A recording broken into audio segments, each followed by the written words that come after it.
All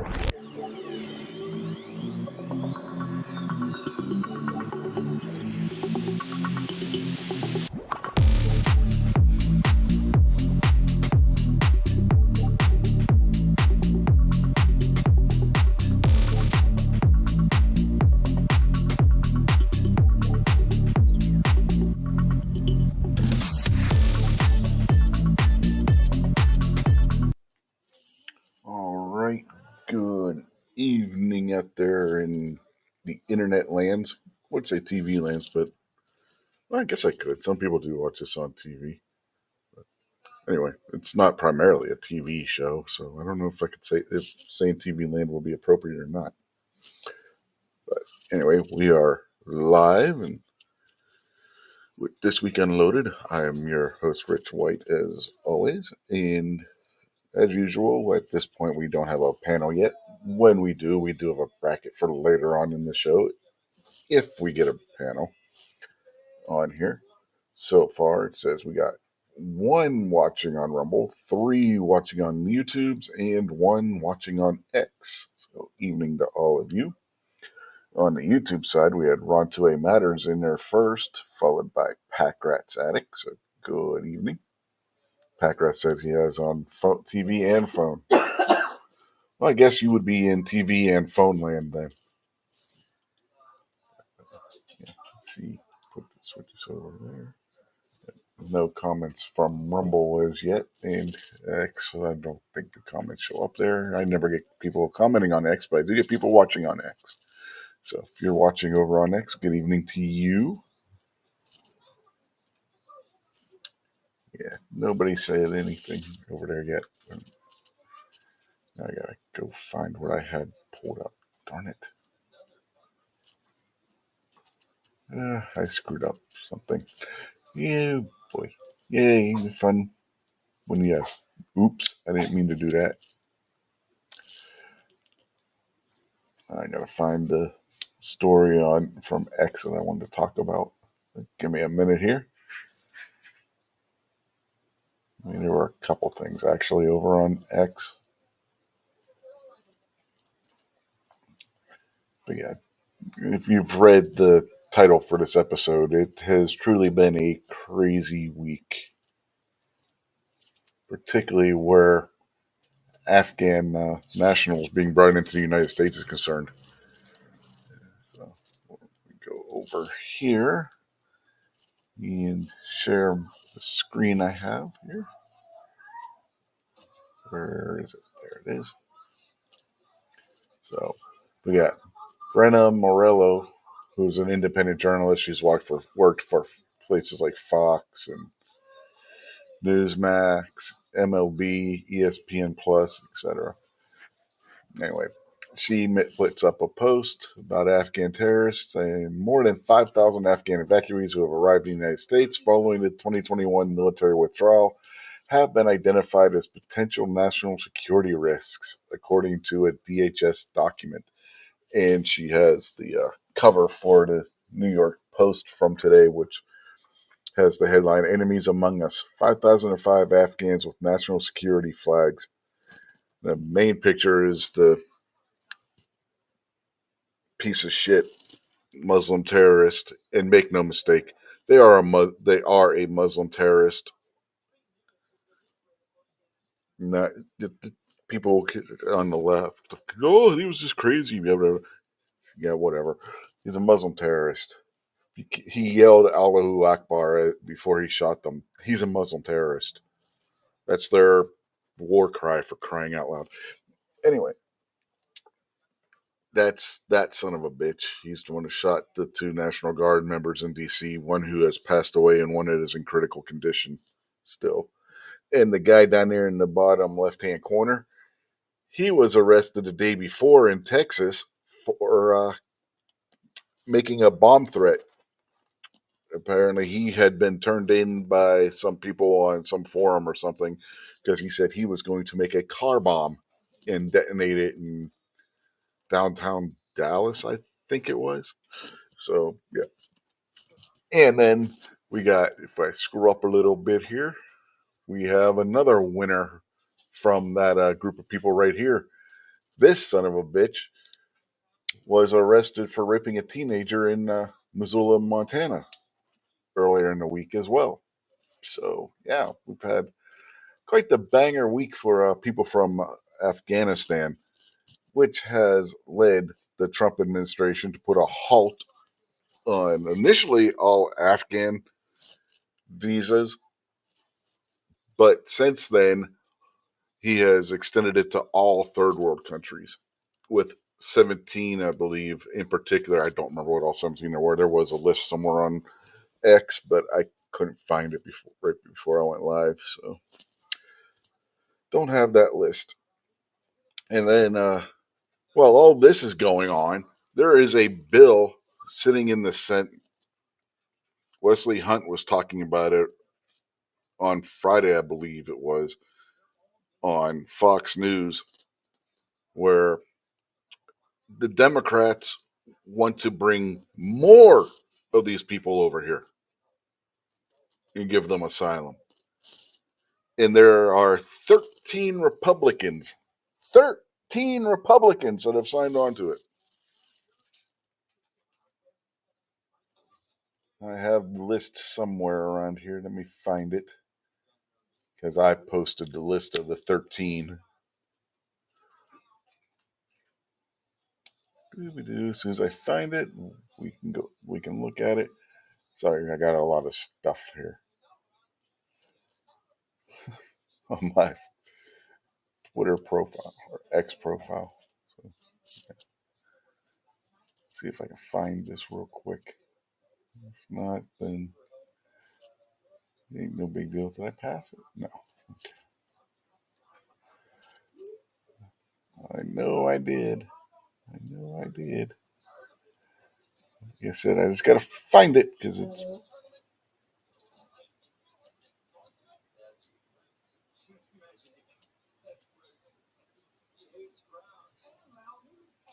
So hold tight. I'm looking. Scrolling through. I'm not the most prepared today. So, yeah.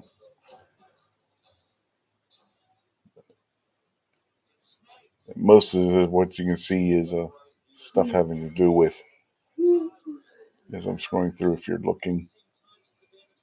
Oh, this is a good one here. This video clip. She gets in this National Guardsman's face and pepper spray. Yeah.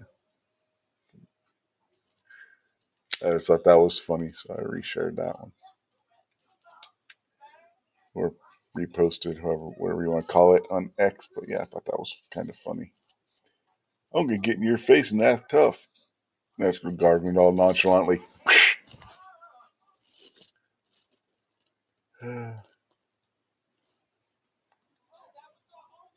Come on, where is it? You know what? It might be a while yet before I find that. Like I said, I do tend to repost or make other posts and stuff. So it could be a while before I find this. I didn't think it was this far down. To be honest, I may have already passed it. I don't know.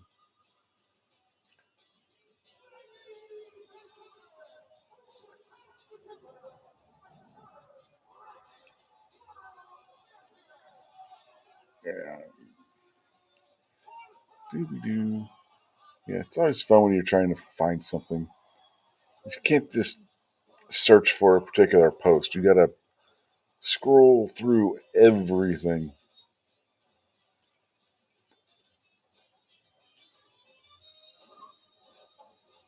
Yeah, yeah. This is Cash Patel's asking for prayers, and Patrick Morrissey's update that he gave yesterday on the surviving member. Hold on, Shadow. Go outside. They didn't go to bed. Oh man, I know it's here somewhere. Damn it, where'd it go?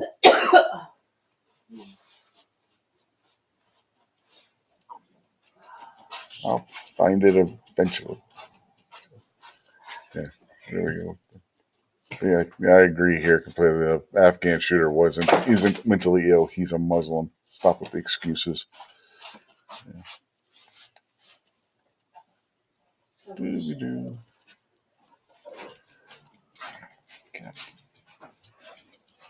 Again, I didn't think it was as far back that I posted it.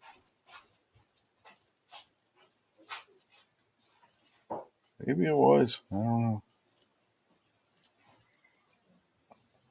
Oh yeah, this street preacher here was arrested in Florida for preaching the gospel at a pride parade thing. Clear case of civil rights violation. Right there.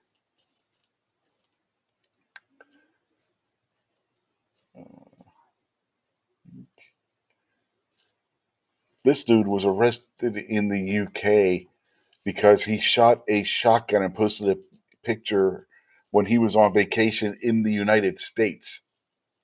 He was in Florida at a shooting range, posted a picture of himself at the shooting range, and when he got home to the UK, they arrested him at the airport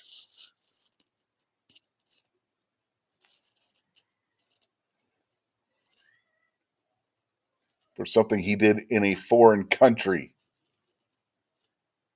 because it might unnerve people back home. Still trying to find that list. I have it here somewhere, damn it. I know I do because I'm the one that posted the damn thing.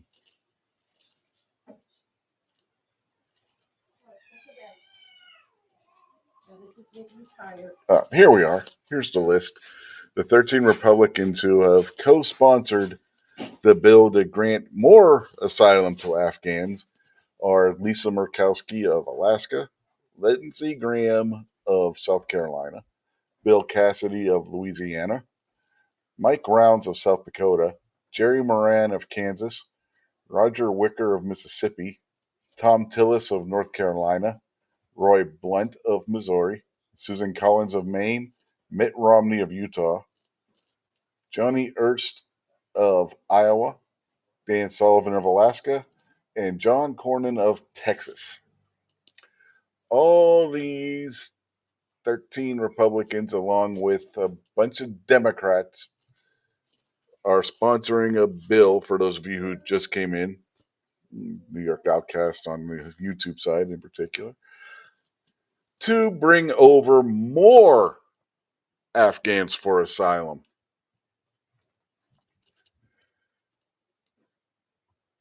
More.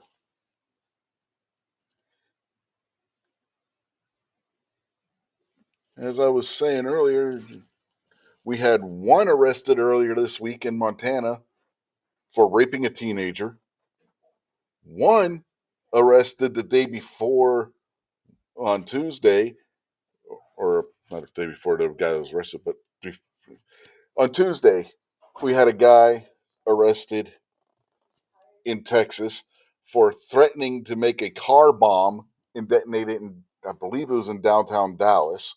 And then, of course, on Wednesday, we had the two National Guards people shot in D.C., all by Turks, Afghans brought in under the Biden administration. And they want to bring in more.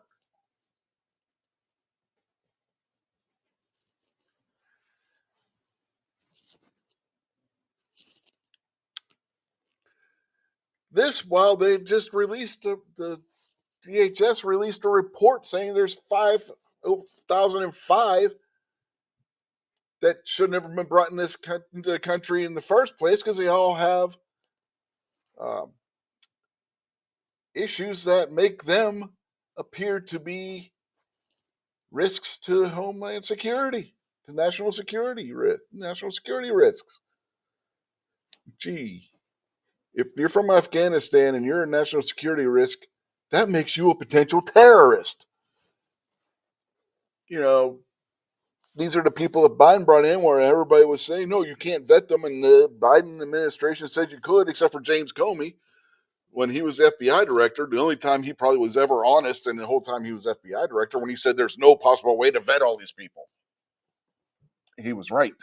There's not. They can say whatever you want them to say when you're talking to them, but you don't know what's going on in their heads. They can fill out the paperwork perfectly fine.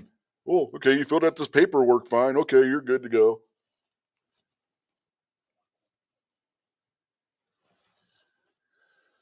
Yes, pack rat, that's exactly what they are. And if you're wondering, the bill is the Fulfilling Promises to Afghan Allies Act, Senate Bill 2679. And like I wrote here, their sponsorship just about guarantees that they will vote for it if it ever reaches the floor. Contact your senators and tell them not to vote for it. Blah, blah, blah. If a co-sponsor if a co-sponsor to drop their support. But yeah, not that these 13 will probably listen. This group of 13 has a history of going against the grain at times, especially this son of a bitch, this son of a bitch, this bitch, and where is he? This asshole. Oh yeah, this bitch here too.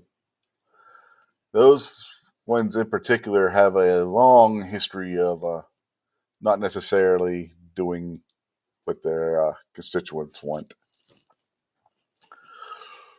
So yeah, yeah, crazy week, crazy fucking week this week. As I said, the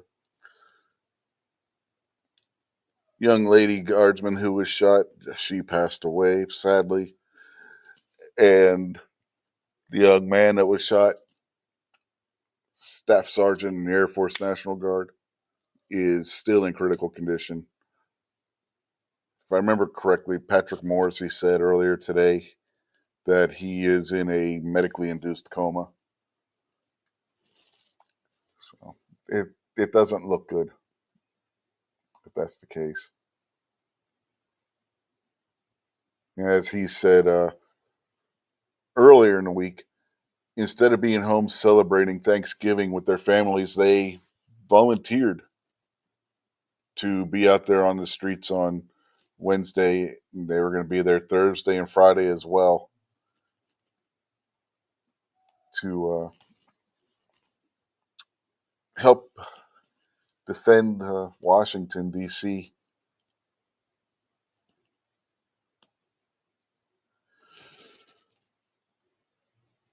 They volunteered for the duty. They weren't out there because they were ordered to do it. They volunteered to do it.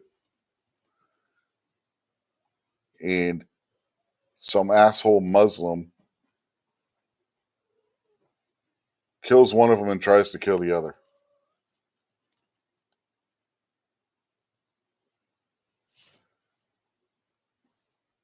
He was stopped by a third National Guardsman.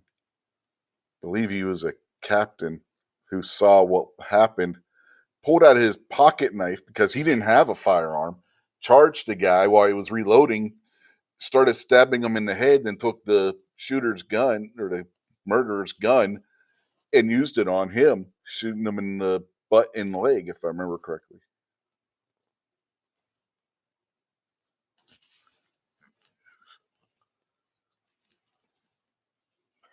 Which is apparently why in the pictures that were released, the guy was naked. If any of you guys were out there for Gizzard Gary's Wednesday night chat, we were talking about this, and the picture that was going around of the guy at that time was him strapped to a gurney, being put into an ambulance, and he was buck naked. Everybody's trying to figure out why the hell this guy was naked. Well, apparently it's because they had to cut his clothes off of him so that they could treat his wounds. Personally, and there are a lot of posters on X this week that would agree with this. They should have let him bleed to death.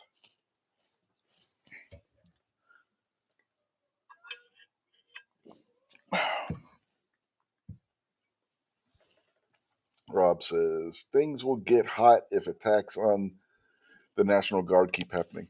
Yeah, they will. I don't know if you were in here when I showed this one post earlier. God, now I got to scroll up to find it. But I thought it was kind of funny, Rob. So, yeah, let me find it. Let me find it. Doobie-doo, where to go? Where to go? Yeah, it's one of those days. But yeah, I was just scrolling through looking for that other last post, and I found this other one. I thought, I stopped on it because I thought it was kind of funny.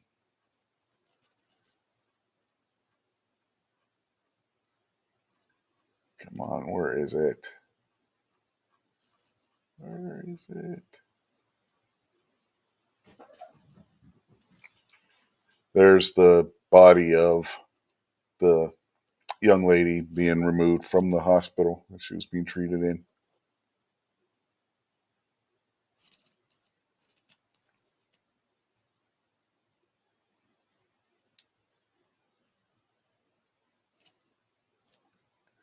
That's not the one I thought was funny. Thought I'd stop on that since I came across it. Scrolling looking for the other.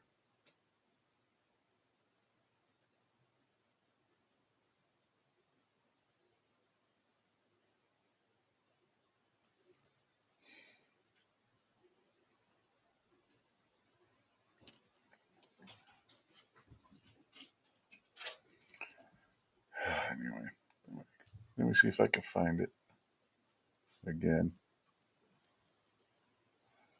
Come on, where is it?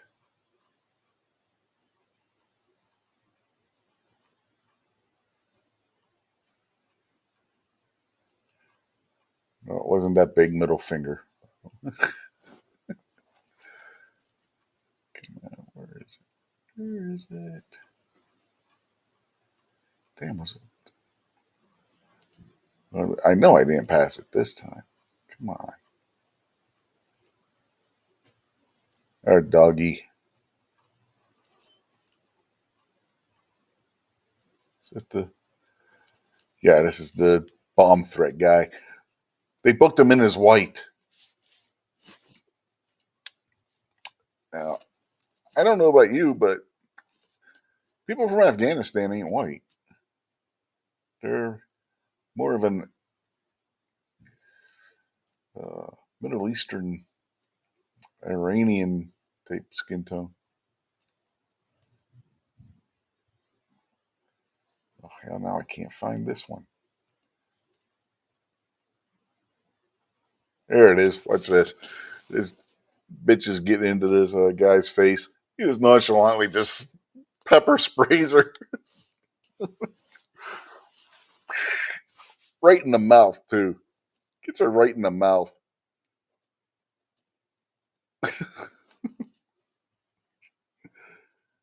Oh, exactly what she deserved.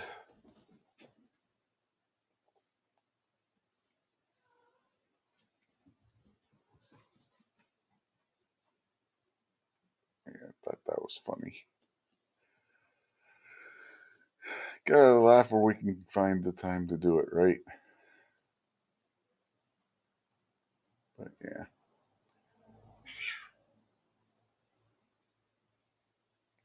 And like I was saying earlier, because of all this, uh, Trump has put a halt for the time being on all visas on passports coming from the third world. So, and with, I believe it was 17 different countries that are of particular um,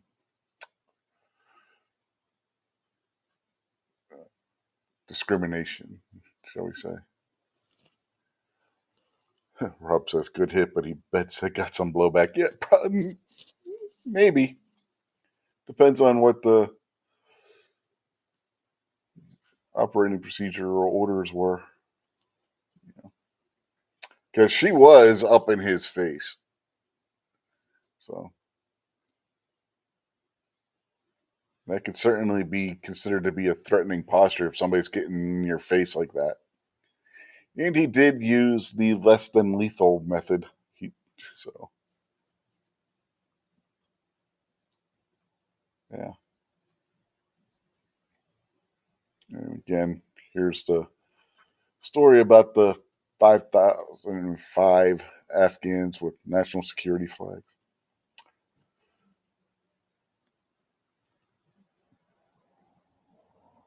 But, yeah.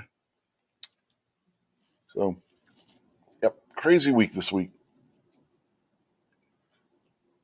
Everybody else is celebrating Thanksgiving. We got two families grieving for their loved ones. One who is dead, and one that they don't know if it's going to survive or not.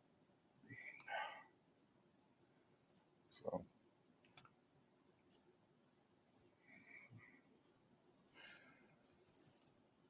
all because some fuckhead decided to do that.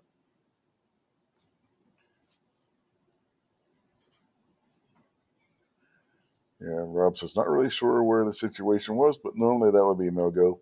But if the crowd was warned, yep, exactly.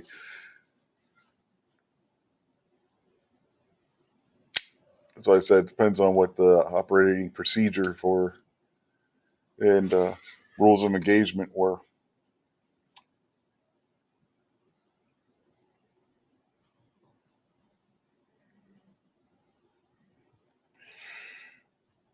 Definitely not a good thing. But funny as hell on that one. I'm sorry that I saw that and I just lost it because the the way that he just doesn't even crack a smile or anything, keeps the same facial expression and just nonchalantly left arm comes up, sprays, goes back, gets her right in the mouth too. Oh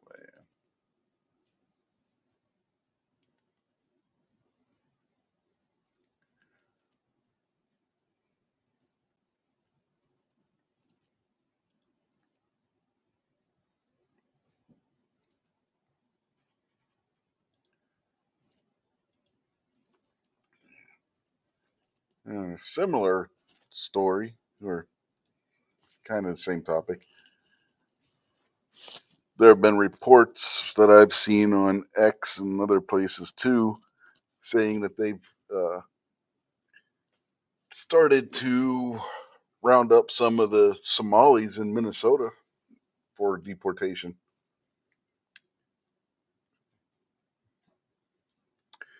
Yeah, Rob says definitely funny. We've all probably wanted to do the same at some point. Oh yeah,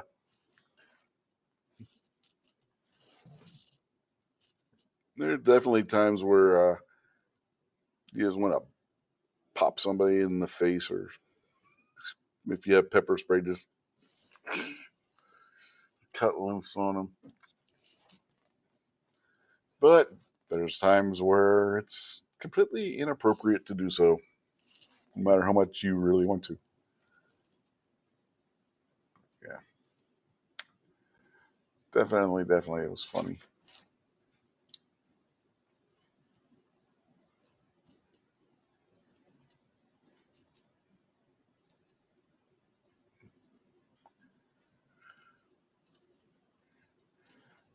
All right.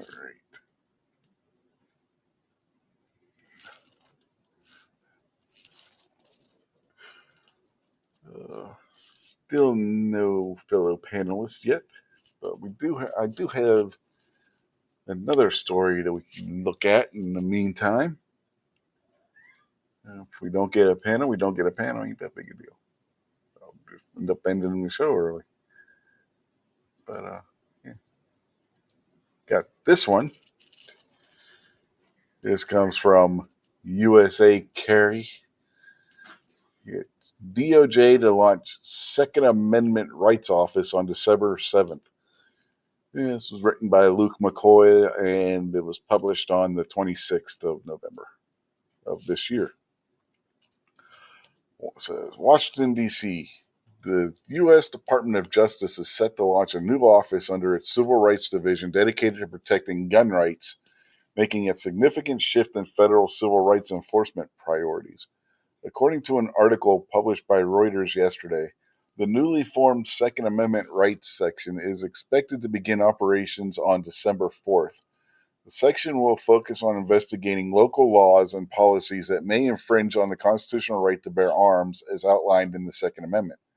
The initiative stems from a February executive order by President Donald Trump, which directed Attorney General Pam Bondi to review federal government actions for any ongoing infringements on gun rights. Waiting almost a year to do that. Yeah.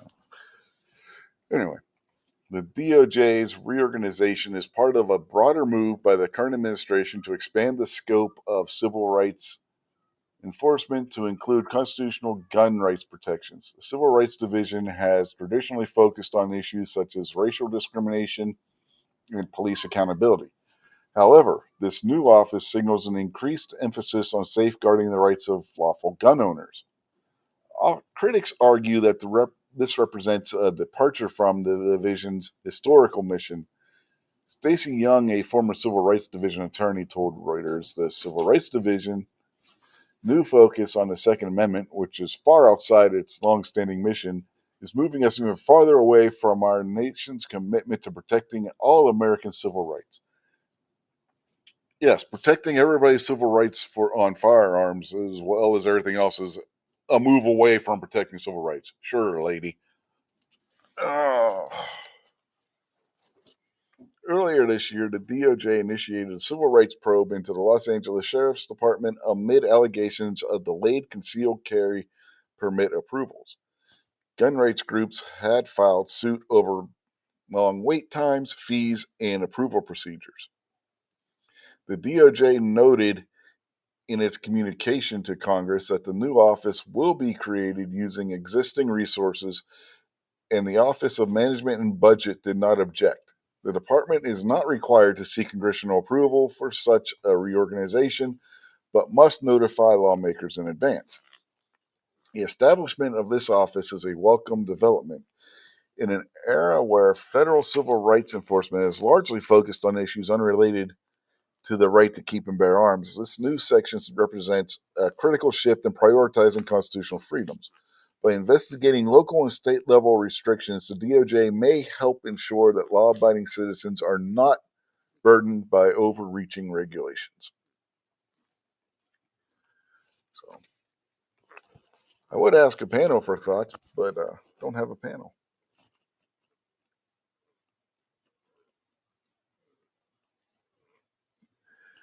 Rob said he's got to head out. He's got to finish watching the movie with his lady.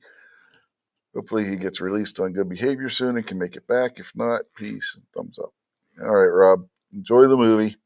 And we've been joined out there by Vanessa Kitty. So, evening, Vanessa. What are you doing? I got the little runt kitty cat here.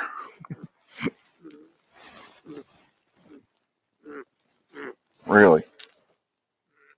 You gonna breathe like that right in my face, are you? Of course you are. You're a cat. That's what cats do. Let's see. Oh, camera's off. Let me fix that. There you go. There she is. She's getting a little bit bigger, if you guys can tell. Get your butt out of my face.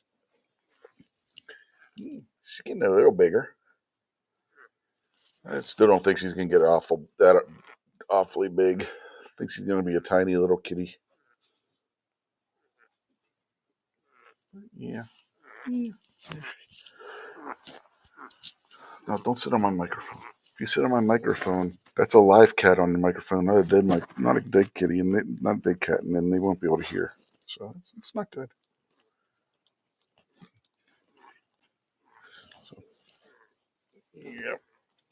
So yeah, still no panel. Yay! I don't have much else to talk about. But anyway, yeah, got the DOJ creating this. Wonder how this is going to affect their defense of the NFA when it comes to the court case that's being brought by the NRA, Firearms Policy Coalition, Gun Owners of America, and there were a couple other. Was the Second Amendment Foundation involved in it? Yeah. Anyway, there's a few different gun organizations in regards to the NFA registry. I mean, because the Justice Department did file a brief in defense of it, but its defense is kind of really stupid. I don't know if they're intentionally, with their defense, if they're intentionally trying to sabotage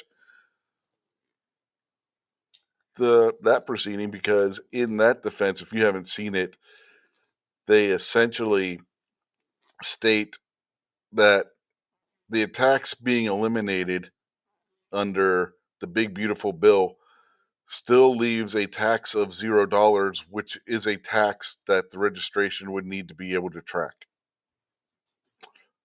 So essentially, their defense is not having a tax is a tax that needs to be tracked to their registration.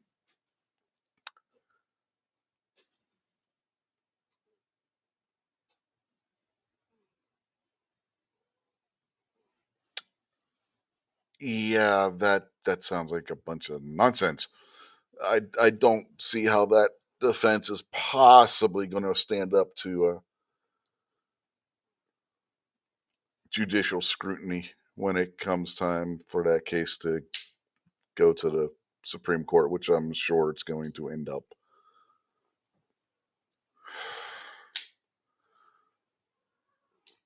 I mean, yeah, saying that not having a tax is still a tax is kind of retarded, for lack of a better term. But that's what their defense is for keeping the registration. Not a good one. Not a good one. And likely to not stand up to judicial scrutiny.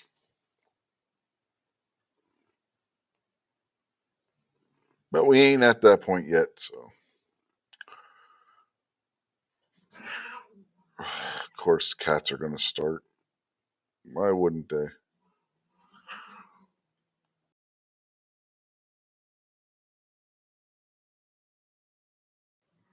God damn cats.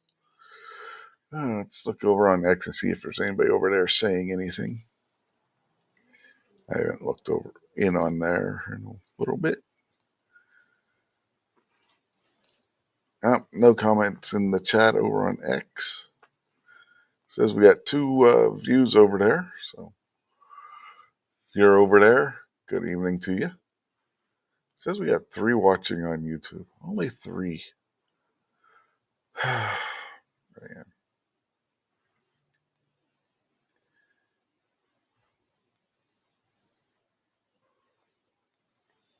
Be nice if I had a panel, because I'm running out of steam here. If I have to, like I said, I'll cut the show early. I don't care. We can go through X and see what kind of silliness is over there right now.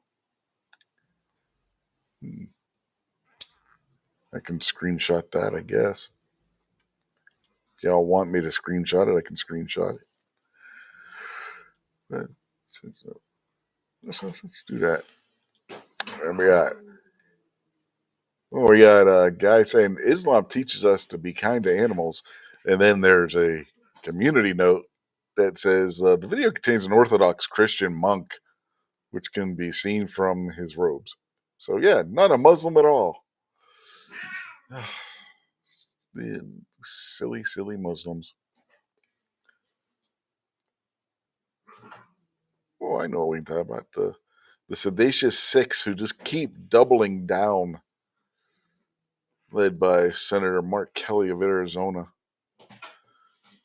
who, as I think it was in Gary's after chat on Wednesday, Ron 2A Matters and myself were talking about that. And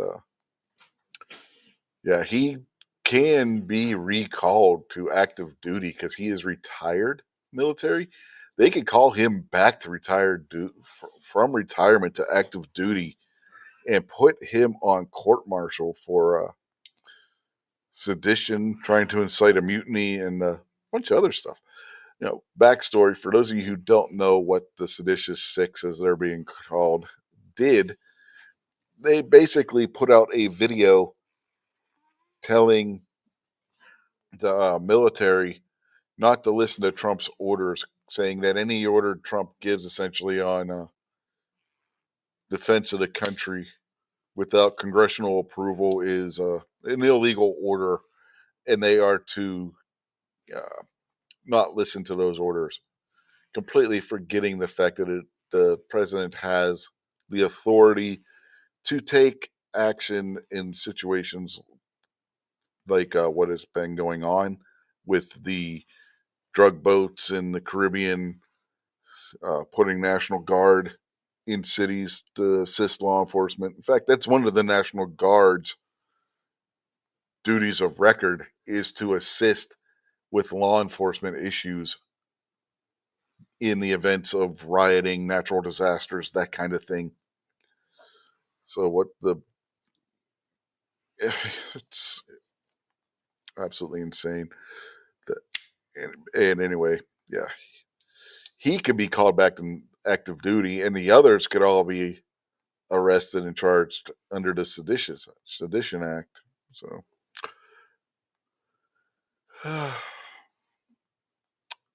anyway, they're doubling down and saying that they have every right to say this and all this other shit. And then University of Pittsburgh the other day, in Oakland area of Pittsburgh, where the campus is. They have this really tall building there. It's called the Cathedral of Learning. They projected the faces of the Seditious Six on the building and said that they are heroes. Yeah. Oh, a little bit of a yawn there. Sorry. So yeah, they're calling the seditious guy at the University of Pittsburgh calling the Seditious Six heroes for what they did. Yep. Let me find a. Let me see if I can find a picture. Show you what the building in question I'm talking about is. Cathedral of Learning, University of Pittsburgh.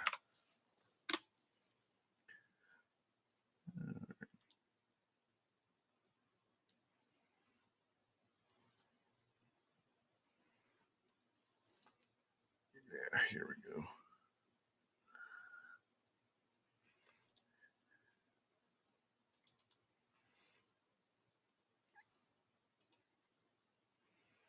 Come on, there we go. Okay, we can go over here, share. That would be this building right here. This really big building. Kind of looks like a really tall cathedral almost. But this over here actually is a cathedral. That's St. Patrick's, I think. Anyway, this building is really cool. It's got all kinds of like different classrooms that are based on a theme. Like you have a Middle Eastern classroom, old frontier classroom from the United States, dating that would be like what you would have seen from like the 17 to early 1800s. It even has like a hidden section where they would go and hide from Indian attacks or outlaw attacks and stuff. It's really cool. It's a really cool building. But like right here behind where this tree is, is where that picture was projected on. Yeah, like I said, it's a really cool building. Been in there quite a few times when I was in school in Pittsburgh, going to middle school and high school. Used to go on field trips there. It's really cool. But yeah, they decided that it was a good idea to glorify those people there. Yeah, he was a captain in the Navy. So he was a fighter pilot who became an astronaut. So, yep.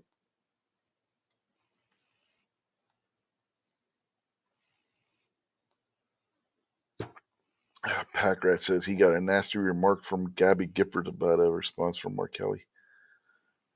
Been joined by Denny's Plant Based Journey on the YouTube side. And then Packrat said people forget that Mark Kelly was an officer and can be recalled for a court martial. Mm-hmm. Well, anybody who is classified as retired officer or enlisted can be recalled to duty. If you completely left service under not being enlisted anymore, then they can't just call you back unless there's a war. If there's a war within a certain period of time, they can still recall you. But yeah, Mark Kelly is still, as he's listed as retired, is still subject to the UCMJ.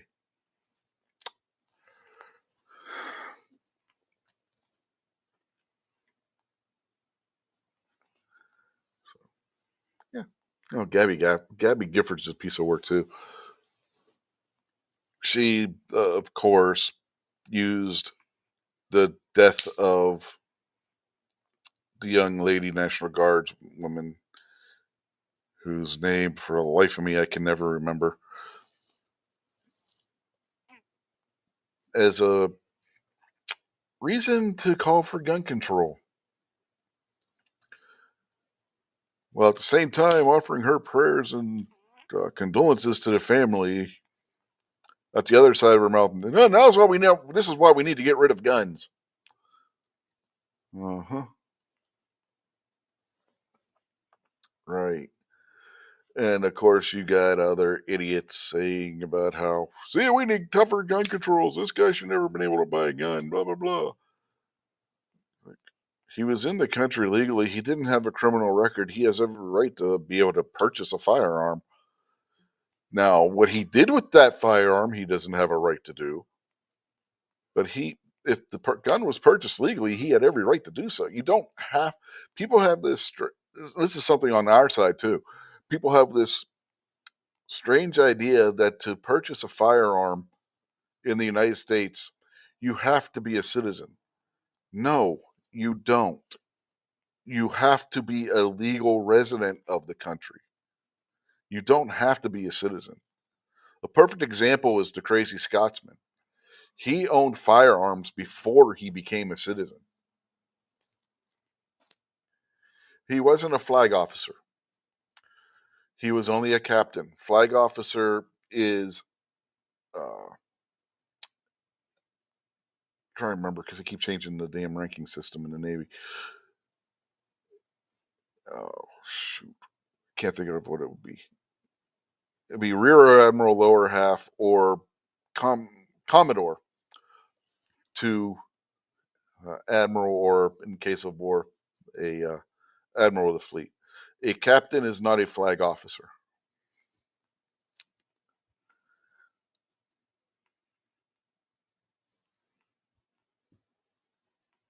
Flag officer in the Army would be brigadier general to general of the Army. In the Marine Corps, brigadier general to general. Air Force, brigadier general to general of the Air Force. And in Coast Guard, oh, same thing as the Navy, basically. Except I don't believe they have a admiral of the fleet in the Coast Guard. I think the highest rank they have is admiral as well. Admiral. So, yeah. And I don't know if they have commodore or if it's rear admiral, lower half. Yeah.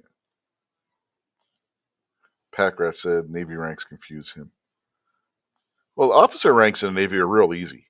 It's what always got me screwed up was their enlisted ranks. Every other, the two water based services use the same ranking system, and they don't use the sergeant system like the Army, Marine Corps, and Air Force do. They have petty officers, but they also have chief petty officers, which are actually warrant officers, but they still use the petty officer title. So it's like, and you have chief petty officers that aren't a chief.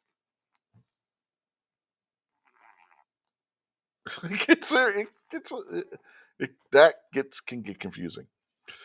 That part can get confusing. But as far as the naval ranks, it's ensign, lieutenant, lieutenant junior grade, lieutenant, lieutenant commander, commander, captain, commodore or rear admiral lower half, rear admiral, uh, vice admiral, admiral, admiral of the fleet. Those are the naval officer ranks. In the Army, you got second lieutenant for Army and Marine Corps. You got second lieutenant, first lieutenant, captain, major, lieutenant colonel, colonel, brigadier general, major general, lieutenant general, general. Then in the Army, you got general of the Army, which is only awarded during times of major war, like World War II. Haven't had a 5-star general appointed since World War II, and there were quite a few that were. Oh yeah, Air Force as well. Yes, you're correct. Air Force uses the same ranking system for officers. Now, Air Force's enlisted ranks aren't really confusing. I just always forget what the hell they are, so I can't go through that. I don't remember what their ranks are. I know Army and Marine Corps enlisted ranks.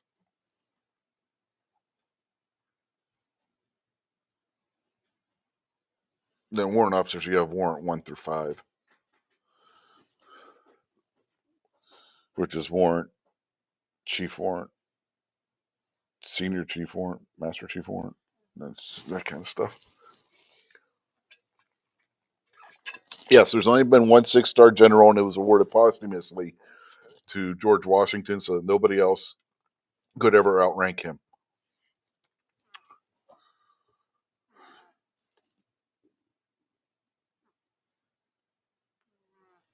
And the reason why was because of Pershing during World War One.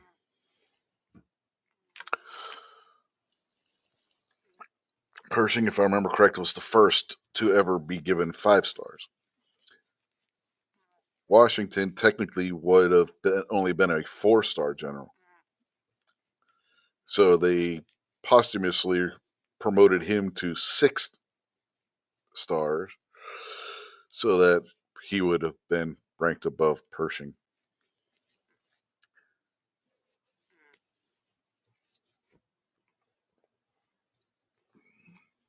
And then, like I said, World War II, there were guys all over the place with 5 stars on their shoulders. Eisenhower, Bradley. Hell, I'm not going to remember all of them. LeMay, Nimitz, Halsey. I know I'm forgetting people. There were more than 5 of them that had it. Did I say MacArthur? Anyway, there were a bunch of them. No, Patton did not get 5. Patton only went to 4. In most of the war, he was only 3.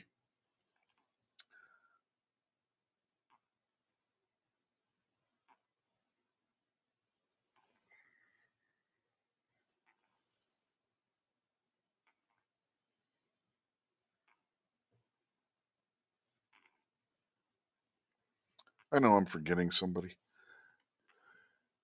I can look it up. I got this thing called a computer in front of me.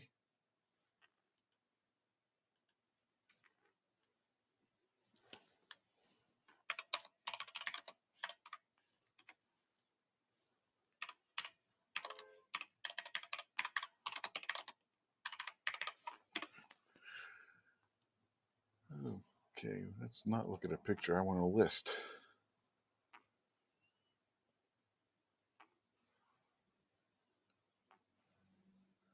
George C. Marshall, Douglas MacArthur, Dwight D. Eisenhower, Harry H. Arnold. Okay, so he didn't go. Which one? Who did I say? The May did not get 5. But in the Navy, those were the Army and Army Air Corps, because Henry H. Arnold was the Army Air Corps, which would become the Air Force. Um, in the Navy, you had William D. LaHaye, Ernest J. King, Chester W. Nimitz, which I said, William F. Halsey, which I said. So, oh, they don't have Bradley on this list. What the hell? How do they not have Bradley on the list? Bradley was 5. Oh, there he is. Okay, I knew Bradley was like.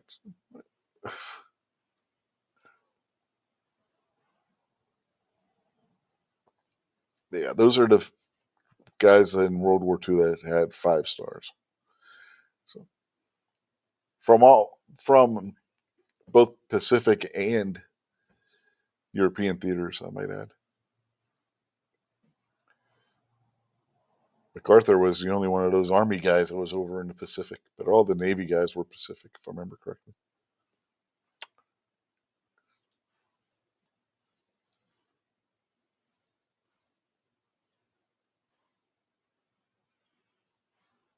Let's see.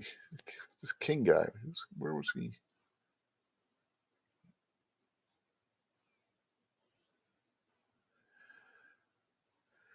Okay, King was like basically the head of the whole shebang. The only guy that was higher than him would have been Leahy, however you pronounce his last name. So, yeah. All right.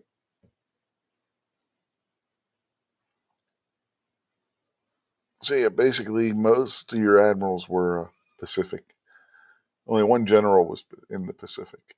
And that, of course, was uh, God damn it, MacArthur. Man, I'm doing great today. Yeah. George C. Marshall became a 5-star general on December 16th, 1944. MacArthur was promoted to the rank on December 18th, 1944. Eisenhower was promoted to the rank on December 20th, 1944. Henry H. Hap Arnold was promoted to the rank on December 21st, 1944. And Bradley didn't get it until 1950, which would have been what, Korea?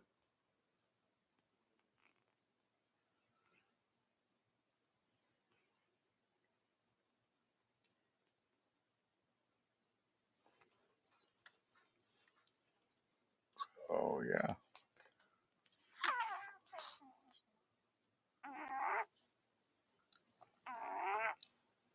Which means that Patton got that wrong, because in Patton there is a scene that shows Bradley with 5 stars.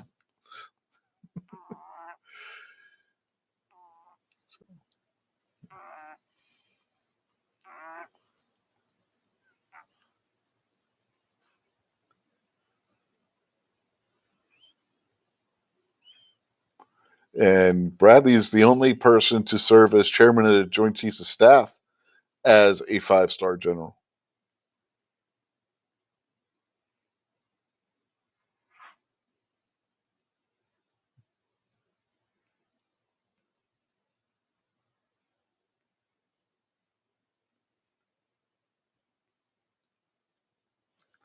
And he held that role during Korea. So I was right. Yep.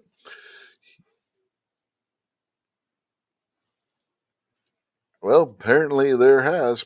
If Bradley wasn't promoted to it until 1950, the outbreak of the Korean War,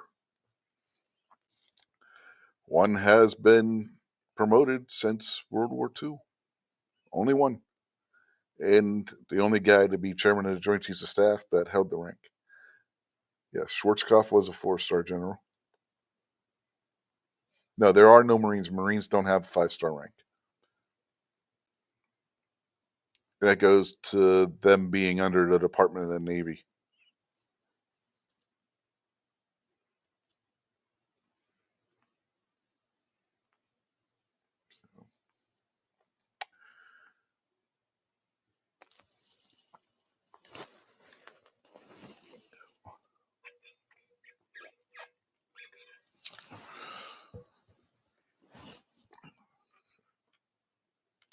How did we even get started on that?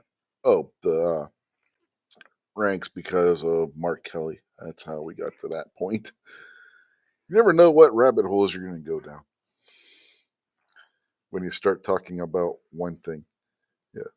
Yeah, Schwarzkopf was a 4-star, and so was what's his face? The guy that was the Joint Chiefs of Staff. Colin Powell. He was only a 4-star. I mean, it wouldn't have made sense for Schwarzkopf to be a 5-star with Powell only being a 5-star because Powell was his senior officer.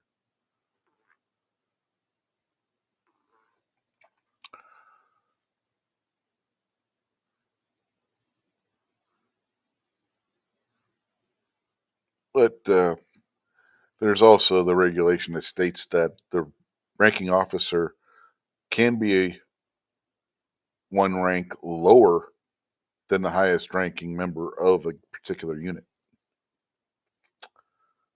So technically, a 4-star general could be in command position over a 5-star general. A perfect example of this is when I was in junior ROTC. Our senior Army instructor, the guy that was in charge of our junior ROTC unit, was a full bird colonel. His senior officer his direct senior officer was the guy in charge of the University of Pittsburgh's ROTC department. He was only a lieutenant colonel.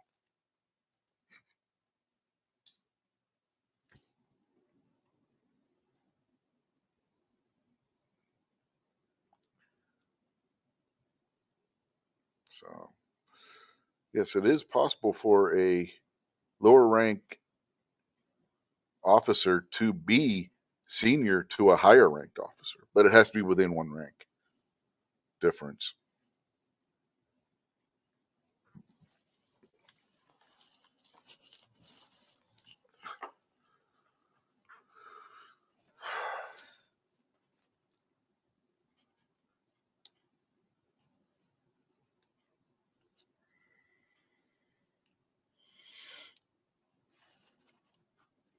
Yeah, like, again, like my example, a lieutenant colonel who's a higher position than a colonel, than a full bird colonel.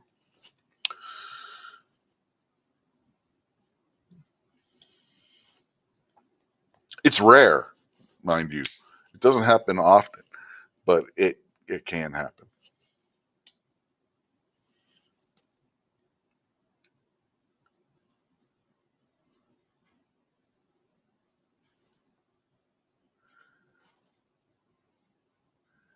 So, what else we got going on? Anything?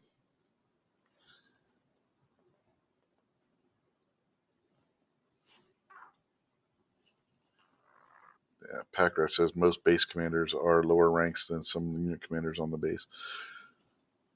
That's a different situation. The base commander is not technically their commanding officer. The base commander is in charge of operations on the base, and it only things that have to do with the base. The individual unit commanders are independent of the base commander, if that makes sense. Like the general that's in charge of the 82nd Airborne Division is not subservient to the base commander at Fort Bragg.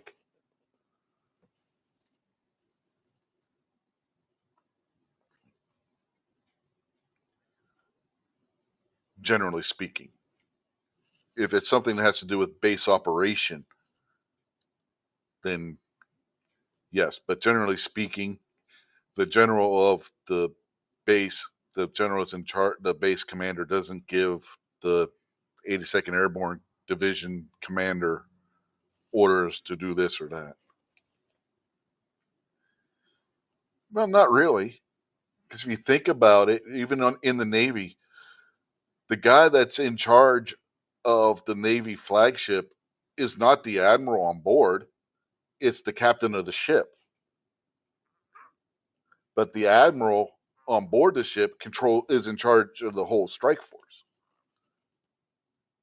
So it's basically the same premise. Administration wise, the captain of the ship is in charge in whatnot, but he can't tell the admiral what to do with the rest of the fleet. You get what I'm saying? It's a similar premise to that. I don't know if that makes sense or not. It's like on an Air Force bomber, for example. You'll have a bombardier who might be a higher rank than the pilot, but the pilot's in charge of the whole plane.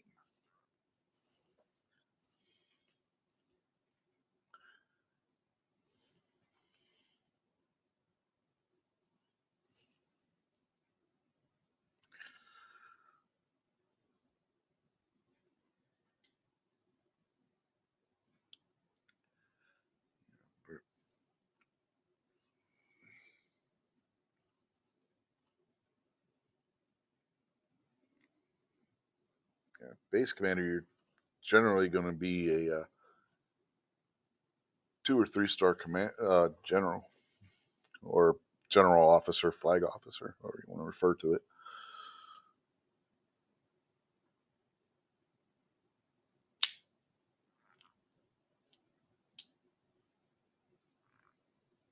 When I was at Benning, the base commander was a major general, or not major general, lieutenant general, 3 star.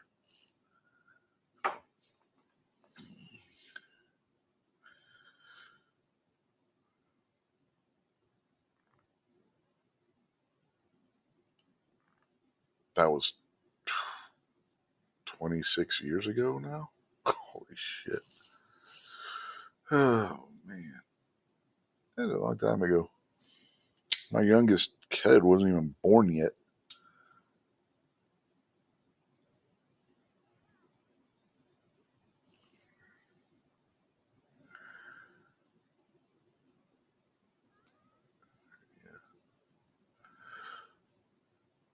I have no idea what else to talk about. It says we got 3 people watching over on X now.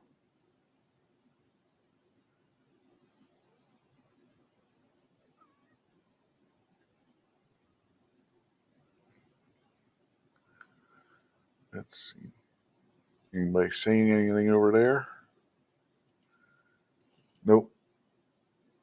I wonder if it shows the chat or if the chat disappears if you leave that. I don't know if their chat's persistent or not. I've never actually watched anything on X to know if it's a persistent chat or not.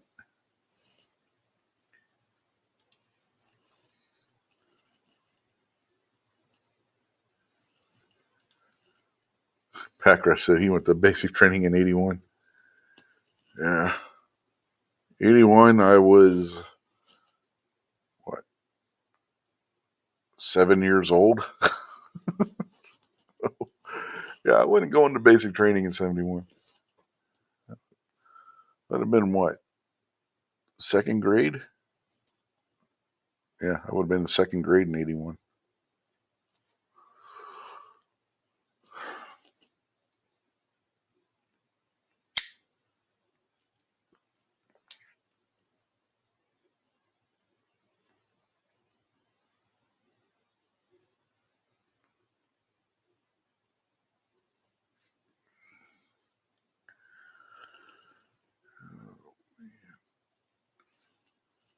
Well, I guess I'm not going to get a panel tonight.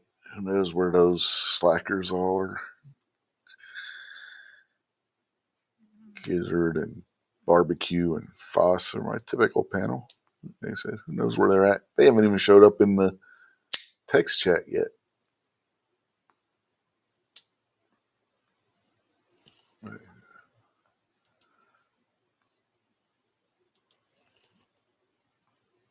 says we got 5 people watching on YouTube. The one mystery person on Rumble, who I still don't know if that's referring to me or not. I don't know who that refers to. Maybe I just get one person who shows up on Rumble every week and doesn't say anything. I don't know. I don't know. It says we got 3 on X currently.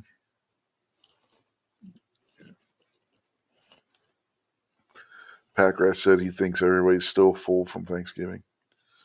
Yeah, in a way, it might be a good thing that I don't have a panel, because the bracket I had put together is a 32 team bracket like last weekend. And I'm really not in the mood to do a 32 team bracket. But I guess I could tell y'all what it was going to be if they showed up. I looked at the Billboard rock charts for 1980, 1985, and 1990 and took the top 8 from that. And because they didn't do a chart by genre prior to 1980, I had to extrapolate for 1975 what the top 8 rock songs would have been from the Billboard Hot 100 for 1975. So I got that as well. So 75, 80, 85, and 90.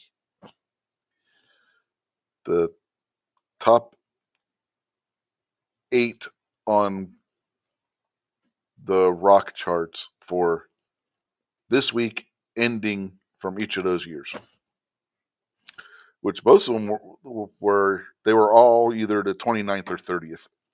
So it works out good. But yeah, that's what the bracket was going to be. I can even share it and show y'all what the bracket was. For those of you who may be watching on X or Rumble and don't know what we mean by a bracket, basically you take a bracket that you would use for like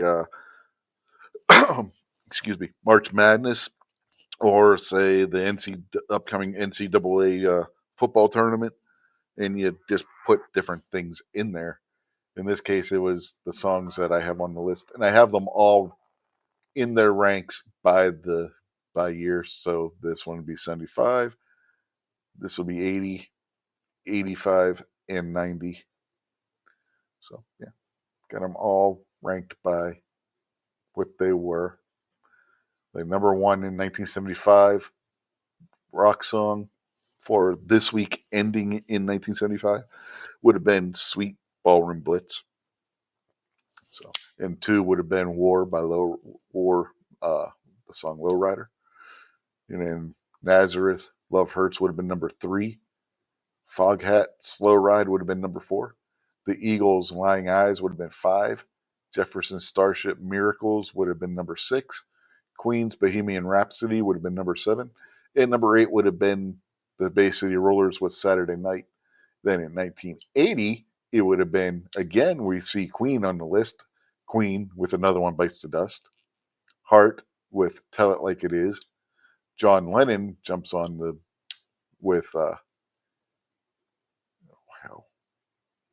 Just Like Starting Over.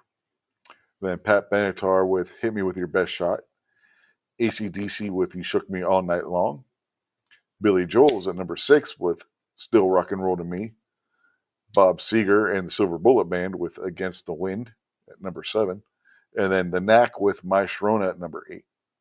85, we see Starship, I guess same band if you want to call them the same band, even though they did have different members, with We Built This City at number 1.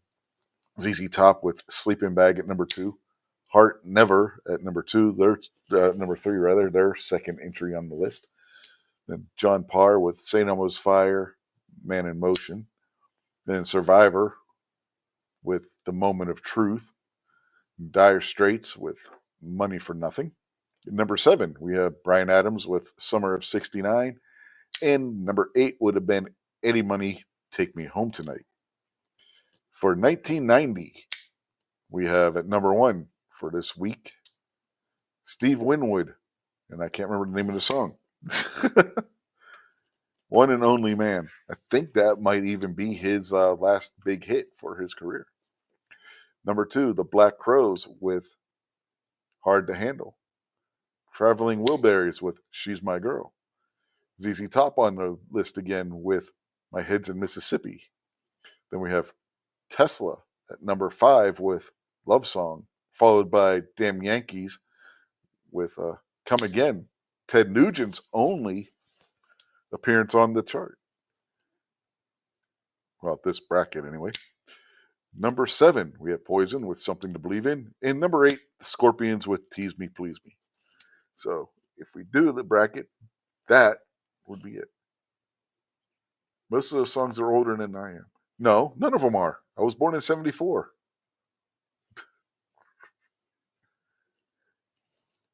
'74 came before 75. So I'm older than all these songs.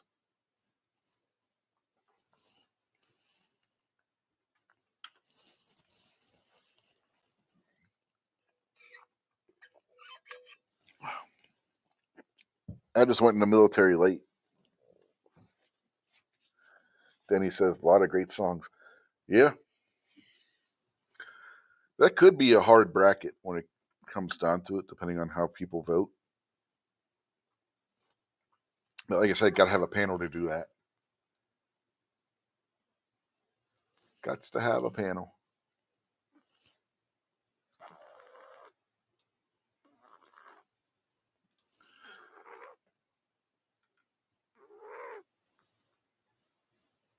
Or a bigger audience, because I could do it by audience too if I had enough audience members, but they would have to all be on YouTube because I could do it as a poll, do each selection as a poll. But that could take a while. That would probably take longer than having a panel going and voting on them. Unless I said it. Well, no, because Ron Wayne does his brackets by poll vote on YouTube, but he doesn't do 32 slot brackets either. He does what, 8 at most? So yeah, no, I take that back. That would take forever. Yeah, that would take all night. Yeah, we'd be here 5 o'clock in the morning, still doing the bracket.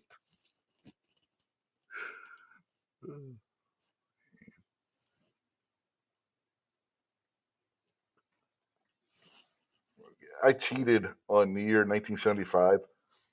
I had Grok compile 1975s because, like I said, 1975 they didn't split by and have individual charts by genre yet. At least they didn't have a rock one. They probably had a country one in it. The rock acts were just thrown into the pop charts, the Hot 100. So I had Grok go through the Hot 100 and pick out the top 8 or the first 8 appearing rock songs in that year's chart. Mr. Bob Dabalina is out there in the YouTube chats.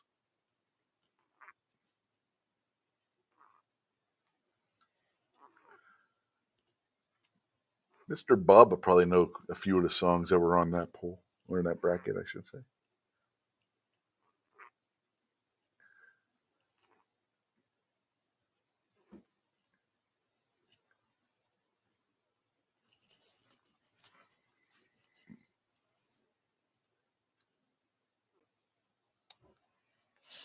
I was tempted to do 80, 85, 90, and 95.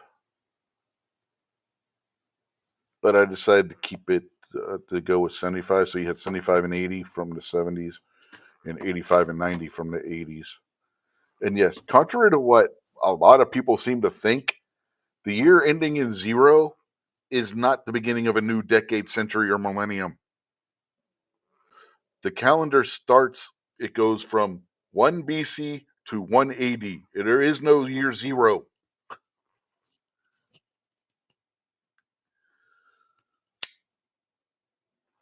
Everybody shorted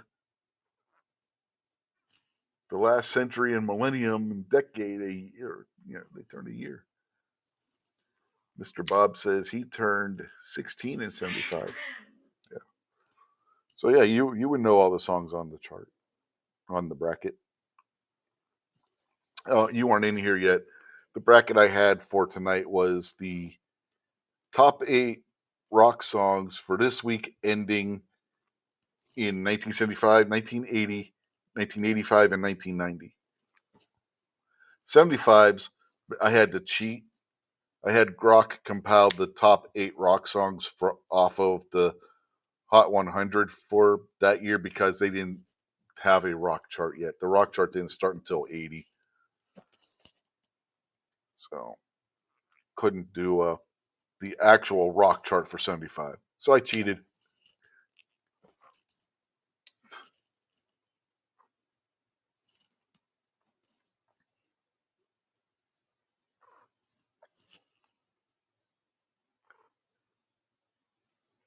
Yeah. He says he saw the bracket. He said he played a lot of those songs on guitar.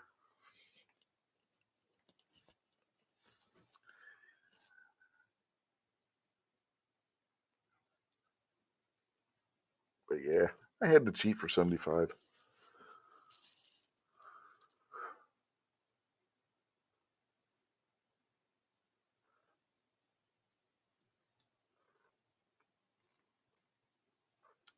And I could just imagine if Kingpin or Jason Stewart saw that bracket, they'd be throwing a fit Queen's on there twice. They're not fans of Queen. Particularly the one song that's on there, Bohemian Rhapsody. They do not like that song.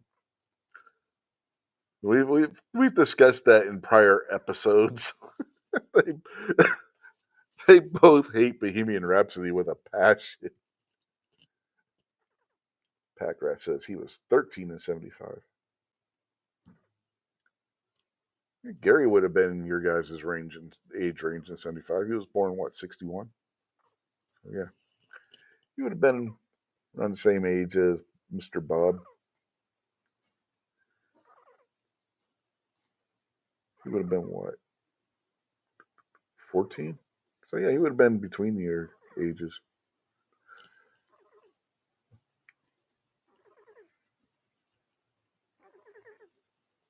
If my math. Yeah. Denny says he was 7 in 75. I was 1. I was 1 year old.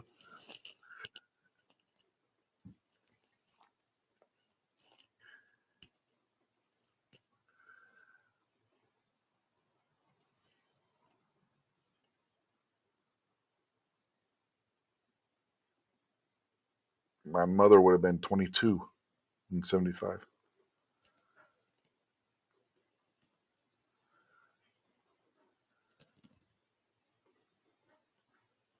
Packrat says he doesn't play any instruments. He has white man disease. I played bass in the high school jazz band.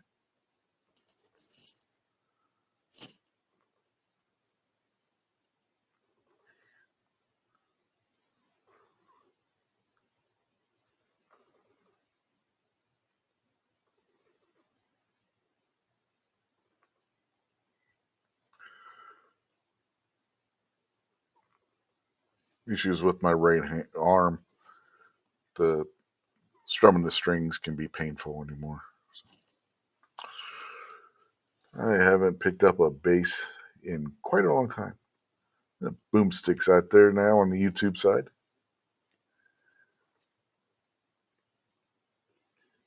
Denny says he plays a lot of instruments. He has a music room in his house. However, he's turning it into a gym. My son has a drum kit up in the side room in his bedroom. Because the way my son's bedroom is, it actually has a door that went out onto a porch off of the second story above the porch off of the first floor's kitchen. So it was a you had the porch for the kitchen and the porch for the room upstairs. The people that owned the house before we bought it enclosed that porch. So he has his computer and his drum kit set up in that back room. And when he's banging away on those drums, you cannot hear it in the rest of the house. So it's kind of cool. But yeah, he played snare in the marching band. But whenever they would do one of their concerts that they played in their auditorium when he was in high school, middle school and high school, he played a full kit. So he knows how to play the toms and bass and all that too. So he can play anything percussion. He knows how to play anything percussion.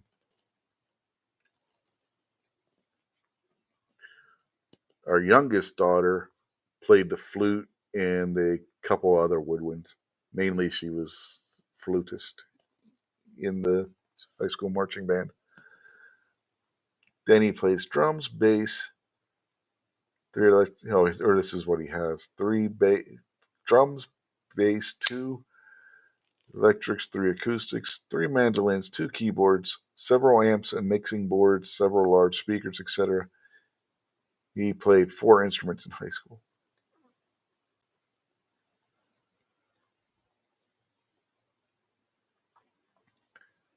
Yeah, like I said, I haven't picked up a bass and played it in years, and I probably wouldn't be able to right now anyway. I played for a little bit, but then my hand would start hurting from the guys of the issues with my elbow. I mean, being the kids would play rock band, and just strumming that strum bar on that, my hand would start hurting after a while. So,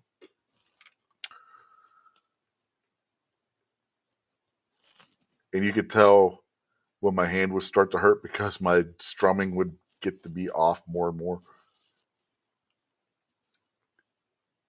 And I played with the Mustang controller, which, if you've never seen the Mustang controller for a rock band, it's not a strum bar like if you've seen the South Park episode where they were playing Guitar Hero. It's got that little bar on the general controller. Rock band's the same way, but except for the Mustang controller is more like playing an actual instrument, because instead of having just the six Keller buttons on the neck of the instrument that you use and then a strum bar, it's got a bunch of little buttons that you hit, like if you were actually using the strings on the frets with your left hand, and then on the right plucking the strings on, you know, you know what I'm saying. So it's a lot different. It's more realistic to use the Mustang controller than the standard controller. And I had to quit using that controller because my hand would hurt so much after playing a couple of uh, 5 song sets in that game. My hand was so freaking sore. I had to start using the standard strum bar. Then I got the Fender bass controller for Rock Band, and it was a double strum bar. That didn't bother my hand. I would use my index and middle finger to strum, like if I were playing a bass. So yeah.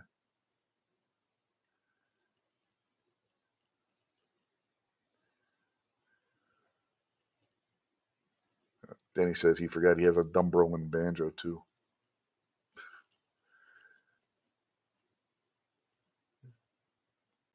Boom Sick said he to choose harp until he knocked his front teeth out. Pack Rat asks, when do you have time to play, Denny? Denny says he has one too. It was his granddad's.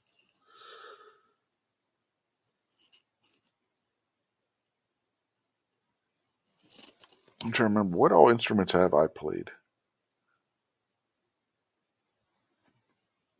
The harmonica. I used to play harmonica. Recorder, bass. That's about it. That's the only three instruments I've ever really played. I could on guitar. I could play the intro to Black Sabbath's Black Sabbath.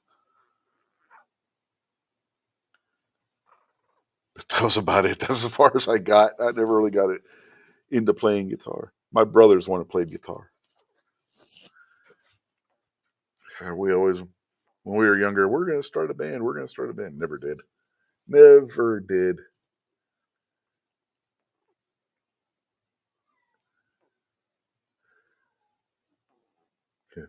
Answering Pack Rat's question about when he has time to play. He says not much.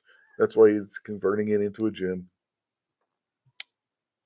Kept out his best acoustic guitar and mandolin. He's going to start working out before bed each night. Well, how big's the room? You could have he could have it both as workout room and music room.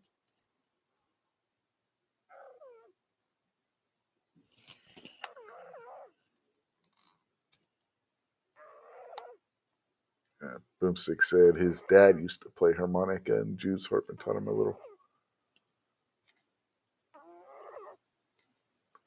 Then he says he mostly plays old country or bluegrass, Americana. Loves the old stuff. Yeah, mostly what I played was jazz. I knew some rock songs, bass lines. Like when I was in the high school band for when the Saints come marching in, I had to convince the band leader to let me do it. But I played the over the bass line for as the Saints come marching in. I also mixed in Metallica's bass line from Orion, and he's like, "I don't get this. I don't get why you're playing this like this. Why are you choosing this?" So I brought in Master of Puppets on cassette. High school cassette was still big. CD wasn't wasn't a thing really yet, and I put that in the cassette player there in the music room, and I played Orion for him. Orion being just the instrumental, and he's like, "Okay, now I get it. Do it." So yeah, I had to convince him to let me do it that way. He's like, "I don't get why you're putting that other thing over top of it." And then once he heard it, and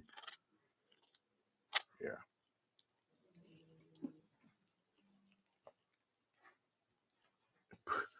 Boomstick says he can play "Mary Had a Little Lamb" on the piano. Yeah, then he said his music room's very small. It's a small, spare bedroom.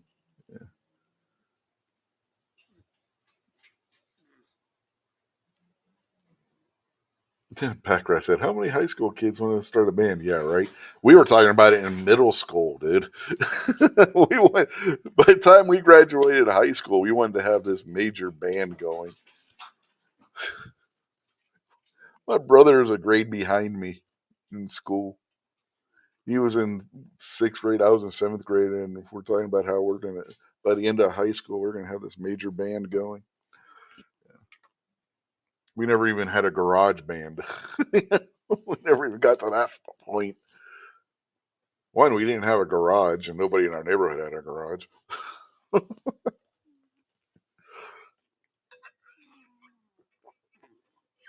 Everybody parked on the street. Well, I take it back. There was one person that had a garage, but he had some old cars that he stored in his garage. So we asked him if we could use his garage, and he's like, "Oh, I can't let you guys. I got all these old cars. I don't want to have to pull them in and out of the garage all the time." because he had, I forget what he had, but he had some nice old cars that he had in his garage. For the life of me, I can't remember what they were. Well, I do. I remember one. He had a 32 Deuce Coupe that was not hot rodded. He restored it to stock condition. It was a beautiful car.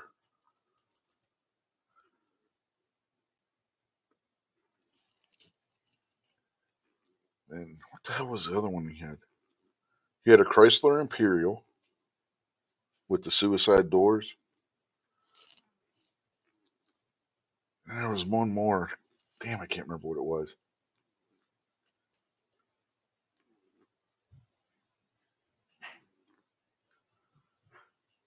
And then he said he's been in several bands and traveled a bit in his 20s and 30s, but he has no desire for that anymore. Too much work and not much pay. Basically, it covered the trip, fuel, meals, and drum payments. Yeah. Yeah, I can see that being the case, especially when you're young, just starting out.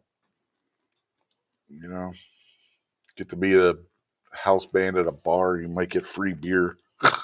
you know, I get it. I get it.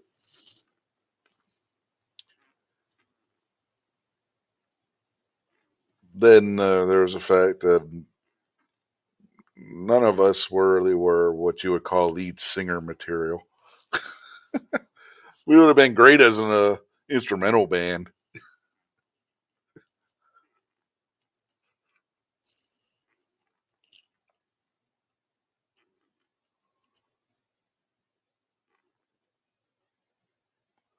Mr. Bob says, no doubt you got to do it for the love, not the money.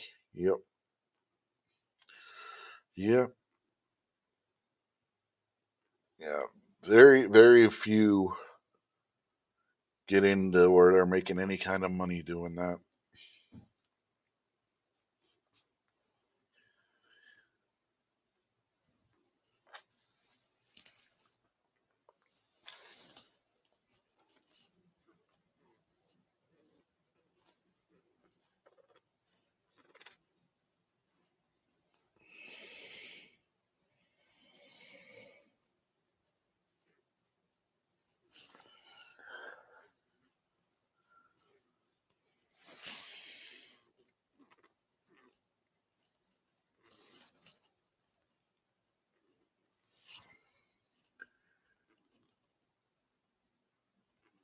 Then he says even the pros make most of their money doing session and studio work. Yeah. That's why a lot of them do session work. Plus, you don't have to go traveling all over the place like you do if you're in an actual band touring and everything. Session musicians, they can basically just stay in one place. If somebody needs somebody they call them up and you go and do the work. Every so often, if you're a session musician, you might get asked to fill in for somebody on a tour. That's about it.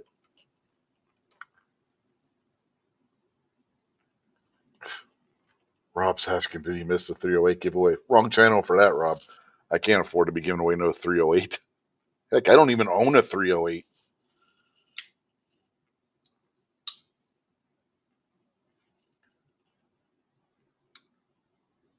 But end up at in the Circle K. What is this? Bill and Ted's Excellent Adventure? Strange things are afoot at the Circle K.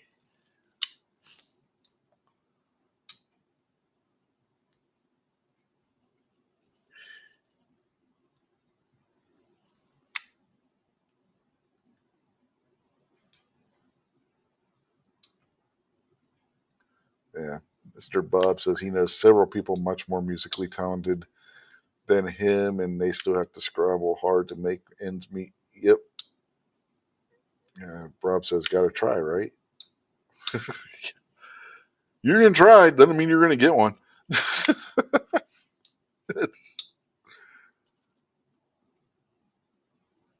Then he says he's filled in for a few people on tour. Very cool experience, but you kind of fear screwing up. You just have to trust the music and feel the tempo and patterns. Yeah. That's one of the things about live music, right? The little mistakes that might be made add to the experience. It's not as uh, hygienic, if you will, as a studio recording.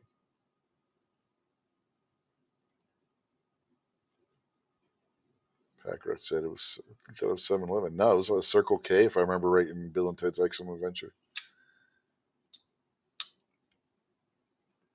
Uh, Rob says you could probably do a cat giveaway. Yeah, but they're hard to ship. He says he wouldn't enter that one, but some might. It's hard to ship a cat unless person's willing to come to West Virginia to pick it up.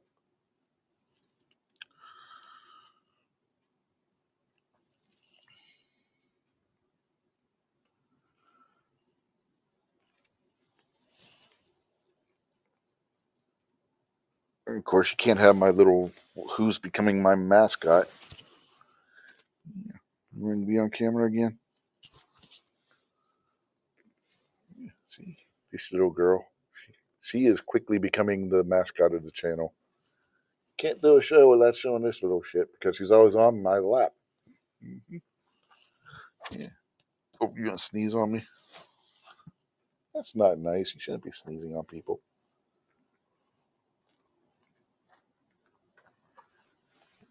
Where are you going?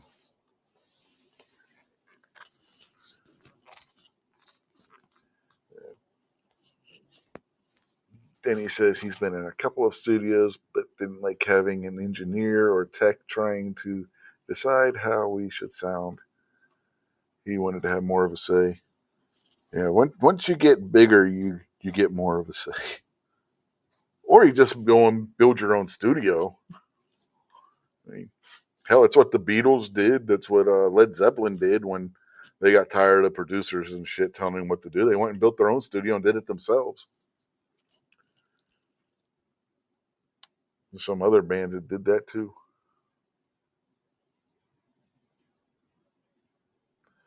Yeah, Pack Rat's asking, did you hear about the clerk that got fired from 7-Eleven for defending herself? Yeah, we talked about it on Gary's show. It was either Monday or Wednesday. Boomstick said he lived in West Virginia years ago in Pennsboro and Burlington. Burlington in the eastern part of the state? There's a Burlington not that far from where I'm at.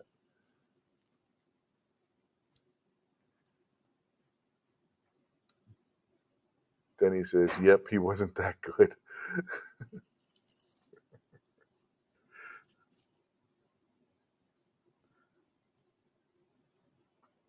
Seriously, you get some secondhand gear, then you could probably build a studio for not that much anymore. Hell, you don't even really need a soundboard. You can do that all on computer now. Far northeast. Uh-huh. You know where Kaiser is, Boomstick?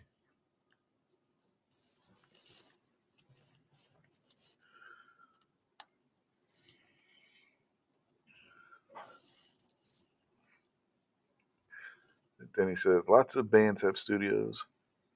You think some of their own recordings were better than studio time, in his opinion, and studio time is mega expensive. Packrat said the clerk from 7-Eleven's GoFundMe account is up to 30,000 plus right now. It's good, so you can use the money.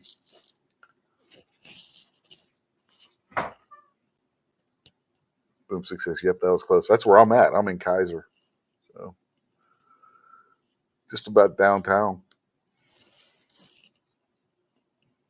on Main Street."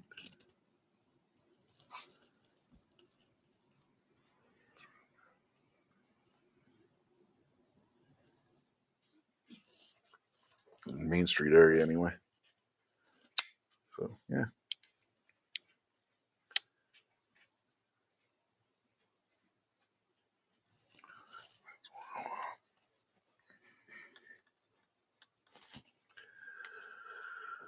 So yeah, man. Small world, ain't it?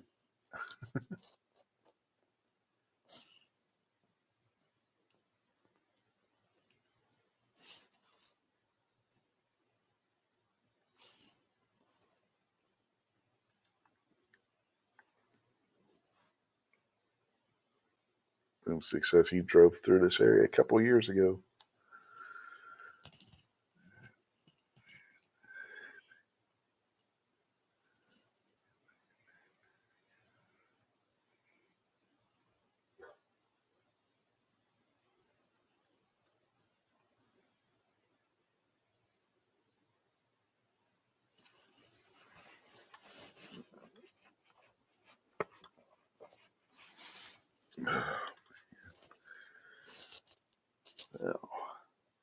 Yeah, got 15 minutes. What the hell do we talk about for 15 minutes? I don't know. Since we got 8 people here on the YouTube side now, 5 on X and 1 on Rumble. Still nobody saying anything on the X side.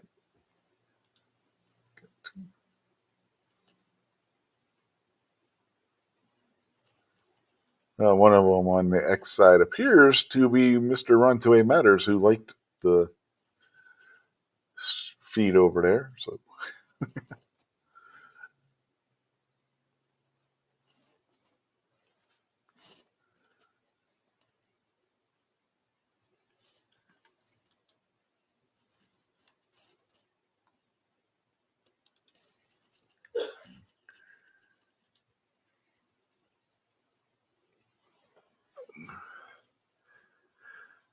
Packrat says he needs to head out. His head's hurting.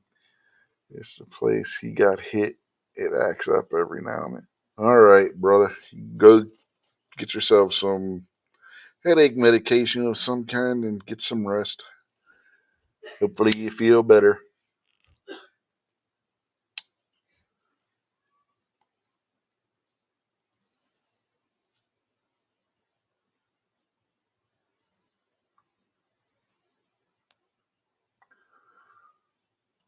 Boomstick.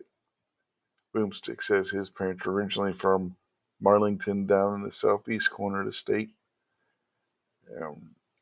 Rob says Rich lives in the rich area in a McMansion.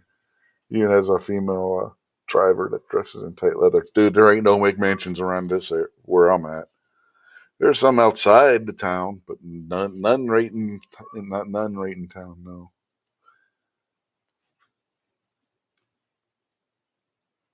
Denny's heading out too. So evening, Denny. Have a good night.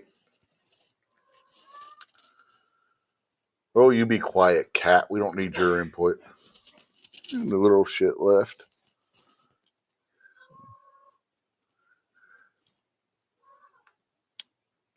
Yep. See any more funny stuff over on X? Let's see. Anybody post anything funny? Probably not.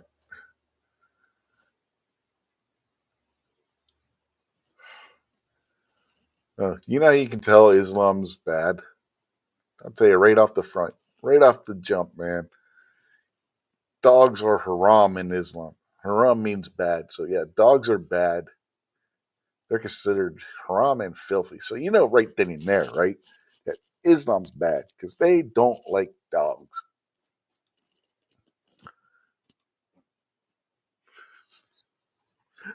I saw a post on X that reminded me of that, and I just had to go on that little mini rant.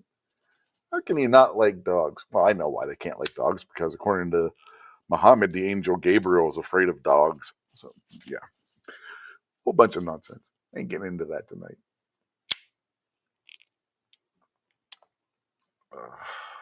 I'm just looking for silly stuff.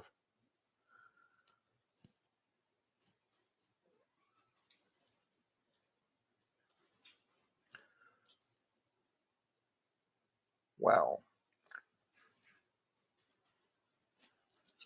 Scott Pressler, if you guys remember him from election season, posted about a Turkish guy who was here illegally and was just arrested as a violent history of strangling people and assaulting them. Well, yeah, this guy was just arrested, and while he was being arrested, he tried to grab one of the officer's tasers and yelled "Allahu Akbar."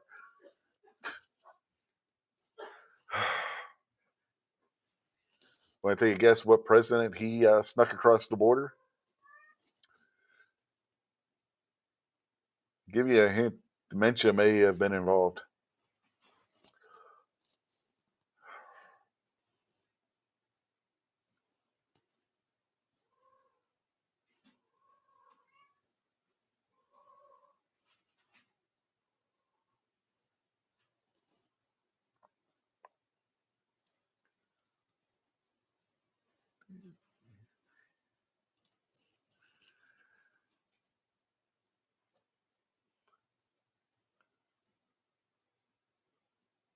Yeah. Dude, Rob, I wish I had Richie Rich's money, dude. Seriously. Richie Rich's or Scrooge McDucks. Either one.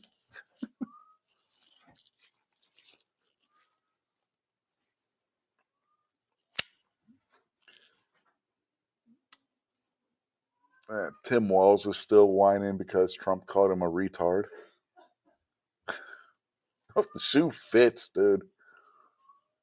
For those of you who don't know, Tim Walz is the governor of Minnesota, was Kamala's vice presidential running mate. Yeah.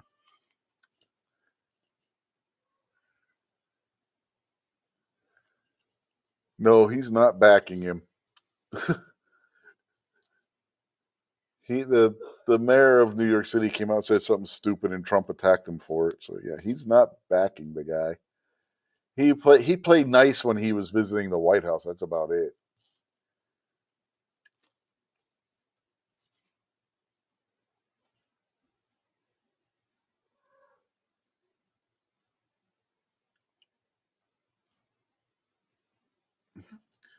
Somebody posted a meme. ICE should show IDs and identify themselves. And the guy says, "So should voters." And then the other idiot gets all pissed off and starts crying.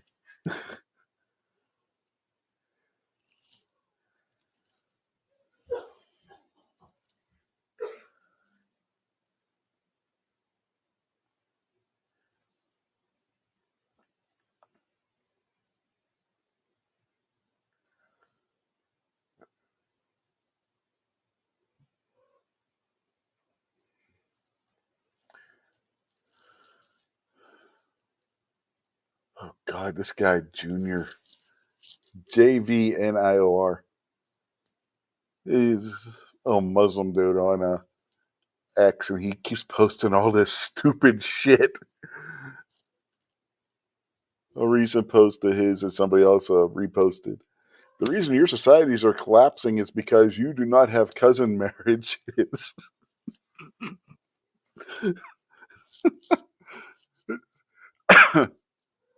And so the guy I follow, his channel on YouTube's Inspiring Philosophy. His name's Mike Jones. Said, "Yeah, Muslims keep marrying your first cousins. You don't want to raise your collective IQ. Collapse your society. We'll be fine in the West. Don't worry about us." Yeah. What's with the Virginia counties wanting to join West Virginia? Oh, you mean the bill that is up for vote in the West Virginia Senate, where our one, our excuse me, oh, the there's 26 counties in Virginia and 3 in Maryland. It hasn't come up for vote yet. That if it passes West Virginia state legislature and gets signed by the governor, which the governor's already said he will sign it if it gets out of the legislature, would invite them to join the state of West Virginia. It then goes to those counties to petition the states that they're in for a vote at the state legislatures of those states to allow them to no longer be part of Virginia and Maryland. And then at that point, they could become part of West Virginia. It's not going to happen because in no way in freaking hell is Virginia or Maryland going to let these counties go and give up that tax revenue. But that's the situation.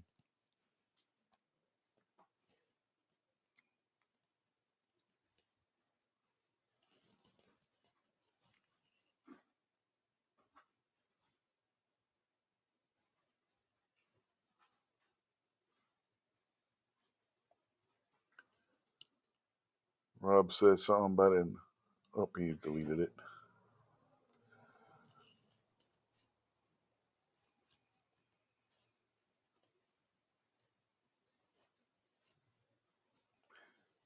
Oh shit! Donald Trump was asked about Ilhan Omar. His response: "She supposedly came into our country by marrying her brother."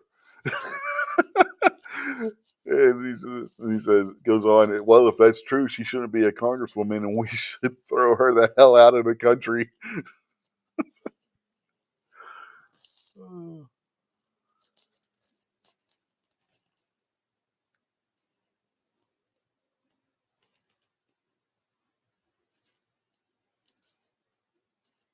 Oh damn! I gotta screenshot this one. This one posted. This is a post by the Secretary of War on X. So keep that in mind. This is from the Secretary of War. For your Christmas wish list, classic Franklin story. Franklin targets narco terrorists. Oh man! An article was saying the U.S. is going to get flooded with bioengineered bacon. Hopefully, that's not true.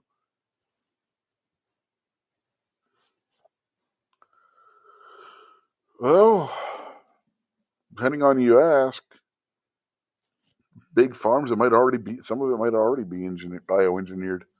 The pigs and whatnot. Like turkey you buy in a store is technically a bioengineered turkey. They took and they crossbred various turkey species to get uh, larger amounts of breast meat and whatnot on them, and to have the size of the legs and stuff. So technically, they are even the store bought and just about every store bought meat that some degree is bioengineered.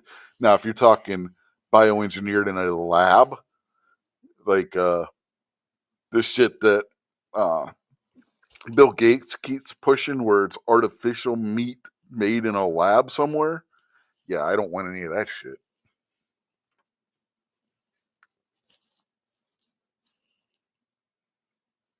Prop says, "Damn it, leave his bacon alone."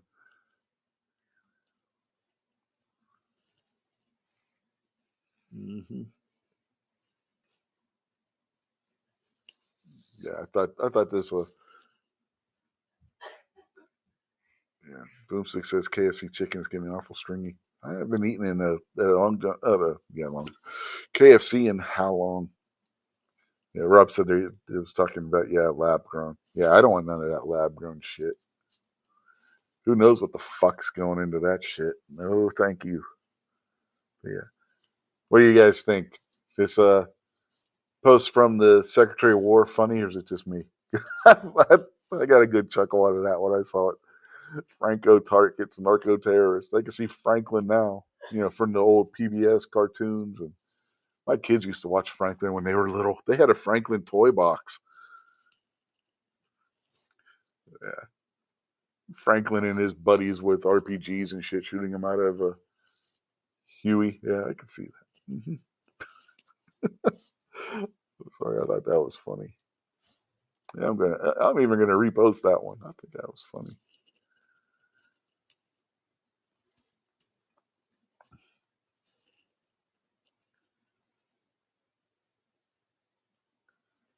Rob says KFC has always been a suspect to him.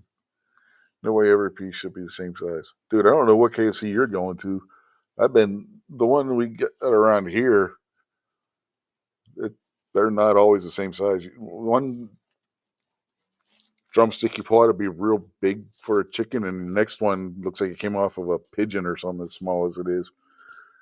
Yeah, the KFC here is very inconsistent with the size of the pieces of chicken you get.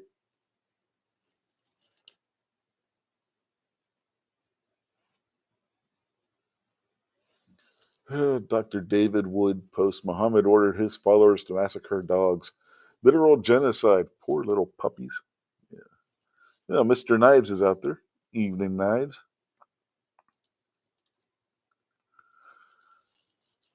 You get to watch me play around on Twitter right now. I don't even know how much. Where are we at on time? Oh shit, we're at closing time. We're at the 2 hour mark. It's usually where I close it out. Rob says, shit, now it's cheaper to go to a restaurant than KFC. They act like that bucket is full of gold. Yeah. No, I think it was on my show last week or Gary's show on Monday where we were talking about that kind of stuff. That you got Applebee's and like Chili's advertising cheeseburger meals that are the same price for the shit you get at McDonald's.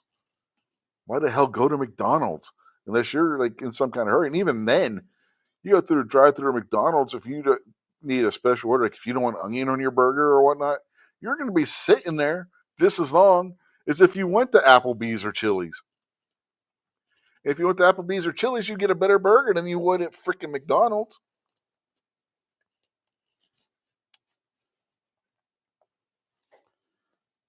Yeah.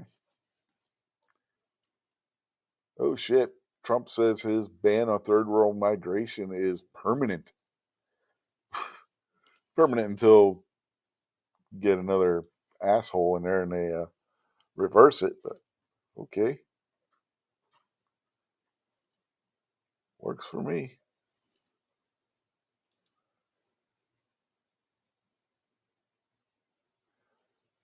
I got a post here from 3 hours ago saying doctors are saying that the other guardsman is going to make it. Well, if true, that's good news.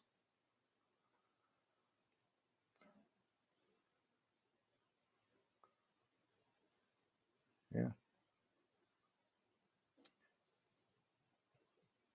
Oh, here's that meme I was telling you about. I should show IDs and identify themselves. So should voters.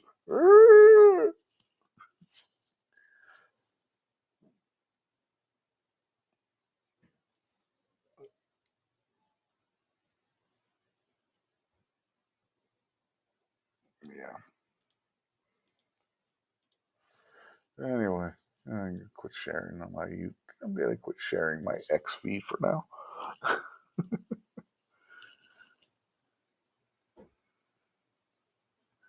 Rob said in most cases it's cheaper and better at home, just not as convenient. Depends on what you're making.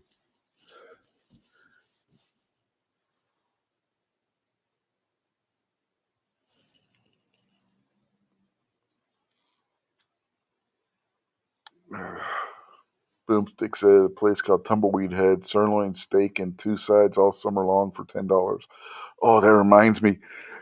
In my Twitter feed, I think it was yesterday, there was or earlier today, there was a post from somebody that I follow who's out in Idaho. There's a bar in their area that is offering free beer for a month if you turn in an illegal alien out there. I about lost it when I saw that. It's an actual thing. They showed a picture of the sign at the bar saying it. You turned in an illegal, you prove you turned in an illegal alien, and we will give you free beer for a month. And it had ICE's phone number on there on the sign.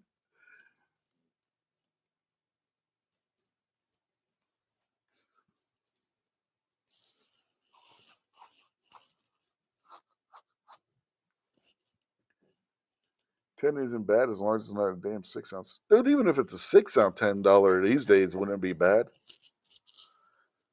Especially when you're considering in sides, if you get a decent sized baked potato with it and whatnot.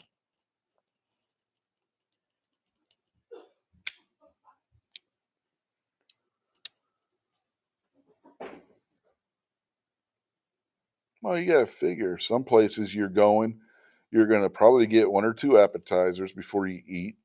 You get your main course. Then you get like a big potato, all that. 6 ounce steak, depending on who it is, how much they normally eat. It's not a bad deal.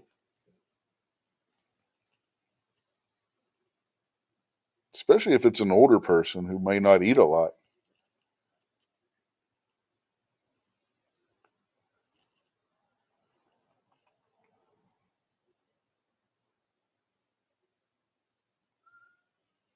What was crazy was back when the local supermarket had this huge deal on steaks. I forget what the hell the price was. Amy got freaking tenderloin, i.e., filet mignon, cheap as hell for that cut. Yeah, for you, but you probably eat more than some other people. I'm talking about like if you're an older person or whatnot, $10 for a 6 ounce plus your side and whatnot. That's not bad.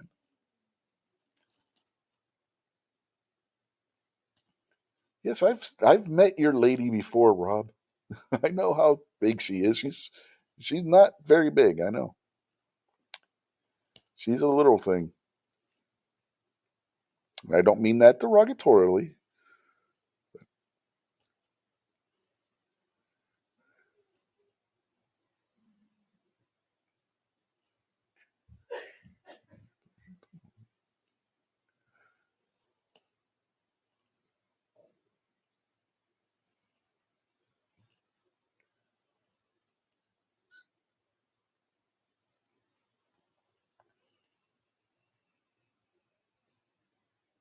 That's what I'm saying. If you're like an older person, because you get a lot of old people, they don't eat a lot. Like my grandmother, for instance, you give her a 6 ounce steak and a baked potato, she probably wouldn't even eat the whole thing. Rob says, no disrespect, bacon.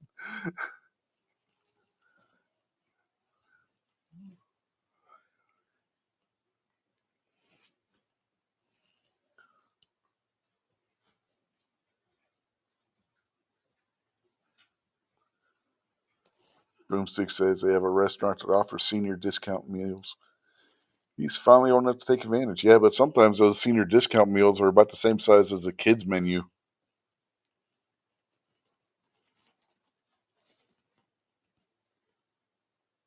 One time we were at Denny's, I'm looking at the kids menu and the senior menu, and I'm like trying to figure out what the hell the difference was.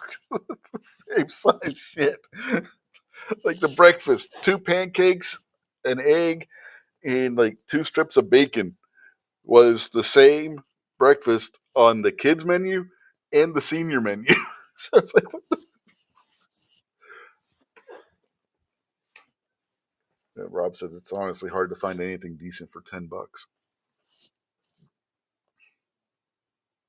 That's why it shocked me when Applebee's and Chili's were both advertising their big burger meal thing for $10 each. I was like, holy shit, that's cheap for both of those places. And I'd rather go to either one of those than McDonald's. Or at least I used to. I haven't been to Applebee's or Chili's in a while. Somebody said the Applebee's around here's quality's gone down.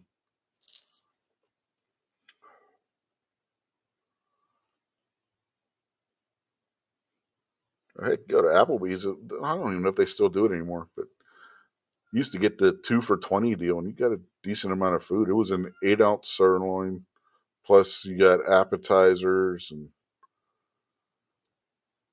your sides like a. I think you got a huge baked potato.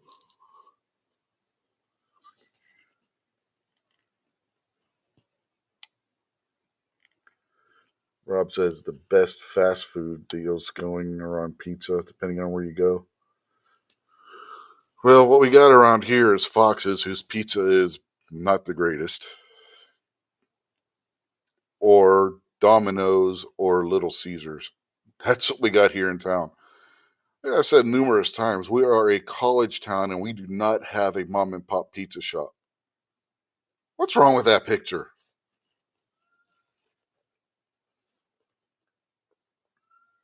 We do have one hell of a barbecue joint, though, and pretty good Chinese restaurant, too.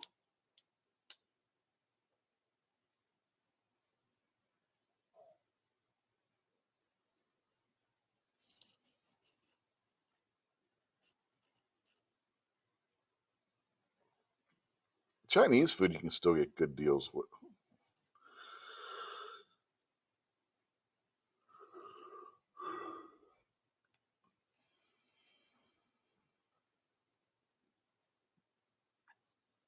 Rob says a large New York style pizza can feed four regular eaters for $20. Dude, I can eat a whole New York style pizza by myself. A large one.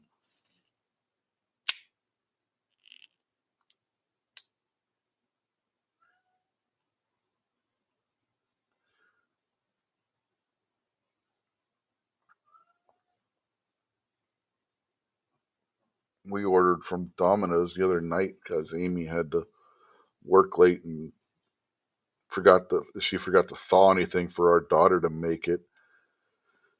So we just ordered a couple of pizzas from Domino's. We ordered three of them, I think it was. Anyway, I ate a whole one of them by myself. My son and I, we can put away a whole pizza if we sit down and do. Amy and our daughter, not so much. But me and my son, we can put away the whole pizza. Easy. Hell, man. I remember when I was in sixth grade, we had all you can eat pizza at the school. This when we were going to the Christian school. They went and bought a shit ton of pizzas. I ate 32 slices of thick cut Sicilian pizza.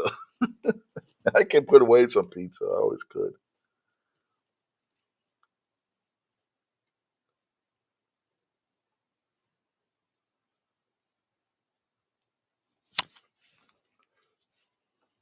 Rob says Domino large is probably half the size of a New York pizza. I know how big a New York style pizza is. It's basically the same style you get in Pittsburgh at the mom and pops as the New York style.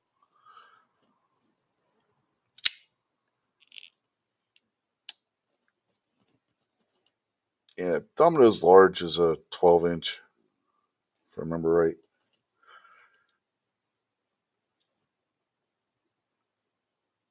If your more typical New York is at least a 16-inch.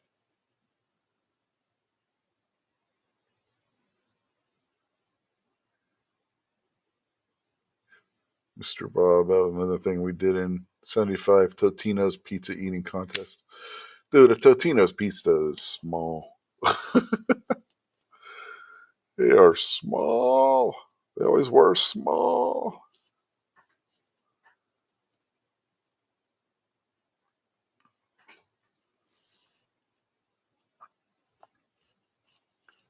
Yeah, so I said at least a 16-inch. They definitely be bigger.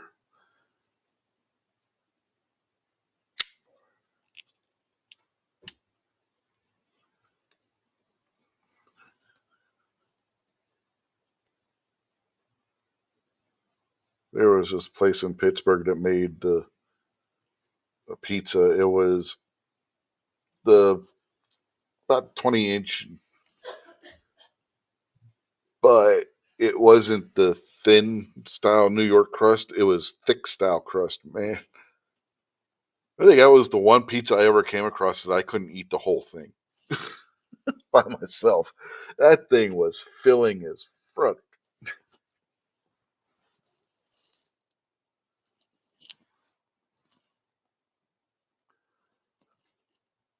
I've, I've never really ate Tombstone that much.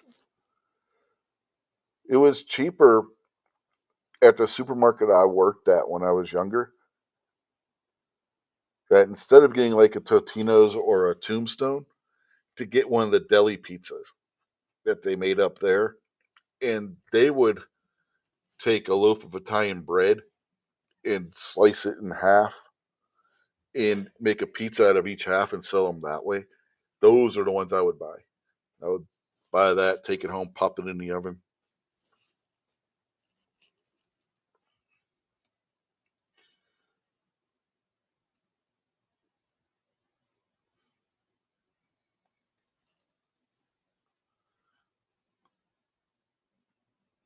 Then down the street from us, we had a pizza shop that made a steak sub on a whole loaf of Italian bread, like twice the size of a sub bun.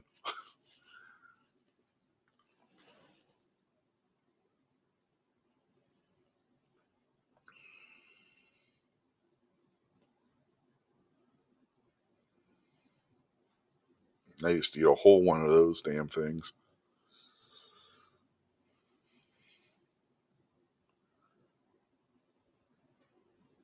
Yeah, Red Barons. I've eaten a few Red Barons. Yeah. You know those Schwan trucks that goes by the pizzas off of there. The same thing as the Red Barons. They're the exact same thing. Red Baron is owned by that company. If you look on the box, the Red Baron box, it has the Schwann's logo on the box, on the back of the box, like where the cooking instructions are.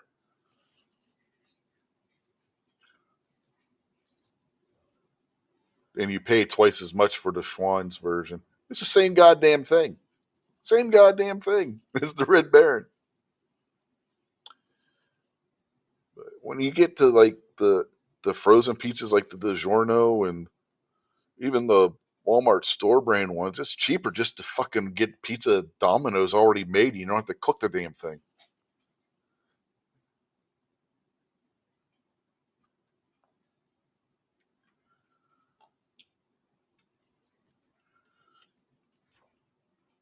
Well, even Red Baron sometimes it's cheaper to get a freaking Domino's pizza. It's crazy. What the price on frozen pizzas anymore? Frozen pizza in the supermarket used to be cheap.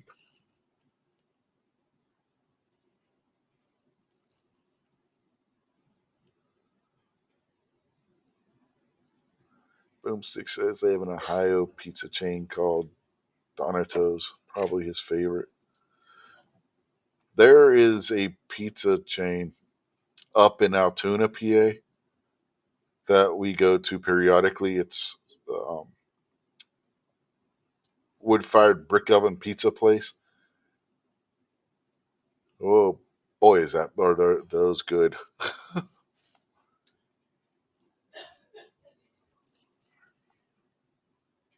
Expensive though, but damn, the pizza's good. They don't use the shredded mozzarella; they use the real sliced stuff. Oh God, the pizzas are to die for.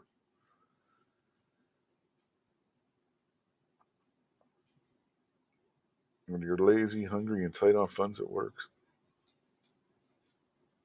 Yeah, Rob said prices have gone up. That's why you don't buy them anymore. Yeah, you can get a freaking already made Domino's pizza, large pepperoni, large sausage, whatever, large one topping for $7.99. You're gonna pay $8.99 for the fucking one in the freezer section at your supermarket, Walmart, whatever, and you still got to cook them. It's like what the fuck? You can get the one that's already made. All you gotta do is go home and open the box and eat it. Don't have to put it in the oven.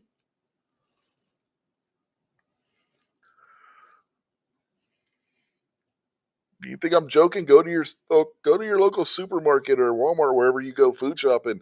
Price like a DiGiorno. It's cheaper to go to fucking Domino's or Little Caesars. It's crazy. Crazy.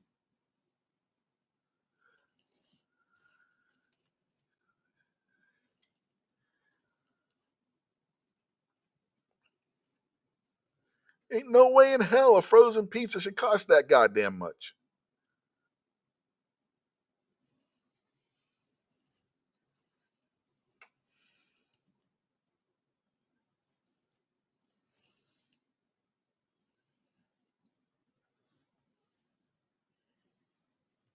Makes you wonder sometimes how Domino's makes any money.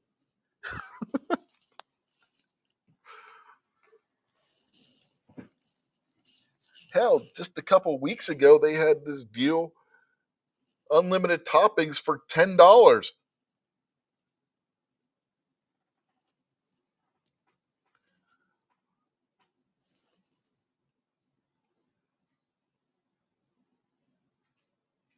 Rob says you're right. Even Domino's will have a deal, 2 for $7 each. I've never seen 2 for $7 at Pizza Hut.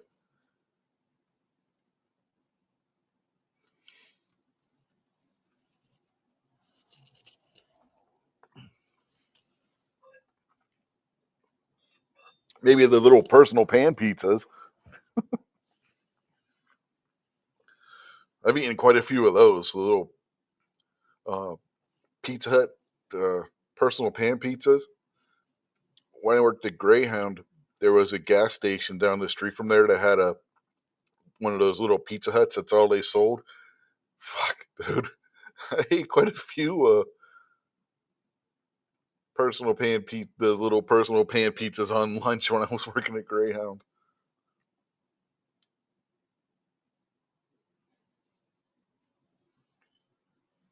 Boomstick says he won one of those Domino's pizza cards from Gary last year.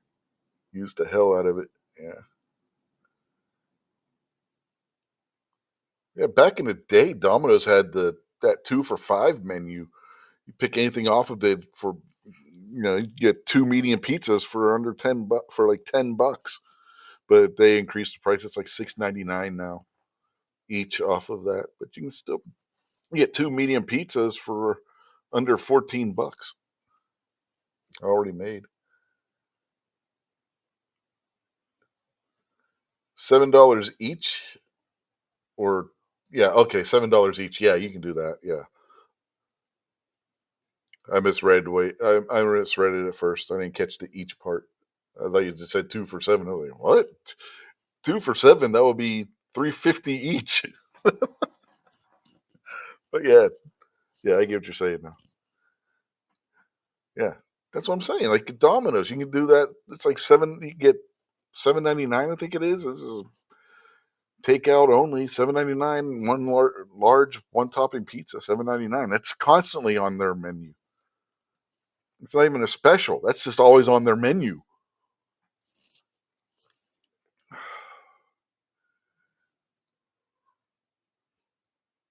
Vanessa's back.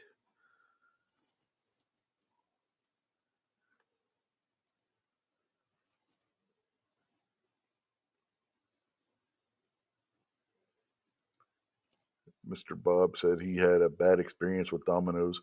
Said he ordered online, selected add pepperoni. That's what he got. An overcooked pizza crust with burnt pepperoni on it, no cheese, no sauce, just naked and burnt. Damn, man. You should have filed a complaint. I filed a complaint one time because they got our order wrong. I forget what it was. Dude, I got free pizza for like a month from them. So it's like, yeah, okay.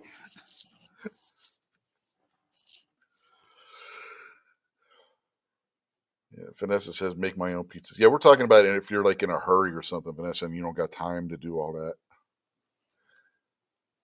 Like if you were working late or something and you don't have time to actually make something to grab, something that you can grab quick.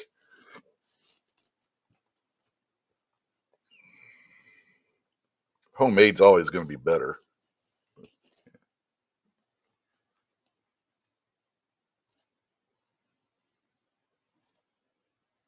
Yeah, if you live near town and it's probably cheaper to order a cheap pizza than to buy a good one. And yep, I agree.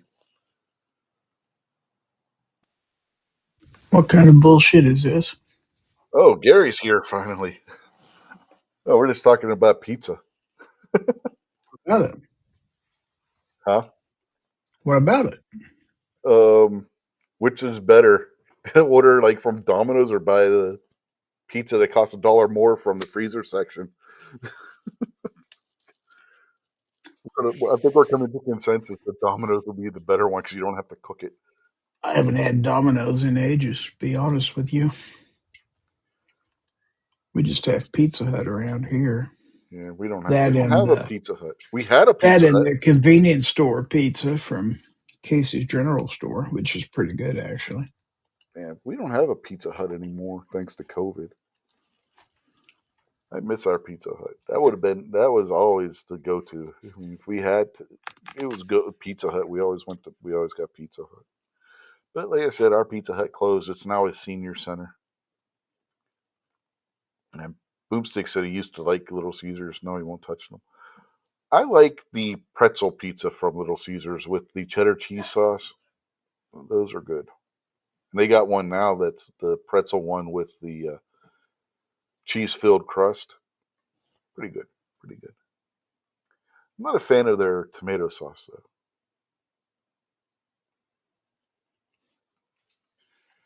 So where's everybody else? I don't know.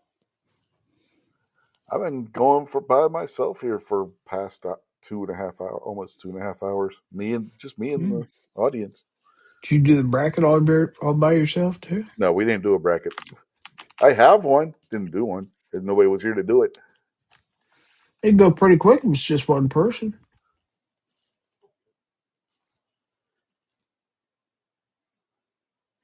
Yeah.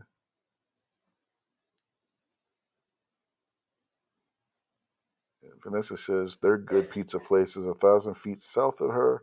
The senior center is now across the street from that place, and so is the police station. She's just got home. We have a senior center. Haven't been there in ages. Not since I was a senior. I ain't going in that place. Yeah. That's for old people. Mm-hmm. Well, hell, you don't even have to be an old person to go in the senior center here. There's all you can drive by there this summer, and there are always kids playing on the pickleball court because they have their own pickleball court right there at the senior center Well, if and they had something shuffleboard. cool to do, I'd be there. But it's Yeah, just going to be a bunch of old people playing pitch. I don't care about that. yeah. No, they got workout equipment and everything else there at that senior center. Weight machines and shit. You don't need a gym membership. Just go to the senior center. Well, our recreation center, if you're a resident of the city, it's free anyway because we're taxpayers. We help pay for the thing. So Senior center's free. yeah, well, the rec center's a hell of a lot more fun than the senior center. Well, compared to your senior center, maybe. You don't got all the cool stuff that we have. Apparently, the senior centers here have. So, is this a senior center or a civic center? What the hell?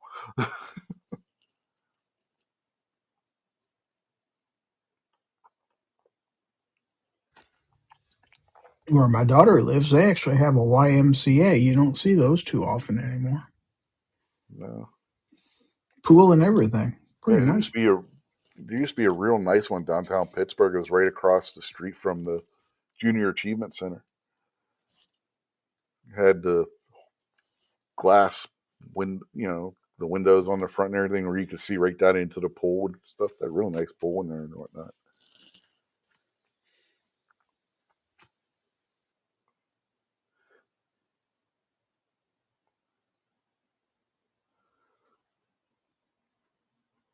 Rob says he liked Little Caesars, but they don't believe in the health code locally, so he avoids them.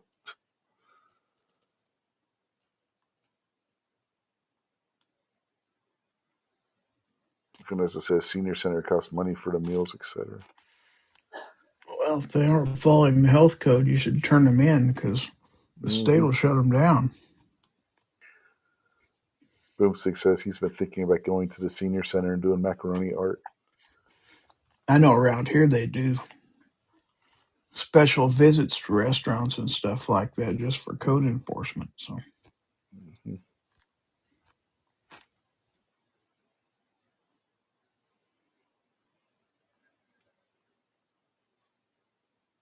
The senior centers around here, they do the meal thing where they have they home deliver meals and stuff for elderly.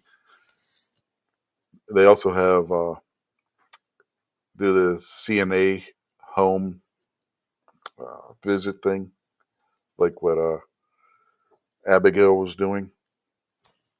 Amy actually did that before she went to work for the hospital. And,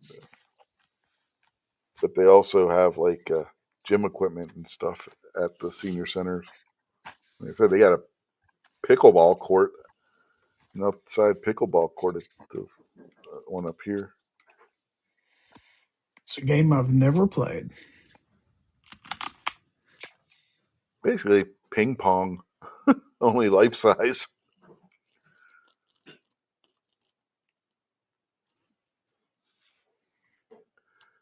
Boomstick says they have a YMCA, but they make you sing Village People songs.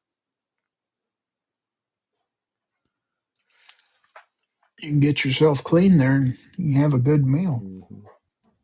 And you can pretty much do whatever you feel. That's what I hear. Mm-hmm. Vanessa says her state's too cheap to allow free meals. Yeah, I don't know if you had to pay for them in West Virginia or not. I know you go in there, and because I had to go in there a couple times with Amy when she was working there. The cooking smelled really good. I don't know what they were making, but it smelled good in there.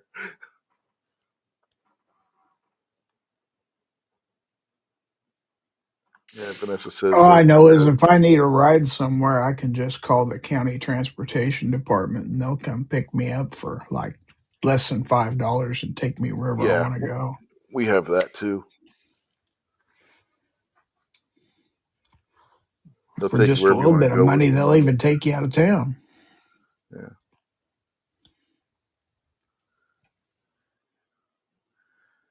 Said the Meals on Wheels thing is also means tested. Patron Dark's out there. Said he feels old. He came home today and all the snow was plowed out of his driveway and his sidewalk. He said he must have a nice neighbor. Yeah, maybe.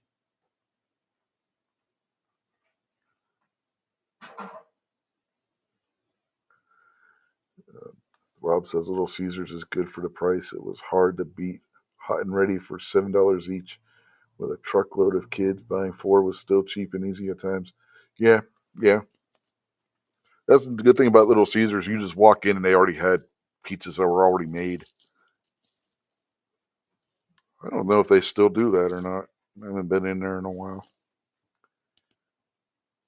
We usually order online and then she goes and picks it up. She'll pick it up on her way home because she's got to drive right by the Little Caesars.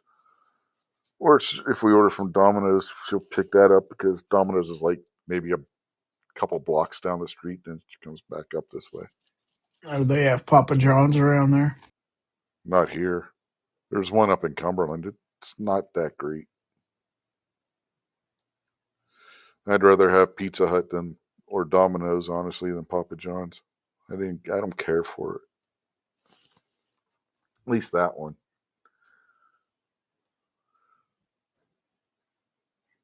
The one in Winchester is not too bad, but we hardly ever go to Winchester. So.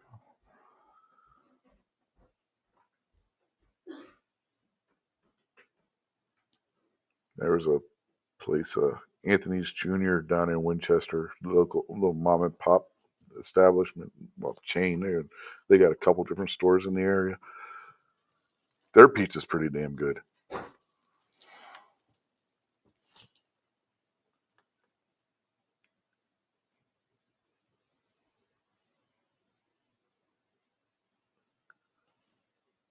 Yeah, Little Caesars used to be like $5 each, but they're like $7.99 now.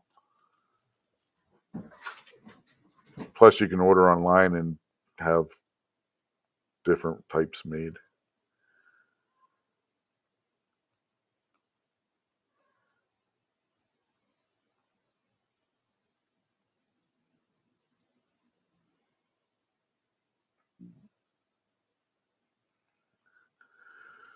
So I guess Michigan's getting the snow already. Huh. No, it was Yeah. Well, Moose sent me a picture. I think it was yesterday saying he had snow in his driveway. it was spitting snow here the other day. Every so often you would see a snowflake float by. It wasn't enough And to I call it a think flurry. we've got, I believe, a warning tonight saying we're supposed to get an inch or two overnight here.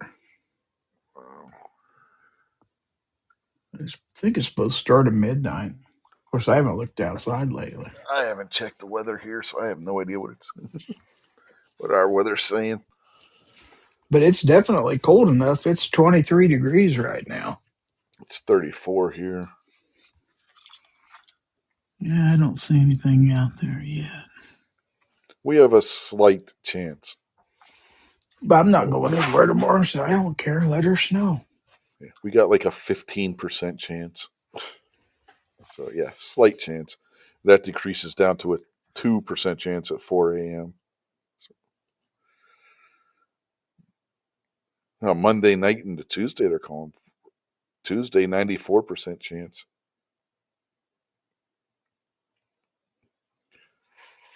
So did your Steelers play today? They showed up. They didn't actually play. Oh, that bad, huh? Um, they were winning in the first half. Then the second half happened. Has been the model this season.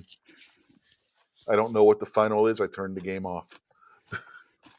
I'm trying to find it here. Let's see. Oh, Bills 26, Steelers 7. So they never scored again. It was 7-3 at the half. It looks like the Broncos and Commanders are in overtime. Wow. Yeah. If the Steelers would have won, they could have taken back over first place because Baltimore lost on Thursday to Cincinnati and lost big too, 32-14. Vanessa says up there in Connecticut they're supposed to get 2 to 4 inches Tuesday before 5 o'clock. Boomstick says, "You ever notice the older you get, the longer and colder the winters are?" I think it's the opposite. It seemed like winters were worse when I was a kid. We don't get the really bad ice storms and stuff like we used to, or the really bad snow like when I was a kid. We used to get that lake effect snow all the time. Maybe it's because I'm not living in Pittsburgh anymore. It just seems like the winters aren't as rough. I don't know. Well, yeah, that could be too. Yeah. The weather's not all that different here. We don't get anywhere near as the lake effect snow doesn't reach this far generally, but it still gets damn cold and we do get snow. Just doesn't seem like it's as much. Amy said the same thing. She grew up in this area. She said it doesn't seem like there's as much snow. Seems like she said it seems like we get more ice, but it's not super bad ice storm like when I was a kid, where the roads are like you don't need a sled, you just slide everywhere.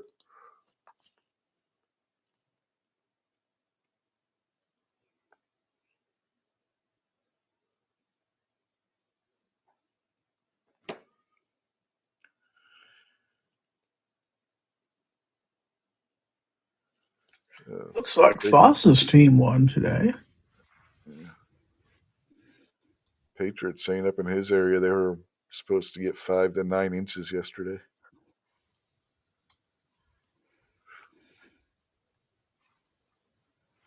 That's the same. 3 inches Wednesday and Thursday, maybe. I guess that's on top of the 2 to 4 that they're supposed to get on Tuesday. Dang. Yeah, I don't know. I know that said 94% chance on Tuesday of snow here, but I didn't see an amount.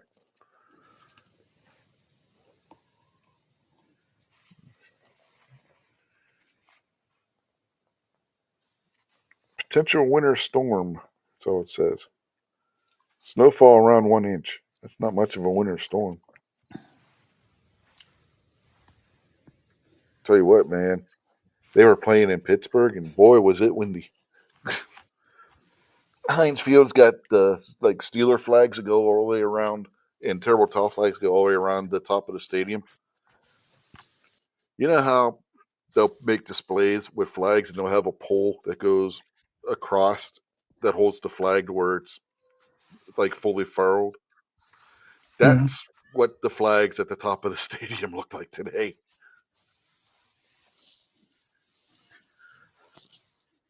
And the little streamers at the top of the goalposts were doing the same thing. You couldn't throw the ball more than 20 yards and expect it to be on target.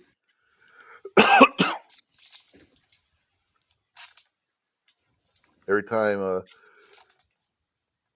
whoever was in for the Steelers at quarterback or Allen tried to throw, over 20 yards. Nope. That was wishful thinking.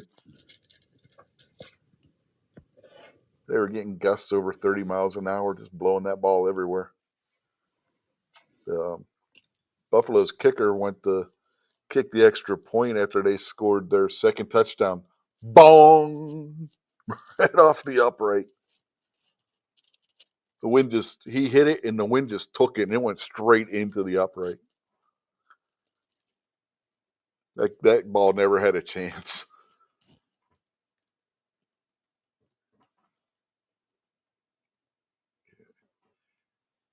There was a lot of running in that game.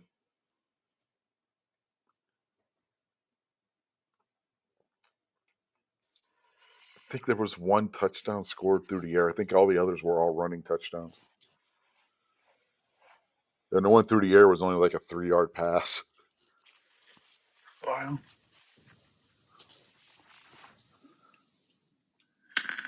At least out of the touchdowns I saw.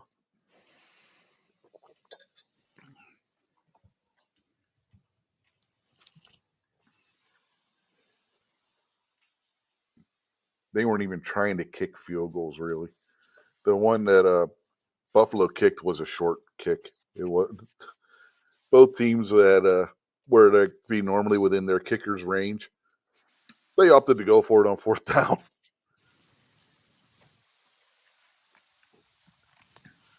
We ain't Unlike even most high school trying. teams.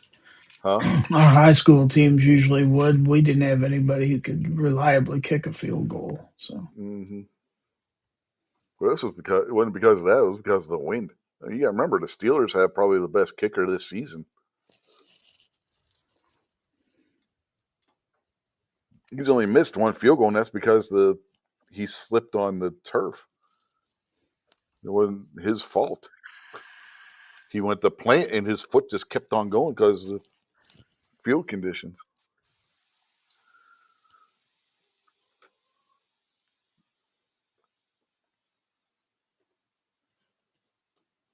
Yeah, they're still out there talking about the snow in the chat.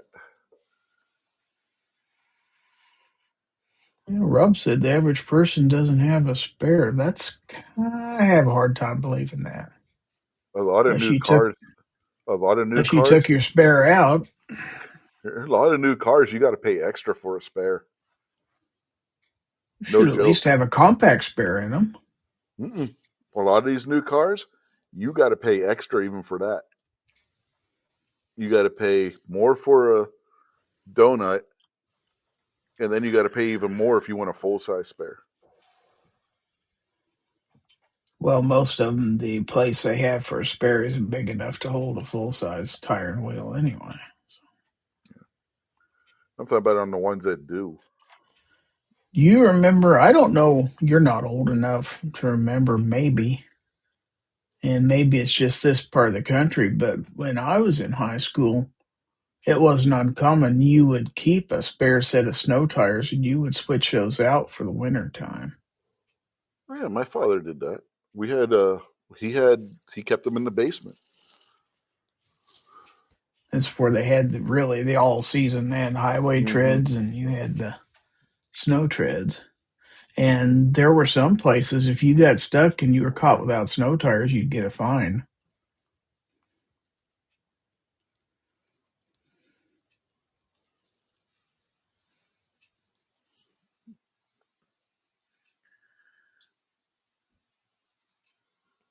And Gabriel's out there.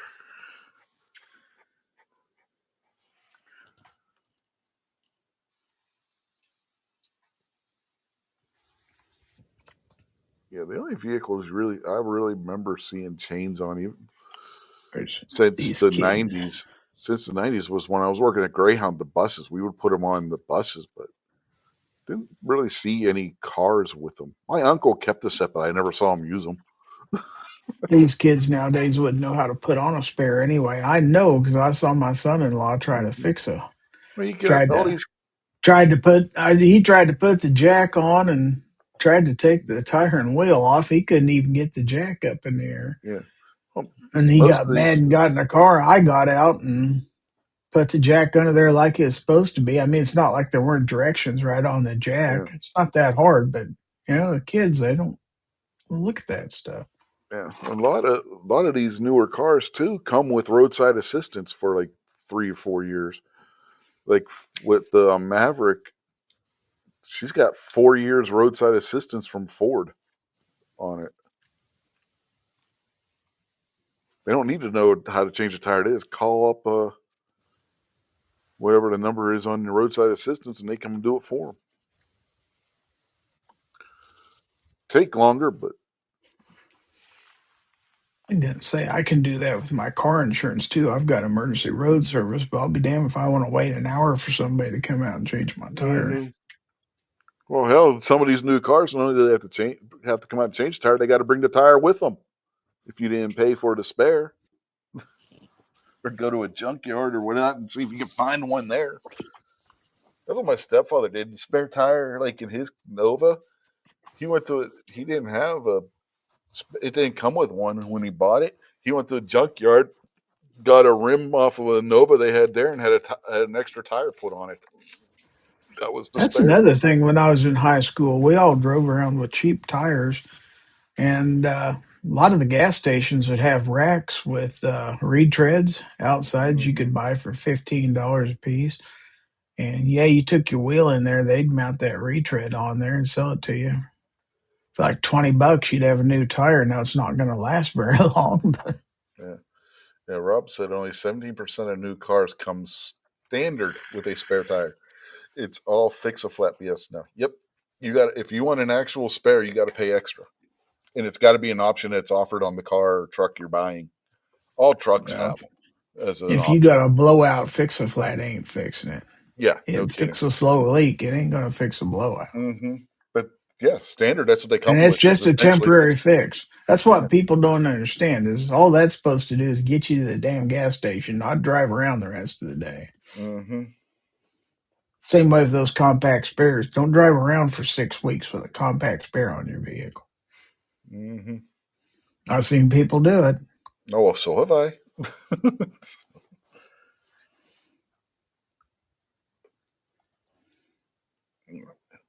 The Maverick, it's got a full size spare with a matching rim. So if she gets a flat, she takes it off. Nobody will ever know that tire had to be changed. It'll, has the exact same rim on the spare that the rest of the truck has.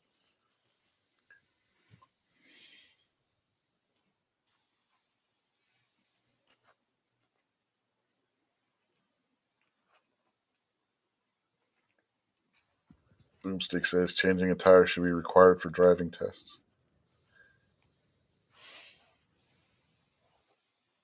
It was proposed at one time in Pennsylvania, but it never went through. My dad, not just me, but both my sisters too, we weren't allowed to drive by ourselves. We couldn't change a tire. He'd make us go out there hmm and do it in the driveway just to prove we could do it. I knew how to change a tire when I was 12 years old. Well, I did too, but dad was a mechanic. Yeah. He taught me how to do stuff like Oh, that all the time. my stepfather's case, it was like a Christmas Story, only without the old fudge part. Here, come on, you're gonna help me change this tire. Learn how to do it. You know. That's what we do back in the day. You'd take the hubcap, Mm-hmm. you'd lay it down Uh on the huh. ground. That's Yep. where you'd put your lug nuts so they wouldn't Yep. roll off and get lost. Yeah. Yep.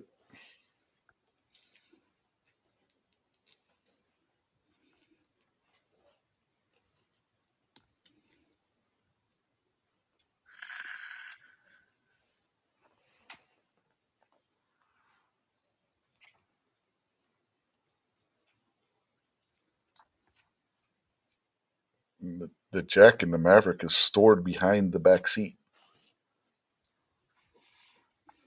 You gotta pull the back of the back seat down, and and the jack's stored right there. It's under the cargo compartment on my SUV. Yeah, that's where it was in the Escape. I know because I store stuff down there. 'Cause I carry a supply of stick American flags, like you put Mm-hmm. aside alongside graves. I go out and visit my dad's grave every once in a while, and if the flag's worn out, I just replace it. So I usually buy about half a dozen at a time, and I just keep those in a spare tire well. Mm-hmm. Rob says definitely better to have a full size spare. The donuts will get you killed in bad weather. Yeah, they can. They're not. They are not made for traction. They're made to They're get not the. they're not made for full speed travel either. No, they're You made for should, you to be able to limp home. yep, not to be driving 65, 70 miles an hour down the Nope. road. Nope. In fact, it used to be printed right on the side of them, maximum speed like Yeah. 50 40. miles an hour or Yeah. something like that. 45. Something like that. Yeah. They weren't even rated to go the speed limit back in the day. I had a friend of mine ignore that, and he drove around with one for a week on his vehicle. Guess what? Those will blow too. Oh yeah, they'll blow faster than a Yeah, standard tire. because there ain't nothing to them. No, they don't even qualify as bias ply. No, but it's not meant for that. It Mm-mm. will get you to the gas station, which is the important thing. Mm-hmm.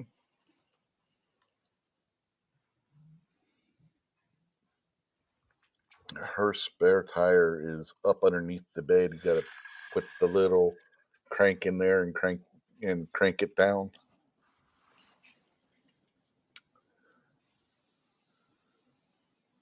The access to the cranking mechanism is right above the trailer hitch.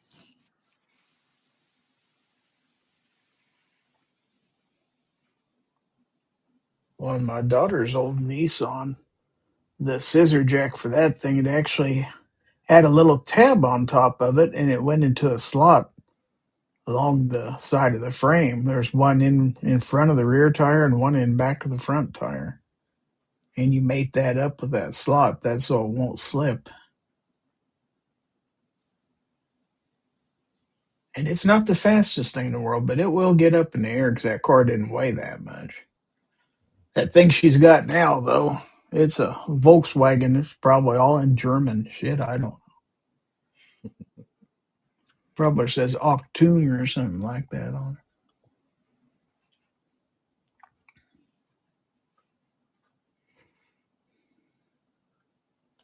Boomstick said he hired an 18-year-old boy one time, told him to go to a truck and get a claw hammer. He asked him, "What's a claw hammer?"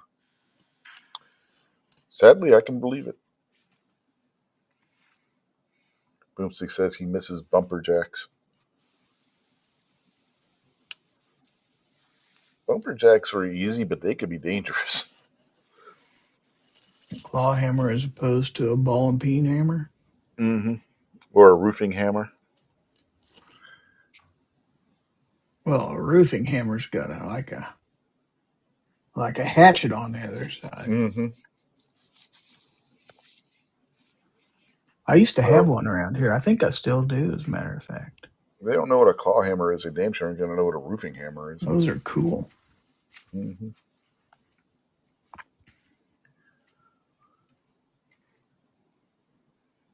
Bumper jacks. That's all we had when I was growing up is bumper jacks. Oh, I've used them. Wasn't the most stable or safe things in the No, world. that's what I'm saying. But They weren't the safest thing in that the was world. back when vehicles actually had bumpers. Mm-hmm.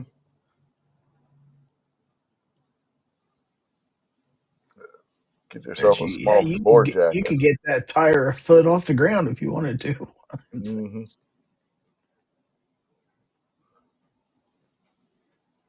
We got a small floor jack, man. That'll get a car off the ground.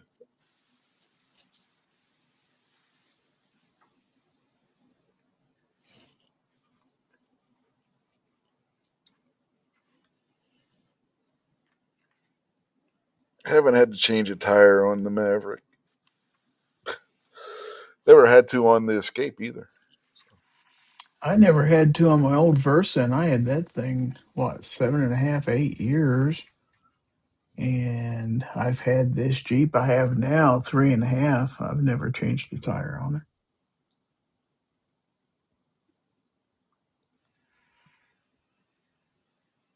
what I used to hate is those hydraulic jacks, Mm-hmm. and you'd have to get them underneath the axle, like on a pickup. So it took forever to get those things centered just right where I'd lift the thing up. Yeah, our old Buick LeSabre had that style, and damn thing fucking broke the one when I was using it. The one time, damn car almost fell on my foot.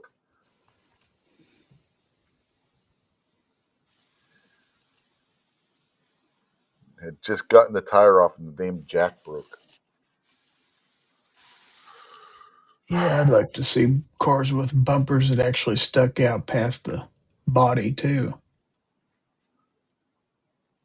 You didn't want to hit somebody's car because you'd probably screw up your grill because you'd hit their bumper. Mm-hmm. The old chrome horn. Get out of the way. Hit him with the bumper. If that's not deterrent enough, throw a hitch on the bumper. Mm-hmm. Like you don't want to hit that, or you're Oh, going to be buying a radiator. on the front end, put a cattle pusher. If you bend up the bumper, it's just a matter of taking a bumper off, putting a new one on. If it was Mm-hmm. hurt, I mean, he's right now. Yeah, anytime you screw something up on the front or back, it's 2 grand. Yeah. Mm-hmm.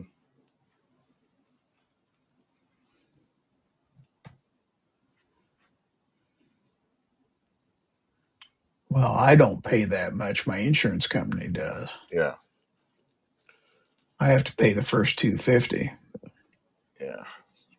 I think that's what we had to pay when she had that deer hit the Fusion when it broadsided the car. You've seen the pictures. You've seen the damage that was I done. had it happen to me.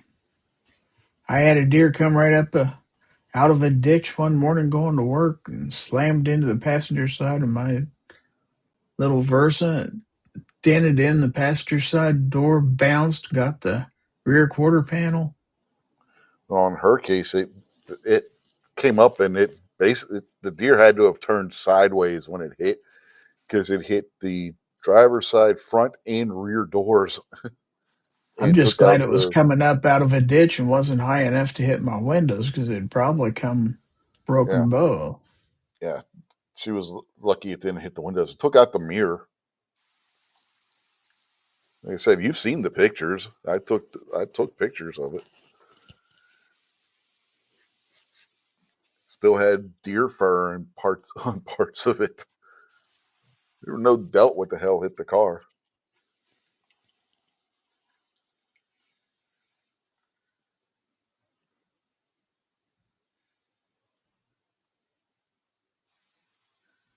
There isn't much you can do with something that just comes right up out of the ditch and hits you. You can't see that coming.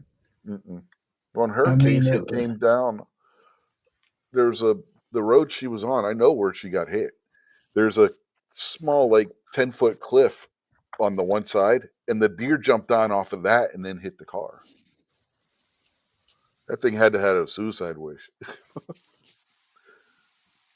If this jump don't kill me, the car will.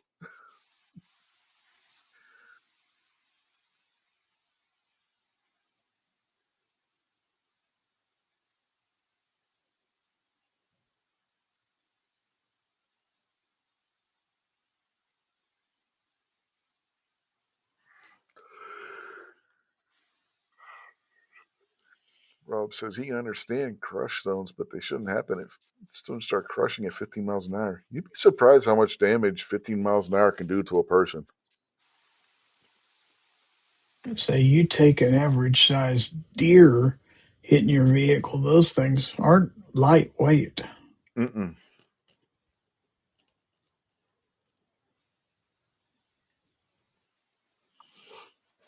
I've seen a deer hit a car that was standing still and put a hurting on that car. When it That, hit the side of my car, the cover for the dome lamp came off mm-hmm, inside. That's how hard the impact was. It was literally like getting hit by a car almost. yeah. Well, this was an old 70s Ford Thunderbird that I'm talking about. The car was parked, and the deer ran into the car and totally fucked up the rear quarter panel.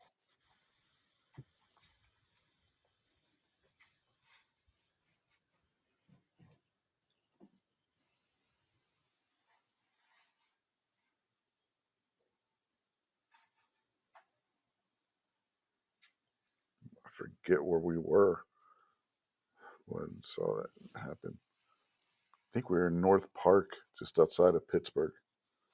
The car was parked at a swim pool.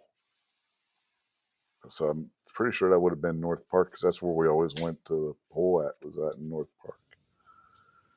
And yeah, deer just came running up, and the car was parked at the top of the hill. I don't know if the deer didn't see the car and just smashed right into the driver's side, the rear quarter panel, and just totaled that quarter panel.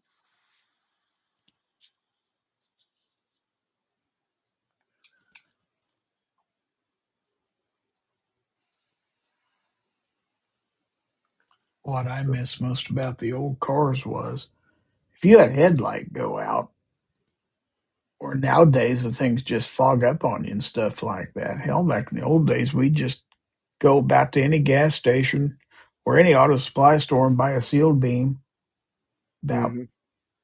$7.50, $8. You take out two screws, which is a little retainer for the headlight, Oh yeah, unplug it, put the new one in from the front. You didn't have yeah. to pop the hood open. No, you didn't have to pop the hood. Literally in 5 minutes, you had everything fixed. You had brand new headlight. Yep. The only thing you might have to do is, depending on if when you're changing it, if the aiming got off, is pull up to a building some point and aim the thing again. Maybe. Which really shouldn't happen because there's other No. screws that you'd adjust Yeah. that with. So I'm saying if. I mean, there's always the possibility, but it was highly improbable. But yeah. Yeah, I've aimed my own headlights before. We just drive Yeah. up front of a building or a garage Yeah. door. That's all you did. Point the car at a door, at a wall, garage door, whatever, and just aim your headlights to where they're pointing straight. But we didn't have these little headlights they have now that are inside a housing No. that you have to take your battery out to get to practically. Yeah, they were just starting to come out with those when I was in my teens. My God, you got to be a contortionist to change the headlights in some of these vehicles now. Mm-hmm. The Mavericks are actually pretty easy to change. They have those ones, but they're fairly easy to get to.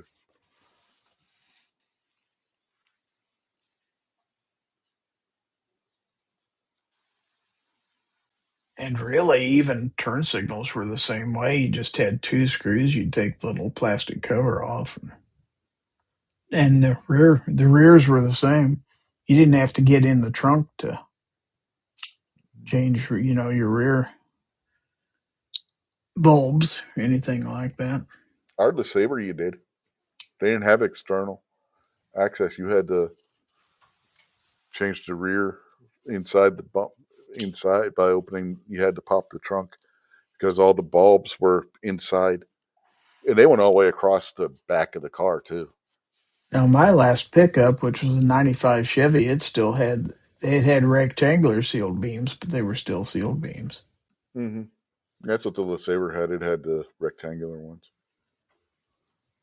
But you had two on each side because you had your low beam and your high Mm-hmm. beam. They were separate Yeah, bulbs. yeah. The outer was your regular, and the high beams were inner. Or in the pickup's case, upper and lower. Mm-hmm.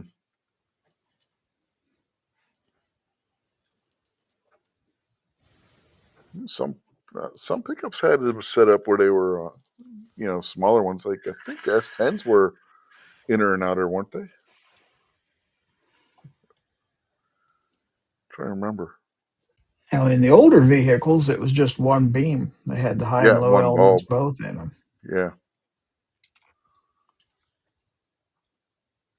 And that's the you way my changed the Camaro high was. beams with a floor switch. Yep, just a little nub. Tap it Yep. with your foot. And if you want to go way back to the 50s, on the other side, over by the gas pedal, was where your starter was. There was a similar switch to that, and that was your starter.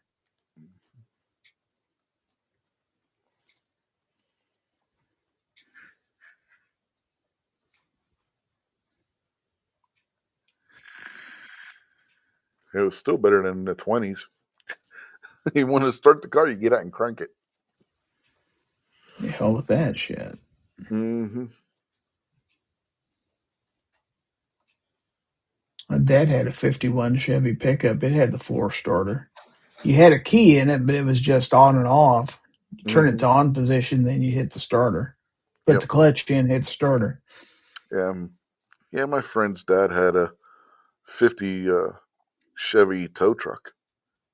It had 50 something Chevy tow truck. It had the floor starter. And those were workhorses. Hmm. And it had the I military guarantee you style. Oh, the good. sheet metal on those things, you'd hurt yourself trying to dent it in with your Yeah. hand. It's not going to happen. It didn't have the floor high beam selector in it. It had the military style. Have you ever seen the military style light selectors? I think so. It almost looks like a key that you got to turn to each selection. It had that for the headlights and stuff. He says Hmm. because it was a tow truck, it had a different lighting system in it than the standard truck's lighting I know system was. the battery in Dad's was actually underneath is in the passenger compartment. You'd lift up the mat over on the passenger side, and that's where the battery was.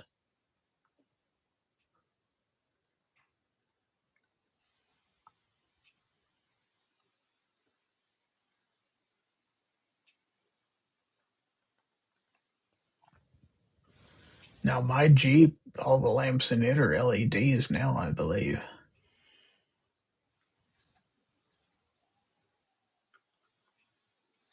That's possible, depending on what the Those options are. headlights are nice and bright. Hmm. Yeah, but depending on what option packages are on it, yeah, it's entirely possible you got LED headlights on it.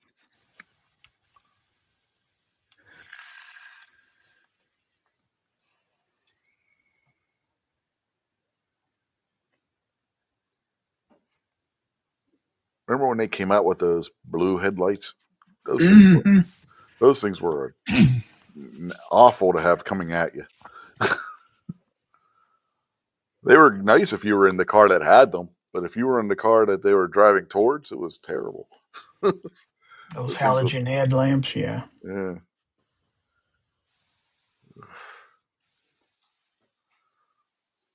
What they literally did on those is they engineered those elements to burn it absolutely at the highest that they could burn. So they didn't last long.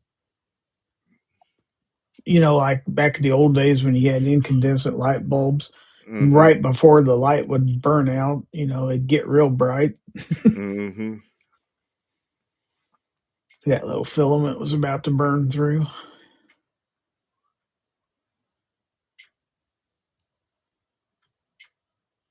Rob saying some cars don't even have bulbs to change.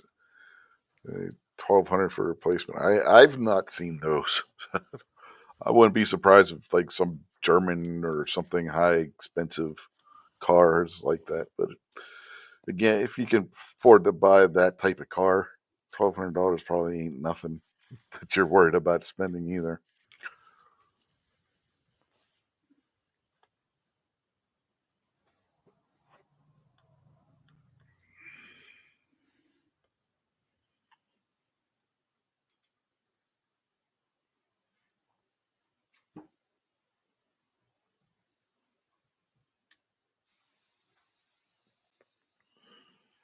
You remember those? I think it was you and Barbecue that was recommending for wiper blades that I buy these Bosch icons. No, it wasn't me.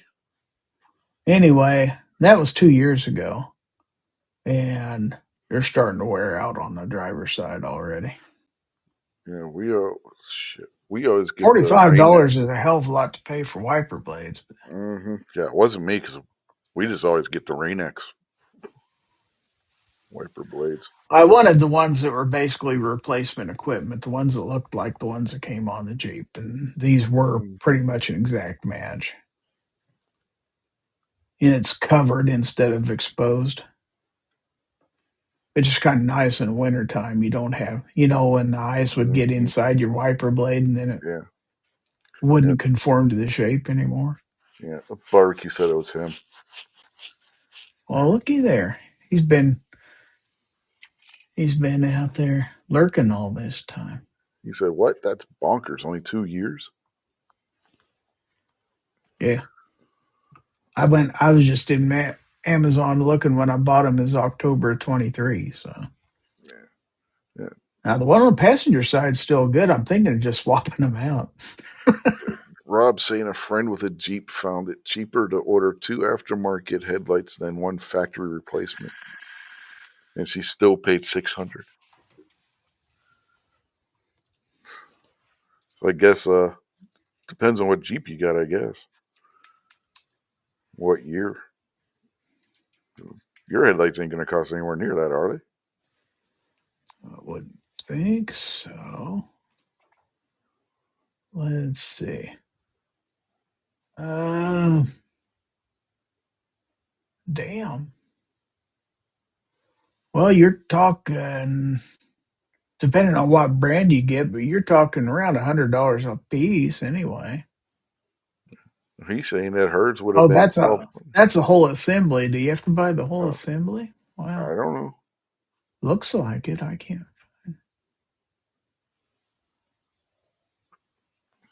You can't just replace a bulb. No, you got to replace the whole damn assembly. That's bogus as hell. That's Jeep. That doesn't surprise me at all with a Jeep. But it's got 92,000 miles on it, and I've never replaced them yet. So I don't know how much longer I'm keeping it. Well, it's not paid for till next May. So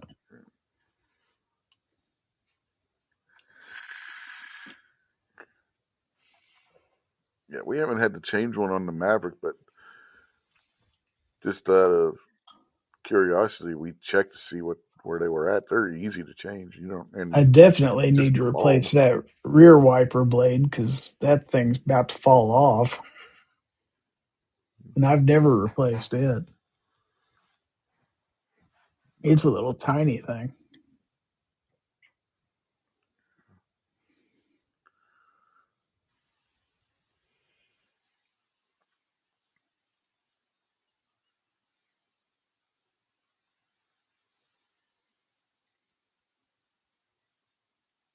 Yeah, But no, I'm not for something like that. I'm not spending the money for genuine Jeep parts.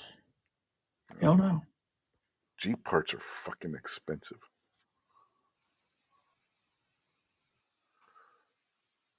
I've known people that had a new Jeep and got rid of it just because of how expensive parts for the damn thing were. So when he said Well, twelve it's the hundred, only problem I've ever had with it, other than the stop start battery quit working. But I could care less because I didn't like the stop start system anyway. So I just ignored mm-hmm. that warning on my dash. Oh, damn. When I hit a red light, it won't shut the engine off no more. How horrible. Yeah, so it's nice about the Ford. You can just turn it off in the settings and it'll stay off. It doesn't turn Mm. back on. No, on this one, there's a little button, but you have to hit it each time.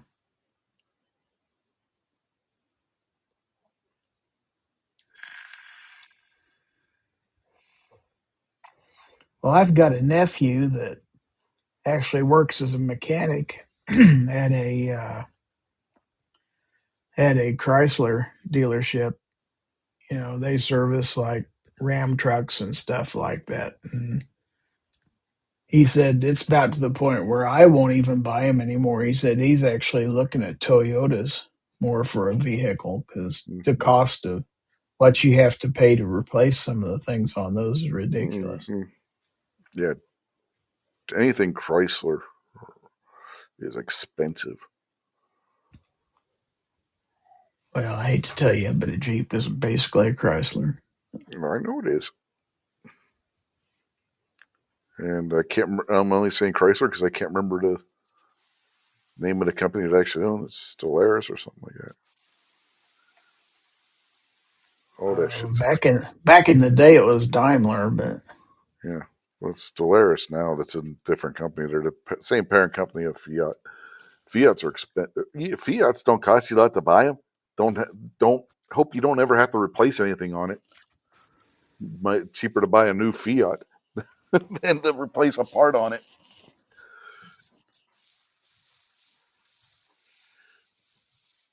They were the one truck channel I was testing had what I watched was testing a Fiat 500, and they had I forget what it was, they had to change on it, and they couldn't believe the price that they were told it's going to cost just for the part, because they got mechanics working for them. They were going to buy it and put it on themselves. Just the part itself was insanely expensive. It's like, Jesus Christ. And that's a Fiat. Fiats ain't supposed to be expensive.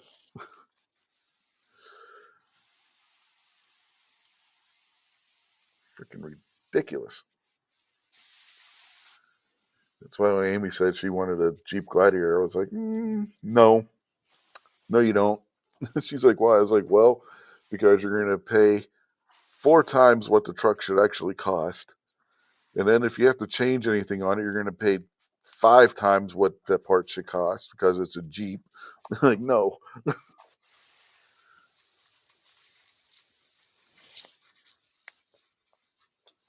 Anybody who doesn't know what the Jeep Gladiator is, it's their mid-sized pickup model. Looks like a Wrangler with a truck bed on the back.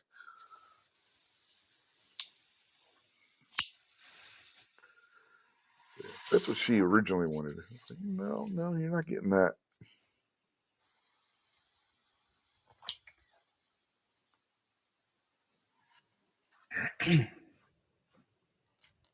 Tried talking her into getting the Ranger, but she didn't want to do that. She wanted the Maverick, so she got the Maverick. Say, my next one, I may very well go for it again. It's been a while.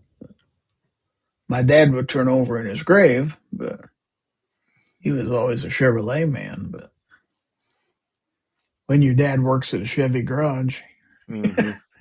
you're not really allowed to drive anything else.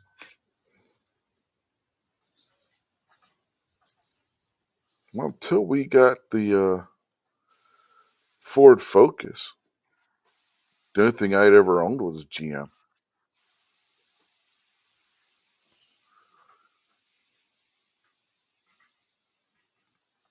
I don't know that GM has that good a reputation anymore. Mm-mm.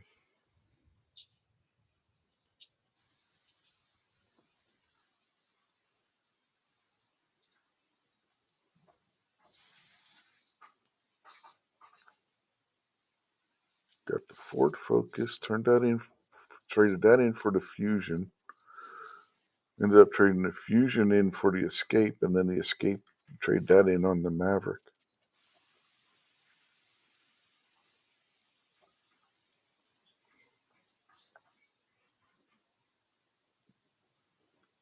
Rob said he'd like to see vehicles have some character again. Now they all basically look alike. It's especially true with the damn SUVs, like the Escape size ones or Jeep Compass ones. If you're not paying attention and they're a similar color, you can walk up to the wrong car. I Not do really. like, I do like having a 4-wheel drive SUV. Mm-hmm. Uh, it's tall enough I can see to drive fairly well. It's rugged enough. A little bit extra ground clearance. And if I had to, if I ever got stuck or, bad roads, I could get somewhere if I had to. Now, I can count on one hand the times I've actually used a 4-wheel drive, but it's there when I need it.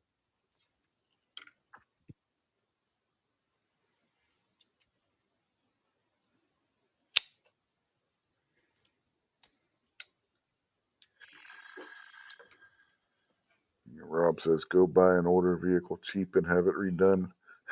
Yeah. To get one worth doing it to, you're talking, what, a 20-year-old vehicle or better? Yeah. And thanks to, Anything made in the last 10 years are all about the same kind of yeah, junk. So and thanks to Obama with that cash for clunkers, there's even less of them on the road than what there should be. And a lot of them were destroyed.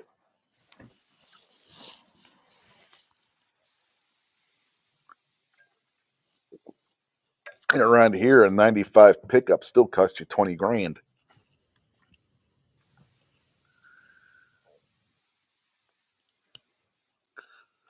if it's in any kind of good shape.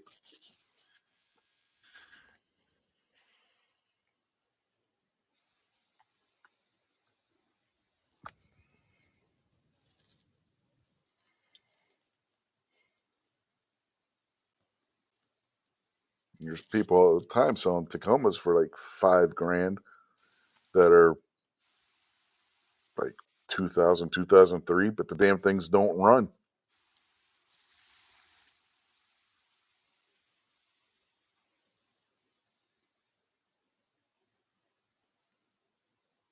Hell, some of them don't even have engines in them.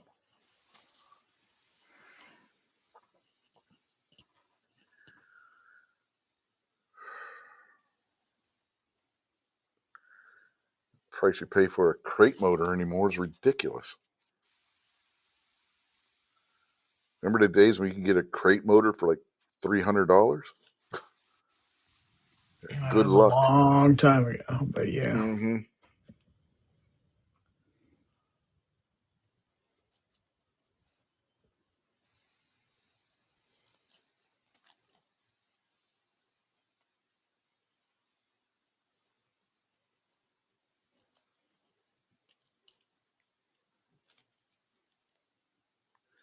Yeah, you look around here, anything that's like a 95 pickup, it's a rust bucket.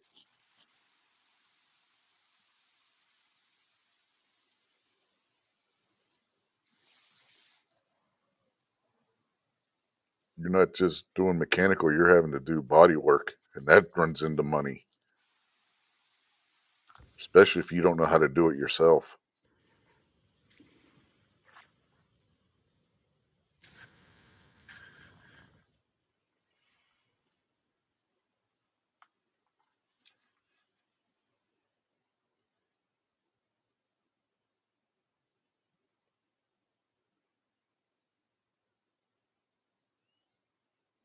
I think Barbecue's asking if you remember when you can get an SKS for $75.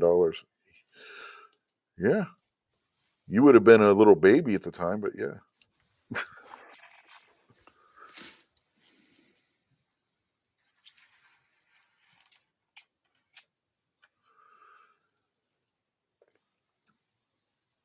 He could come on here and we could do a bracket.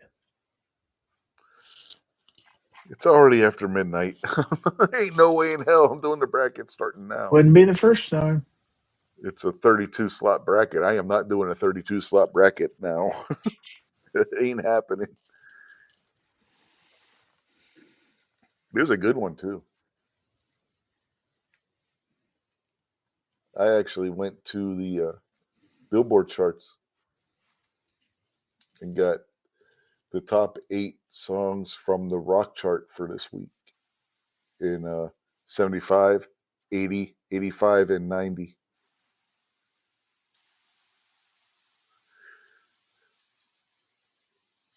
The 75, I had to cheat. I don't know if you were out there listening or anything, but they didn't actually do a rock chart in 75. So I had to cheat and go with the first 8, the highest ranked rock songs off of the Hot 100 for that year, or that week anyway. This week in that year, you know what I mean? So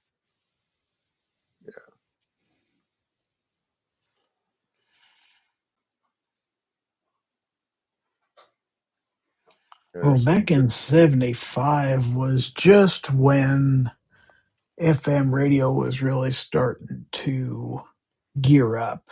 Mm-hmm. And because before that, most all music played on AM stations.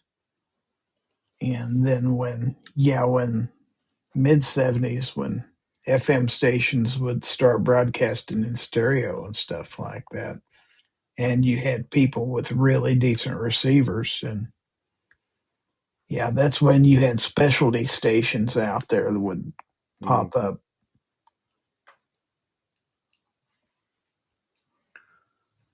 For example, when the disco era was popular, right about the Mm-hmm. 76, 77, you would have entire stations that wouldn't play that music.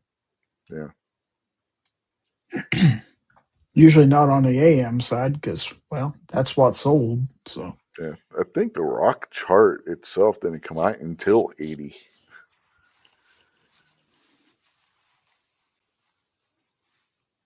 Rob said his truck's rusty, but it runs. You start getting rusty at 32. Should we take you out to scrapyard? Shit.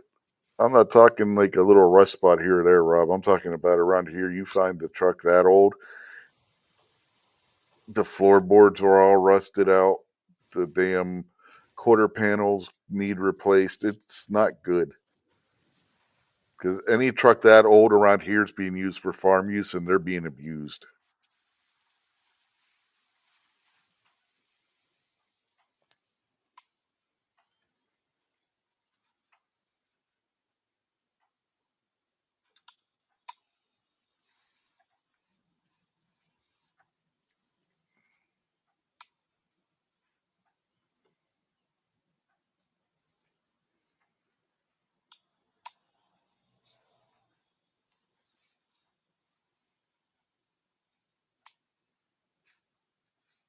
You don't see very many 95 pickups still on the road here. You really don't.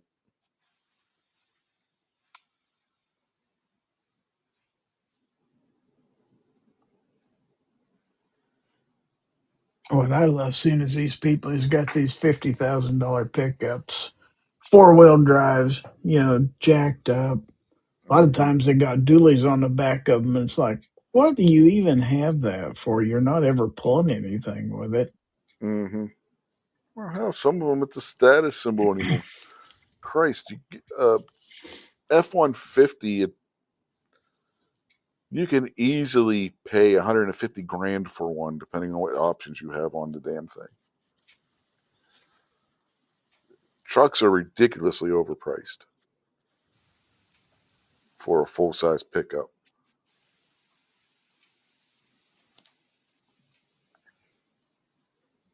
Remember when 150,000 would get you a Ferrari?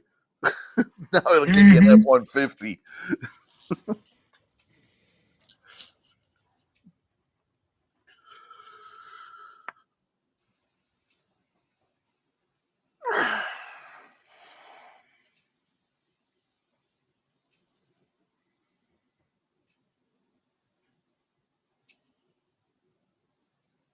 Rob says ego trucks. Yeah, that's basically what it is. You can get an F-250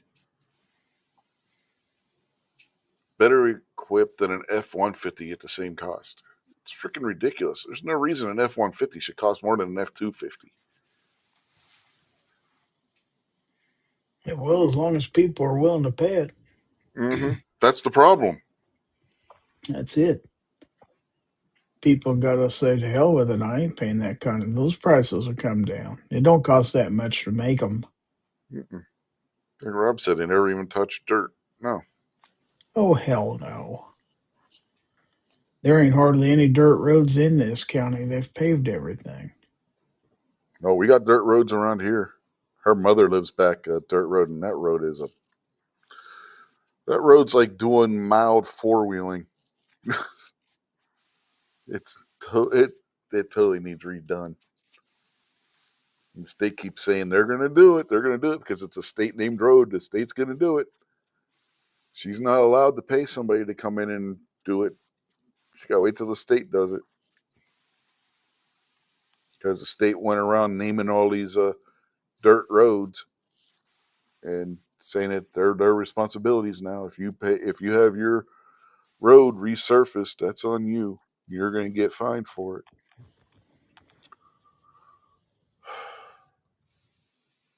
Her road is literally falling apart.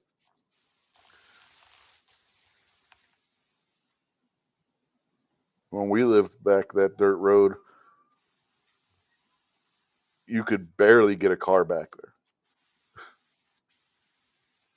You got to have an SUV or a truck in now to get a car to get back in there. You cannot get back in there with a car. You're not going to make it.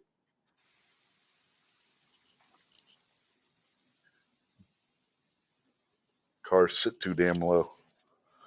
The way the road's messed up, you'll be dragging your car all over the place.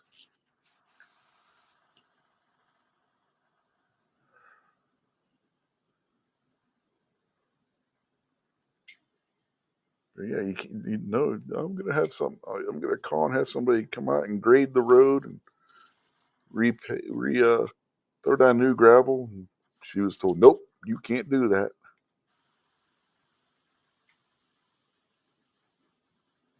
She's like, well, I have to have somebody come and plow it. Like, yeah, well, that's not the same thing. That's what she got told.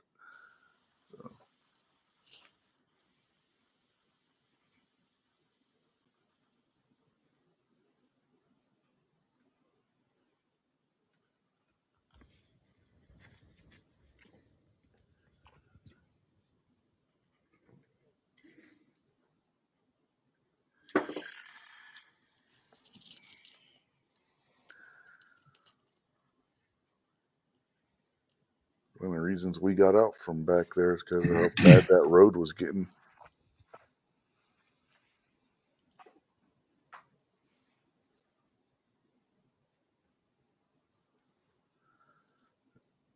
I kid you not, it looks like what you see on the truck channels when they go on the light uh, off-roading trails. That's what her dirt road looks like.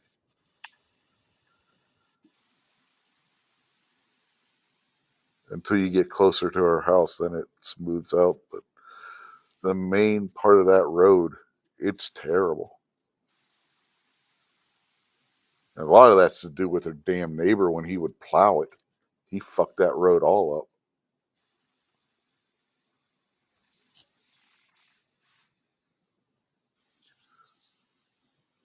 Good Lord, it's been 3.5 hours already. When is it? 12:35.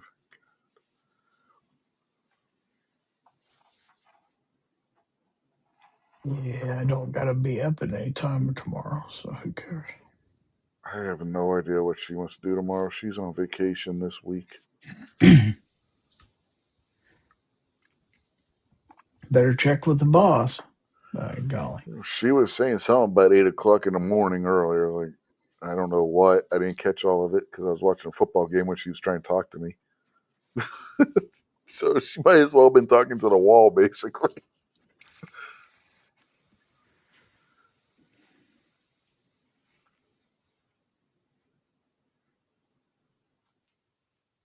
He's talking about debt out there, Rob is. Mm-hmm. The only reason, I mean, when I retired, I could have easily paid off my vehicle loan, but my investment guy, because I got a good deal on the interest rate on that, and he said, for all you're paying on that, he said, just go ahead and pay the loan off. He said, you'll make more than that on your investments, so you're actually making money doing it that way. But my next one, I'll just probably pay cash for it. Mm-hmm.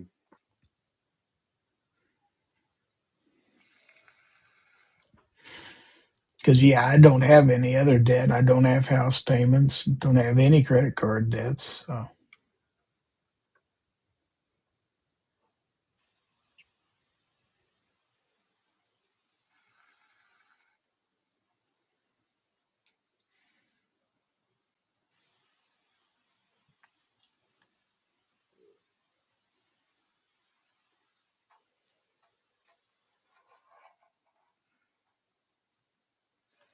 How many people are still out there? 3 on YouTube, 5 on X, it says. Wow. wow. One on. Well, but nobody ever says anything on X. It's like, I go over there and check, and nobody said anything.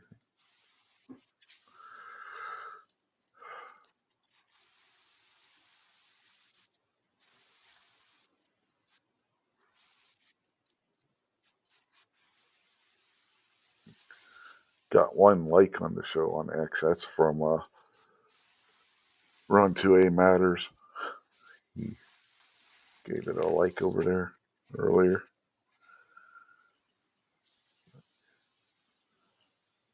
Yeah, we were going through my X account on my X thread anyway on here earlier. The, I don't know if you were watching. Secretary of War put up a pretty funny meme. I didn't see. I'll go find it again.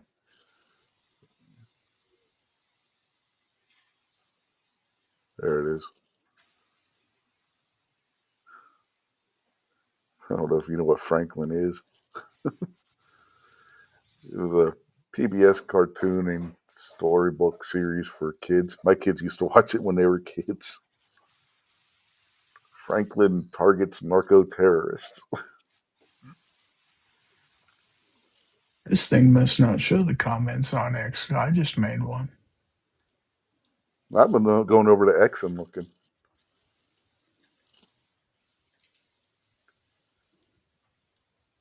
Yeah, I thought that was a pretty funny meme. If you use StreamYard, you can see X comments. Just saying.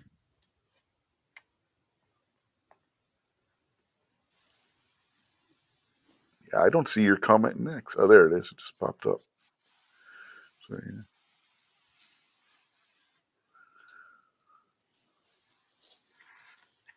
Yeah, I agree. The 50-year mortgage is ridiculous. Mm-hmm. What kind of idiot's going to get themselves in a 50-year mortgage? You just answered your own question.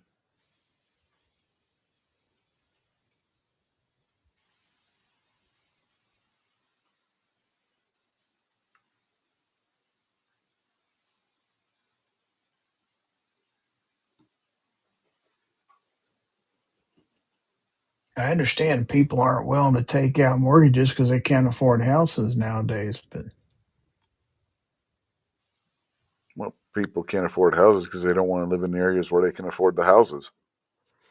well, affordable. There are hardly any affordable houses anymore because of cost of construction and everything else. But It depends on where you're at. Like you got people in San Francisco bitching about housing costs.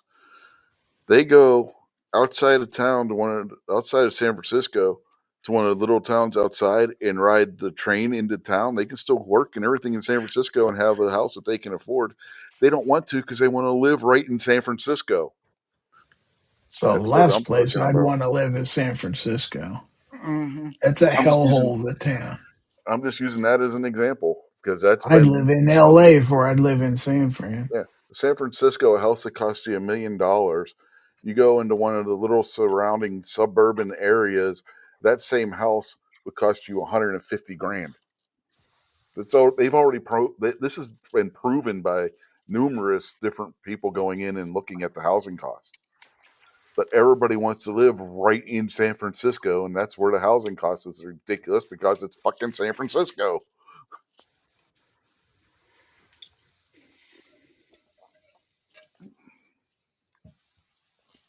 Instead of buying what they can afford, everybody wants to buy these houses that they can't afford because it's a status symbol and it's more convenient to live downtown.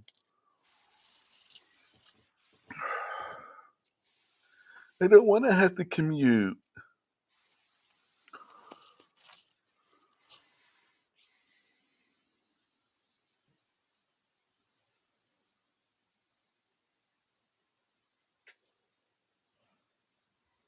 Well, to hear my dad tell it back in the 40s and stuff, if you went to a big city like Kansas City, hardly anybody would actually drive downtown. You'd drive close enough to where you could hop on a streetcar or something like that because that's how Mm-hmm. you got around. There's nobody in the right mind to drive downtown. Mm-hmm. No. Very little parking. It's Yeah. busy. Yeah. When I was a kid, that's where it was in Pittsburgh. You didn't drive downtown unless you absolutely had to. Like if you were going Christmas shopping or something and you were going to Kaufman's, you would park in their parking lot. But you had to have your parking validated showing that you were shopping in the store. And to get your parking validated, you had to have a receipt from the store, you know? Otherwise, you were paying $15 to park in that parking garage if you didn't have your parking validated by the store stating that you were shopping in the store.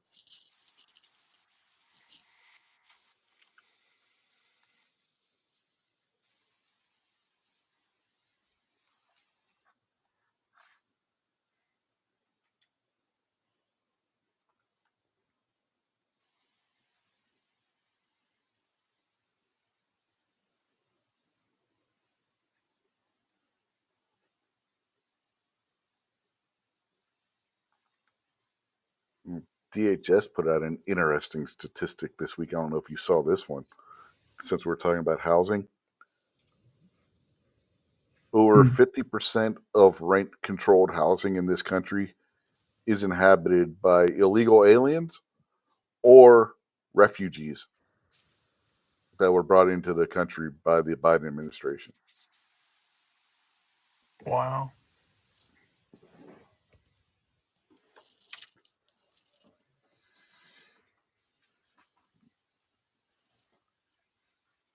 You want to talk about affordable housing and why people can't find any? There's a big reason right there, right?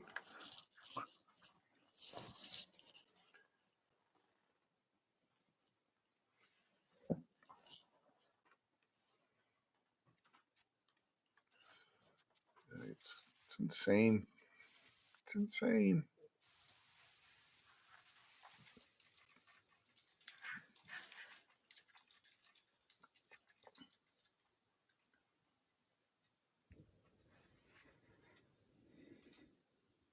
You weren't here when we were talking about it earlier. 5,500, 5,005 rather, of the people that DHS has gone through so far from Afghanistan that are in the country now pose some Yeah. form of national security threat. I wouldn't doubt it. That was a story that DHS put out today to the various news sources. There were 3 different Afghanis arrested for some form of terrorism this week. One for raping a teenager in Montana, one for a bomb threat in Texas, and of course the guy that shot the 2 National Guardsmen. All within a 3-day span. Monday, Tuesday, and Wednesday that happened. Hmm. Well, it says we got 11 on X now. The X count went up. So, hello, Got at least everybody. one on Rumble now, too. Well, that one's been there. That one's always there. I just went over to Rumble and made a comment just so you can see that it works. Yeah, It better work on Rumble. You're using Rumble Studio. yeah, right? But evening to everybody who just joined on X. We gained 6 viewers over there. I tell you what, if YouTube starts giving us all channel strikes, we may all end up doing lives on Rumble soon. Mm-hmm. Rumble and X. Well, if that's what I have to do, that's what I'll do. Mm-hmm. If you can get the viewers to go over there, that's the only thing. Yeah, that's the problem. Viewers don't like to migrate.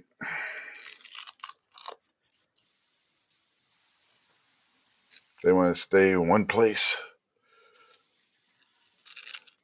The problem with X, I have over 2,000 followers on X. I hardly get any interaction. Any. It's freaking ridiculous. On lives, you mean? Or No, I mean altogether. The only thing I seem to get anybody doing any kind of interaction on is a repost, a simple repost. oh yeah, If any comments or except for that one that I did about Oxford Union that one time that hit 50,000 views and I forget how many likes. No interaction whatsoever. if you want interaction on X, you're just about going to have to post outlandish content. Mm-hmm. You have to push the envelope there to get responses. I got That's the way that platform yeah, works. I got 1,197 impressions yesterday. Since technically it is Monday now on the East Coast. Well, I'll get people to read my post, now to get them to click a link. I'll have Mm, one that's got a link in it, and you'll have like 1,100 people saw it and read it, but five clicked the link. yeah. The problem is those impressions aren't on comments that I'm making. It's just on reposts. If I make a post or if I make a comment, there's no impressions. If I repost somebody else's, that gets impressions. It's like, Well, yeah, X is all about just reposting other people's content. mm-hmm.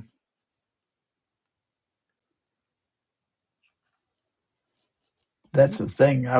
I've got here's less than 500 followers over on here's the X. thing. So if somebody's already proved this too, if you go to somebody on X that's a left wing leaning profile that has about the same amount of viewers I do, they'll have 5 times as many impressions, and they'll be getting them on their original posts. It's the algorithm. The algorithm on X is broken, and Elon keeps saying it's broken, and it needs to. And they're working to fix it, but it hasn't been done yet.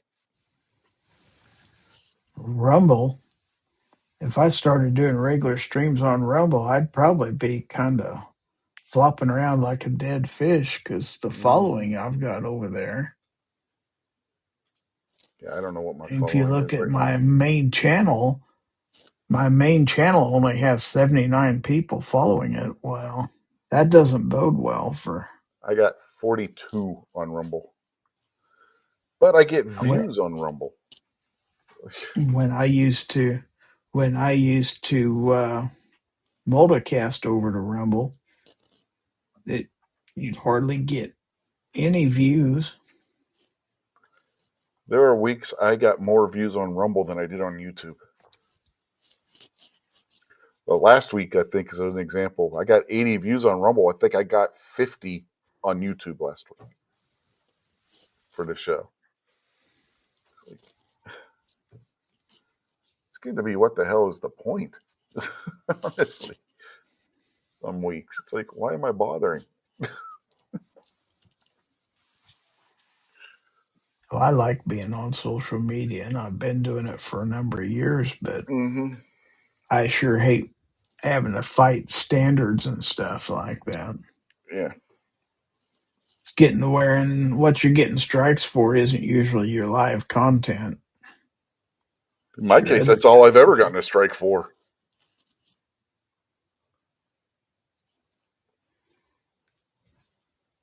And it's In for Foss's something that the case, that government was said. purely silly. Well, Well, yeah, back when I got my warning a couple years ago, it was somebody basically reading a news article. yeah, that's what mine was. We were talking about what the government said. Well, the government said it. I got a strike for saying what the government said. That's exactly what we were talking about. The topic is what got me the strike. We were talking about what the government said, not On just mine, our it was government, but the somebody British talking government. about the 2016 elections and I got a warning for the that one. the goings on in Georgia. Yeah, the And 2020. That's guess my what? warning. We found out that was true. Yep, Ah, how my about that warning. shit? My warning. The warning I had gotten, which those warnings are supposed to be permanent, but mine's gone now, so I guess I'm not permanent. But the warning was for the 2020 election, and then the strike I got, we were talking about and putting up the stats from DHS, not DHS, the CDC and the British NHS, and I got a strike for those statistics from those two governmental organizations.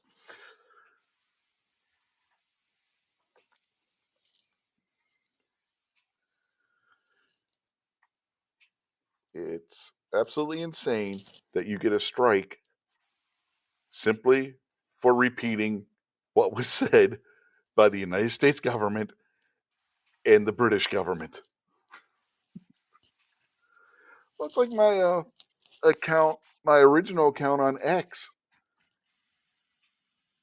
It was deleted Because I said murderers should get the death penalty. How many states in the United States have the death penalty? Mhm. Quite a few.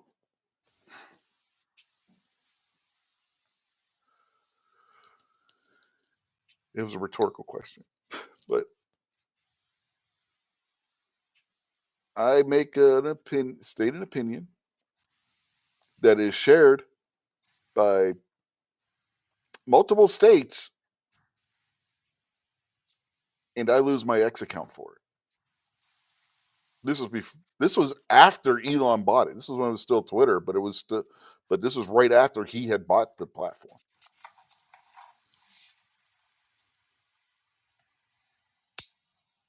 When he was saying that free speech is going to be. Yeah, it took him a while to root out a lot of the old Mm-hmm.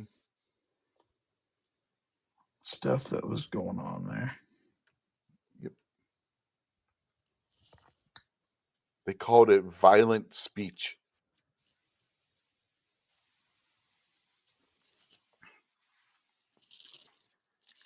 I've seen people post a hell of a lot more violent shit than that didn't even get whispered at.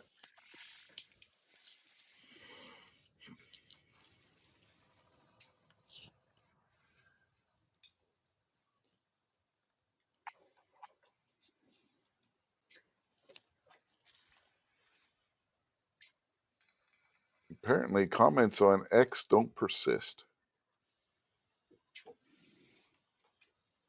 I Uh-huh. had, I had left the chat over there because I was looking at analytics on my channel. I go back into the chat over there, and your comment's gone. So people may have said stuff over there, and I just never saw it because the chat in X doesn't stay put if you if you close it out and go to somewhere else. No, yeah, that comment showed up. The one that said, "Who stole my comment?" Yeah, that's something that needs fixed on X. Comments should persist. It says there's 12 on X now, probably because you're there now. I don't know if you were still staying around or were part of that 11 or not, but it says there's 12. No, 13 now. Huh? I said it's just not a good platform for viewing live streams. Uh, just not designed well. Mm-mm. It needs It fixed. really was intended for that anyway, but Facebook is just as bad.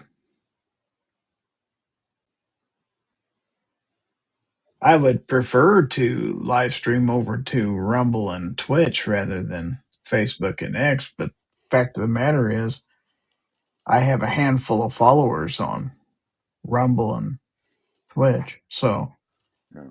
it works great, but there's nobody there to hear it. So Hell, if I tried streaming on Twitch, I'd be banned on the first episode.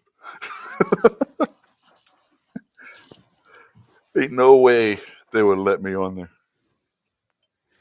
they're not as bad as YouTube, quite. I'm joking.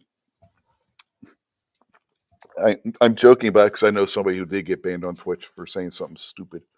You can. Yeah.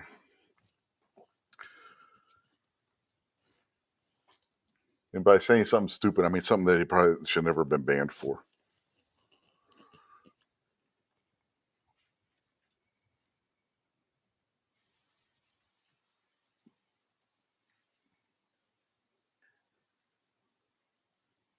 Rob says, does that count as girls using a does that go for girls using abortion as birth control?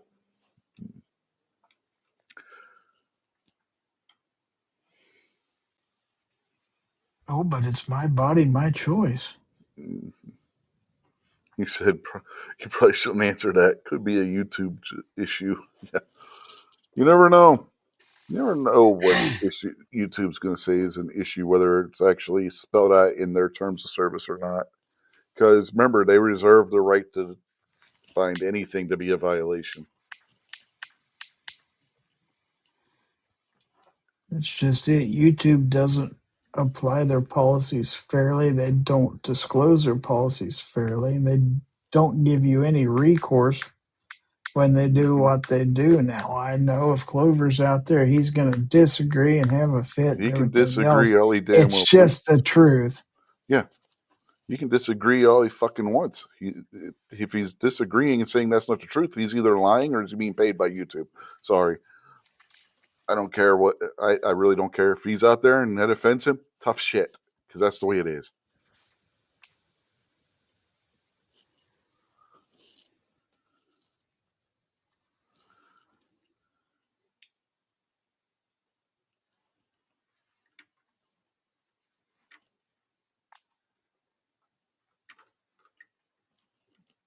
Rob says you can have the same opinion. You can have an opinion as long as it's the same as YouTube's or Elon's.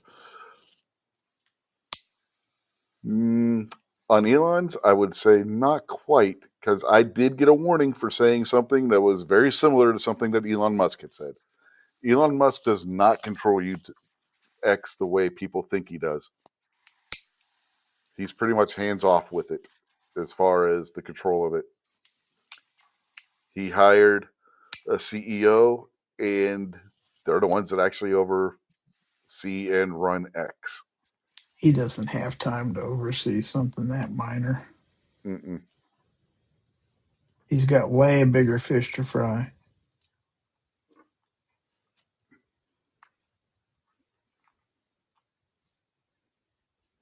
He's trying to get people into space, for crying out loud. Mm-hmm. I don't know. I've been hearing rumblings the last few weeks that the electric vehicle market is not doing so well. No, it's not. It hasn't been for a while.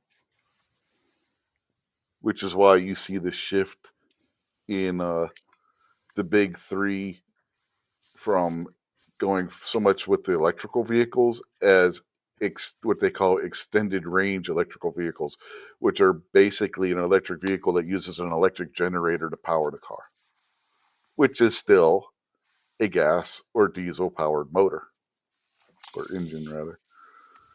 Basically, the engine's a smaller engine, produces electricity, which then feeds the batteries and allows the car to go. I mean, how did I know this was going to happen? Mm-hmm. Wow, it's officially December, folks. No Shave November is over. What will we do?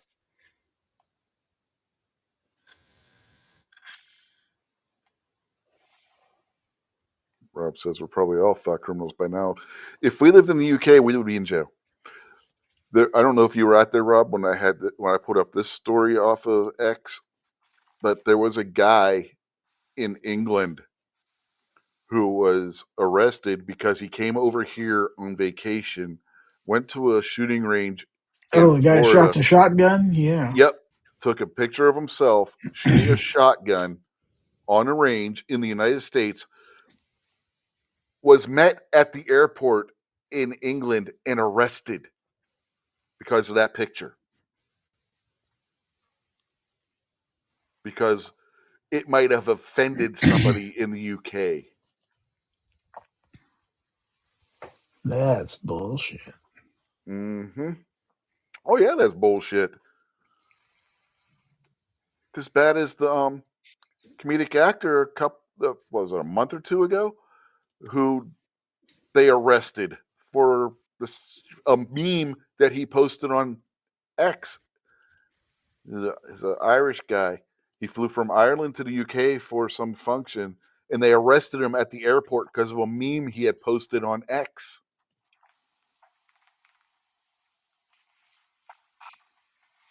Might be time to go finish the American Revolution, folks. Don't go to the UK. Stay the fuck away from there.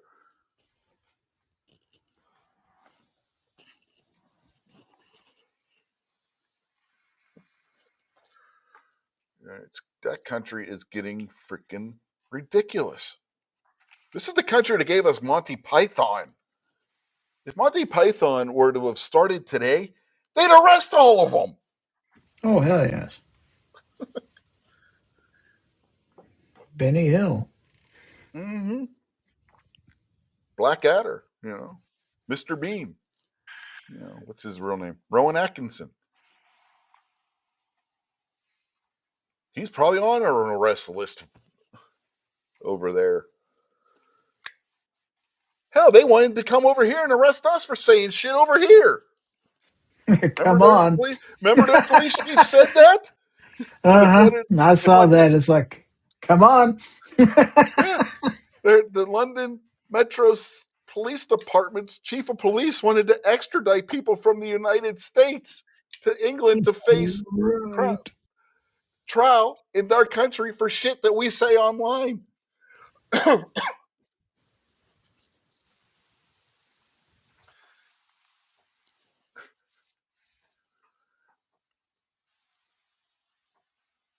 So ain't no way I'm going to the UK anytime soon. Oh, hell no. Fuck. I've been there. I'd be the next Tommy Robinson. They just make up shit to arrest that guy.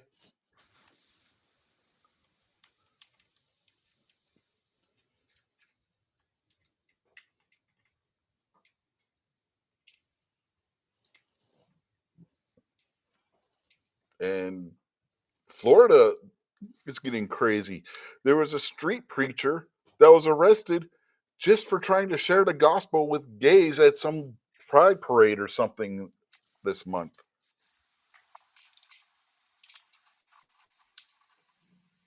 That's a clear cut civil rights violation right there.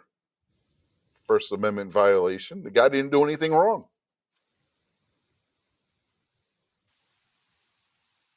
Pennsylvania just fucking passed a law where it's against the law to pick on somebody because of their hairstyle. The governor signed it into law this week. They call it hairstyle discrimination. Wow.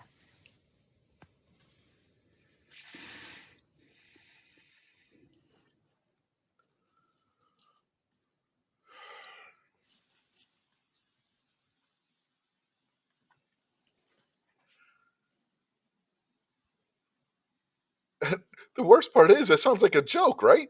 I'm fucking serious. Pennsylvania literally just passed that and had it signed into law.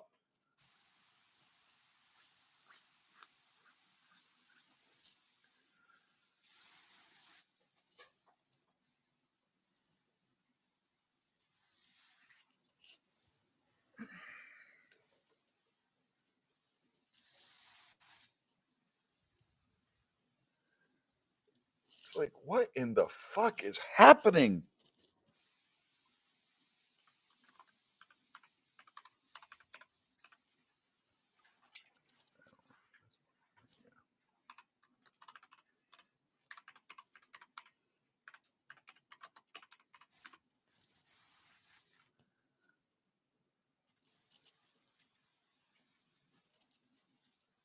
Apparently, they are the 28th state to have such a law.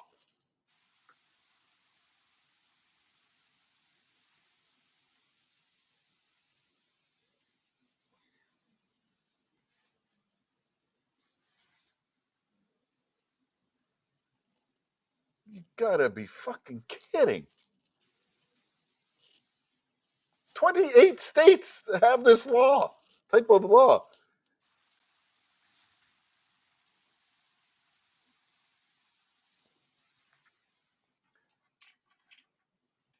They call it the Crown Act.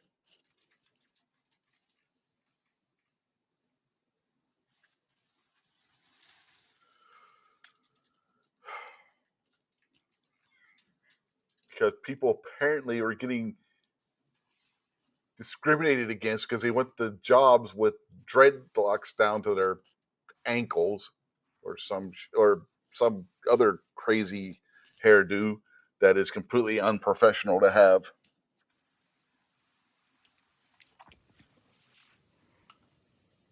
What about back in the punk rocker days where these guys used to have the orange mohawks and shit Yeah. back then?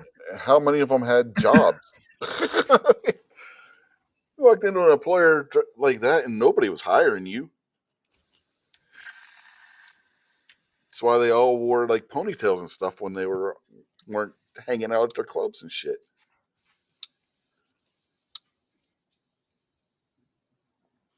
Oh, you can call them nuts, Rob, but if you own a business, you can't discriminate against them for having some weird, unprofessional hairdo, especially if it's based on something that they claim race. But anymore, you got these black activists that claim that every hairdo that's ever been had by anybody started in Africa. I don't know if you guys have seen that one.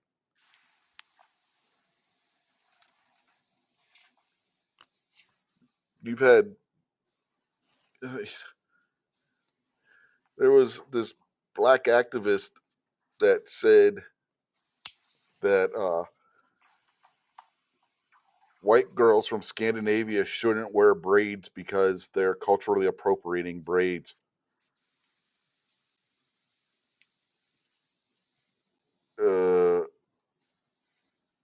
You ever hear of Vikings? They would braid their beards for Christ's sake. But then again, you have other black activists, the left wing nut jobs, who have actually said that there were black Vikings. Now, who's culturally appropriating here? Yeah, like Rob said, probably shouldn't have a guy with 3 foot dreads working around machinery. That could be an easy safety hazard thing, depending on job. Depending on job type. You probably don't want somebody with hair like that working around a stove either.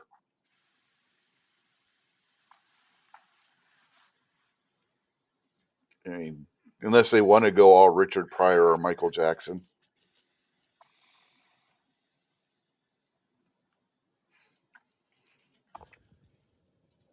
Have you ever seen Club Paradise, Gary? Mm-mm. It's a Robin Williams movie. It takes place on a Caribbean island. He has he invests in this.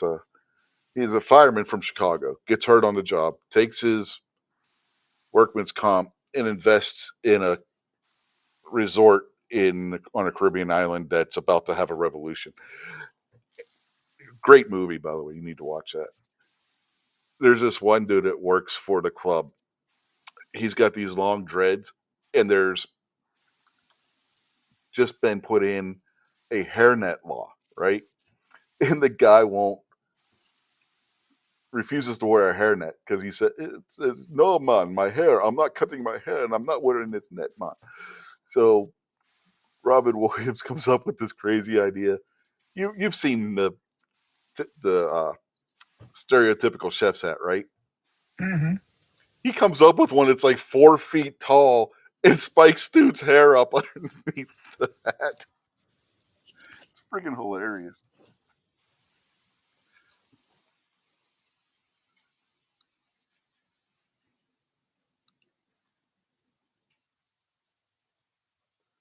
Shouldn't be any different than a girl with long hair.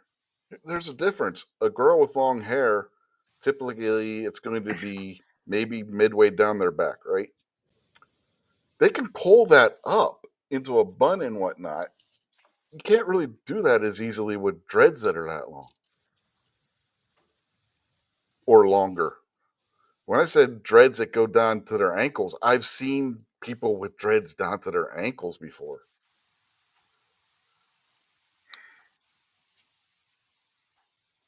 Hate to tell you this, but a lot of times those are hair extensions too.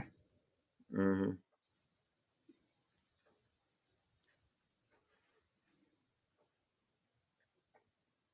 Well, I knew the person personally. I knew they weren't extensions on them.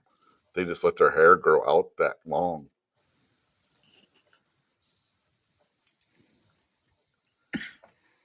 Some have an easier time growing them that long, and others don't. It says we got 14 on X now. YouTube viewership's gone down. X viewership's gone up. So, evening to whoever the new person is over there on X.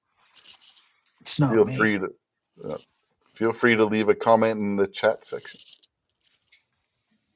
I keep popping over there to check on that.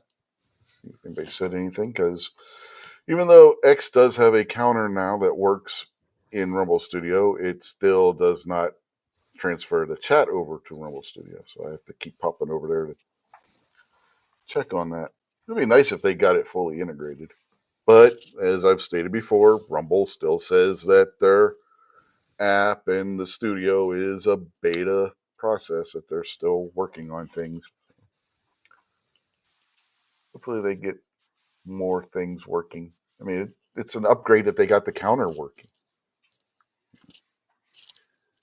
If the counter's accurate. Well, yeah, it says there's 14 watching right now, so on X itself. So yeah, the counter is accurate. But looking at the counter in the feed over on X, the counter there is only saying 13. But I go over to Rumble Studio and look at the counter, and it's saying 14. Huh?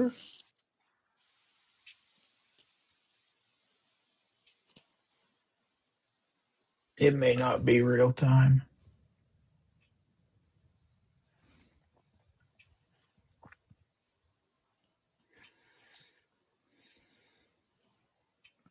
Okay, now I fixed that problem. Somehow I had gotten behind on X.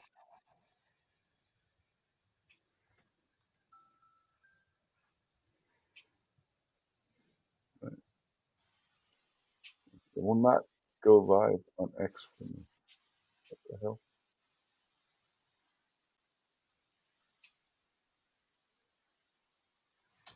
Oh, I'm it's Cyber Monday, isn't it? so slow.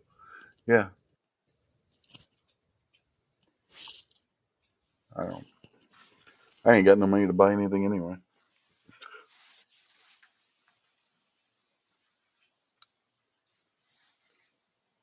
Yeah, it's got to be tied up, out of the way, and covered. Usually covered. Yeah. Rob said he's got to hit the shower. Have a good night, everyone. Night, Rob. Yeah, it's 1 o'clock, 1:15 in the morning where he is. Yeah, where Where I you am. are. Yeah, we've been going for over 4 hours. Good lord. I was getting ready to wrap this up before you jumped in. Honestly, Don't be blaming me for this shit. I'm just being honest. I was getting ready to start wrapping this up because there wasn't nobody doing anything. So, yeah, I don't know. I don't know. I don't even know what the hell to talk about at this point. We talked about everything. We talked about the Afghan situation. No, me and the audience did anyway on YouTube, the YouTube audience. Um, frozen pizza versus like Domino's, Pizza Hut, or Little Caesars, which would be the better option. Um, There went aren't very through my many good frozen pizzas anymore. no, we went through my Twitter feed for a little bit. Oh man, talked about cars a little bit. Talked football a little bit. We've hit a bunch of different topics tonight. Oh yeah, we talked about the new Office of Second Amendment Rights or firearms rights, gun rights, whatever, however it was phrased, that's going to be created in the Department of Justice Office of Civil Rights Affairs. I don't know if you saw that one or not, Gary. Mm-mm. That was announced a couple of days ago.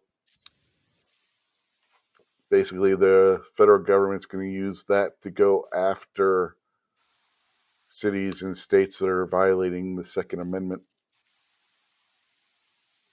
In their statement, that the government put out, one of the places that the place that they targeted in the statement was Los Angeles, specifically the Los Angeles County Sheriff's Department. So it'll be interesting to see what happens on that front.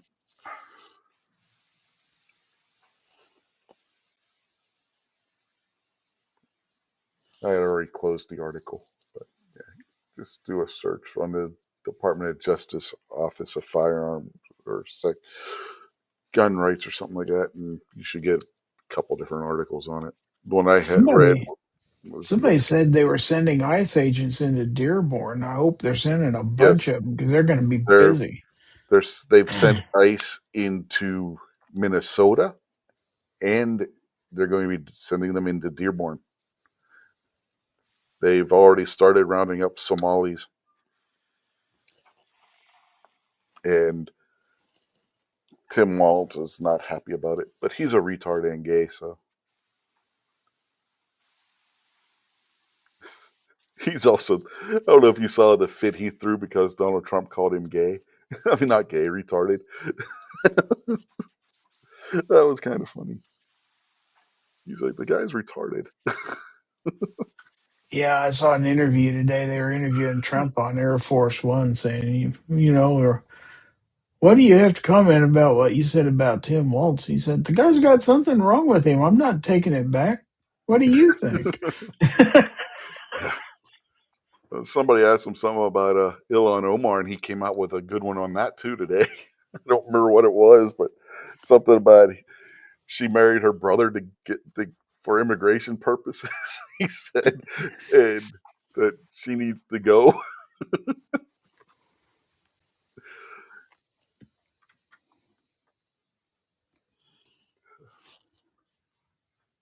If nothing else, you gotta like Trump because he's not afraid to speak his mind. He's getting he's getting to be an old man. He's just gonna say whatever the hell comes to his mind now. He doesn't give a fuck.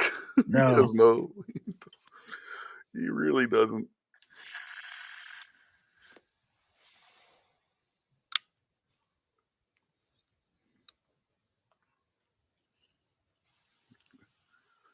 He had a long post that he made on X and Truth Social Wednesday after the two National Guardsmen were shot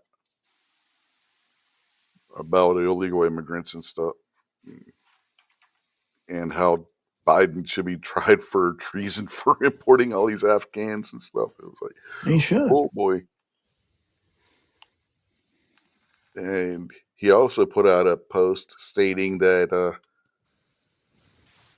he's going to sign an executive order canceling everything that he did with the auto pen. Yeah, I saw that. Be interesting to see how the courts look at that one. Because you know damn well if he does it, that's going to court. Oh They're wow. not going to let that stand without fighting that in court. Because we're talking about a Supreme Court nomination being one of them. Ain't no way the courts aren't getting involved in that.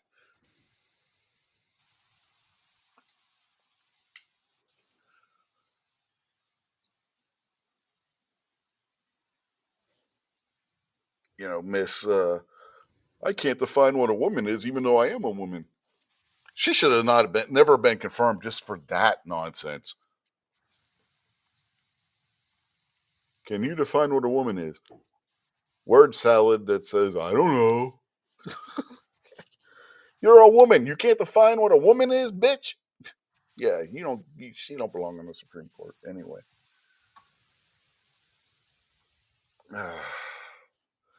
And that kind of talk right there is why I will never go to the UK.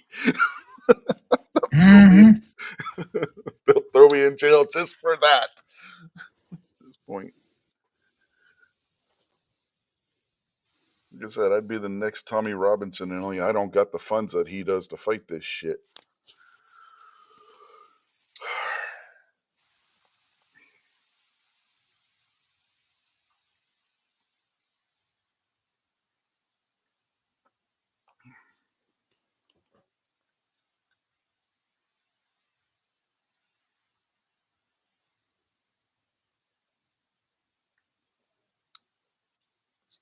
Yeah.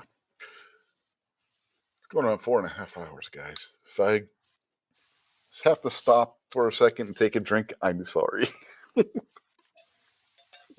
My throat is getting dry. I've been talking for a while.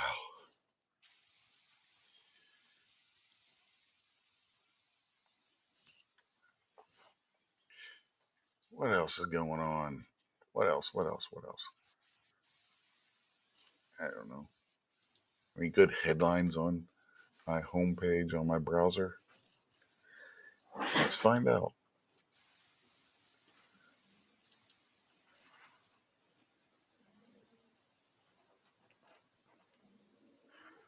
Eight-year-old among four killed in California family gathering shooting as gunman remains at large.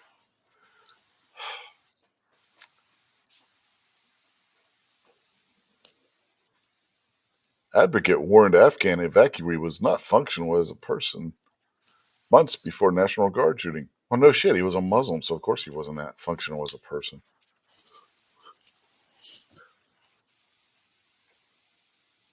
And the very next headline after that one trying to blame mental illness, essentially. The very next headline after that, Afghan subject in National Guard attack was radicalized after arriving in the U.S. Which was it, people? Was he crazy? Or was he a freaking radicalized Islamic terrorist? Can you make up your mind, please? This is the media we have to deal with. Mm-hmm.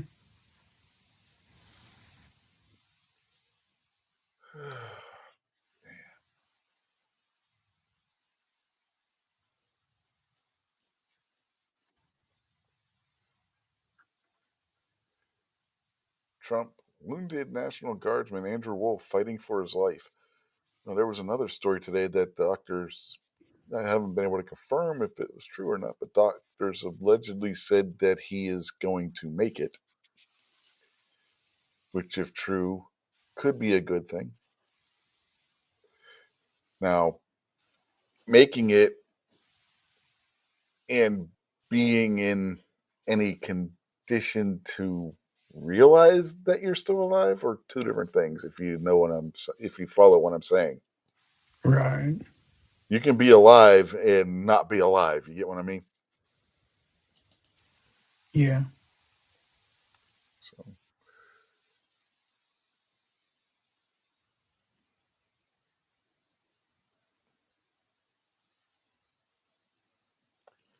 Trump suggests Rep. Ilhan Omar be thrown out of U.S. over claims she married her brother. Yep, I was just talking about that one.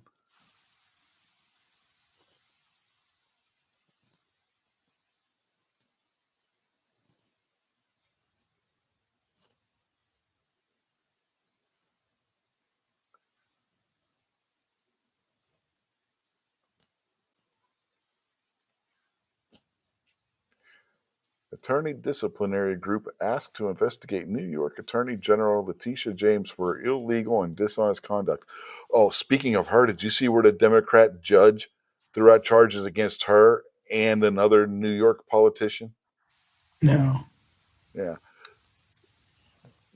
completely dismissed all charges against her and another Democrat politician in her fraud case. There was another one where a Somali up in the Minnesota was convicted by the jury, and the judge threw out the conviction for no reason whatsoever.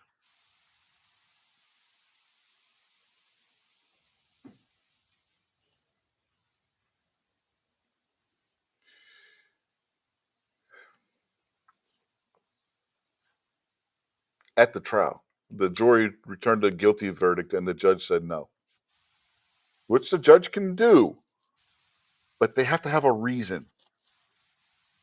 They should.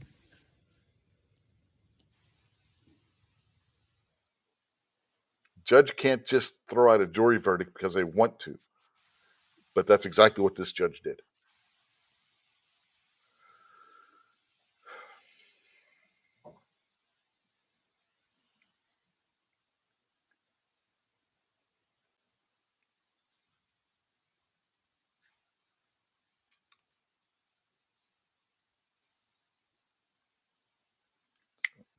Yeah, it's getting crazy.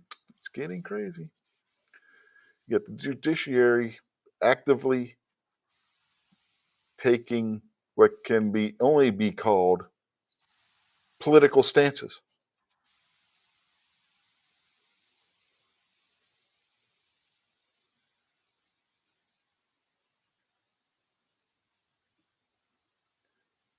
Oh yeah, you got the left blaming Trump for the two National Guardsmen being shot.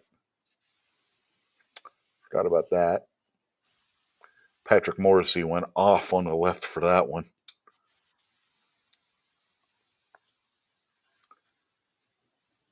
Oh, the guy that played the oldest boy on Home Improvement's been arrested again. Wonder what he was arrested for this time.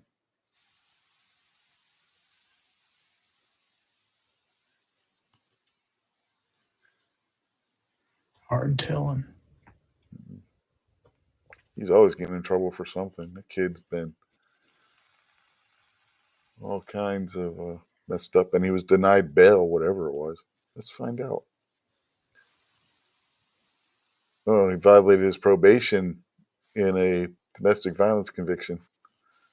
He's serving 3-year probation sentence for 2023, which doesn't expire until October of next year. He was denied bail and remained in jail until December 3rd, according to TMZ. The outlet reported that his girlfriend was also arrested and detained. Apparently, the DUI, reckless endangerment, attempted first-degree assault for the girlfriend. Doesn't say what his is, what he did to violate his probation.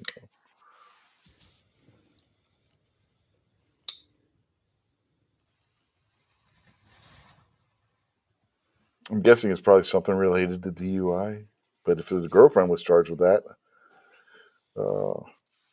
I don't know. Another woman had recently got a 5-year restraining order against him back in July.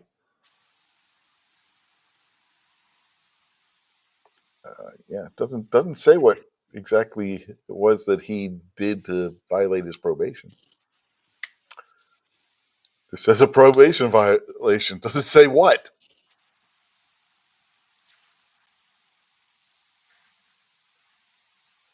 Tells you what his girlfriend did, but not him. Great article you got there.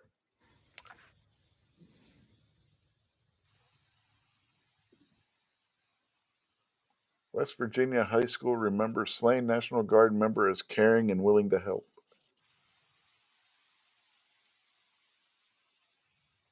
Holy shit. Zootopia 2 roars to record-setting global box office with over $500 million opening. They made $556 million this weekend on that movie. Holy it was only projected to make between 250 to 300 million this weekend. It made 556. That's crazy.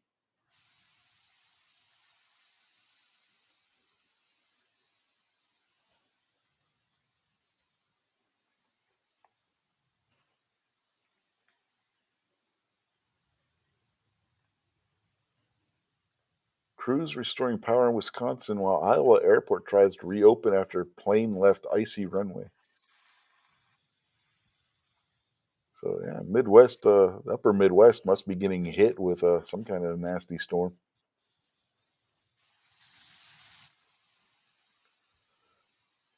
Guess we can look at that story real quick.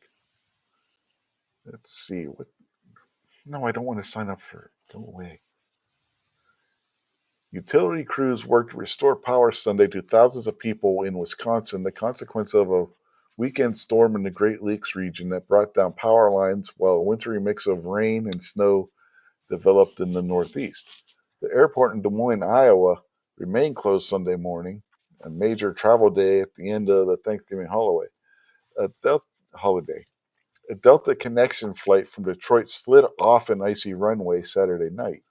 Authorities said no injuries were reported and passengers were transported to the terminal by bus.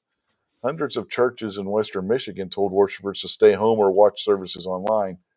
Up to 12 inches, about 30 centimeters of snow have fallen since Saturday in areas close to Lake Michigan.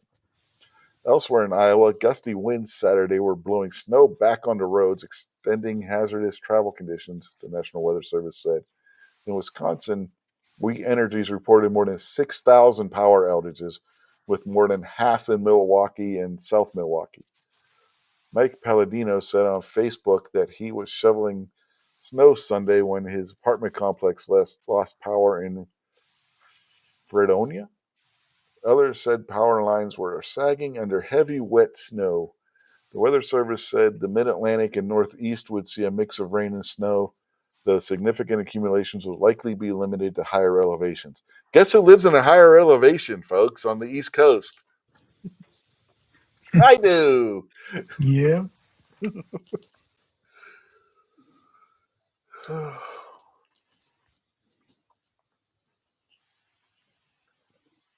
Yep.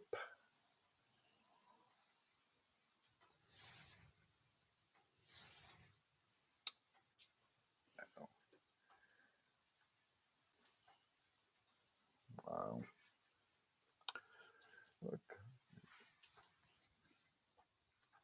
Yeah, I think we can start wrapping this up. It's after 1:30 in the morning here on the East Coast. 12:30 where Gizzard is. Yep. And if you're on the West Coast, I'm sure you can find something else to watch. There's probably plenty of streams on YouTube or X or Rumble, or so I'm sure you can find something. So, you got anything you want to plug, Gizzard? I got my show tomorrow night, Foul Territory. That's at 9 p.m. Central. Love to have everybody over there.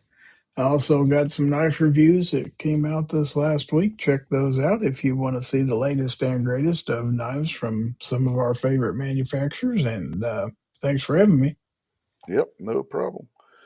And as for the rest of you, I want to thank everybody for watching, and particularly my YouTube audience for their comments and keeping the discussion going at the beginning of the show. I greatly appreciate it.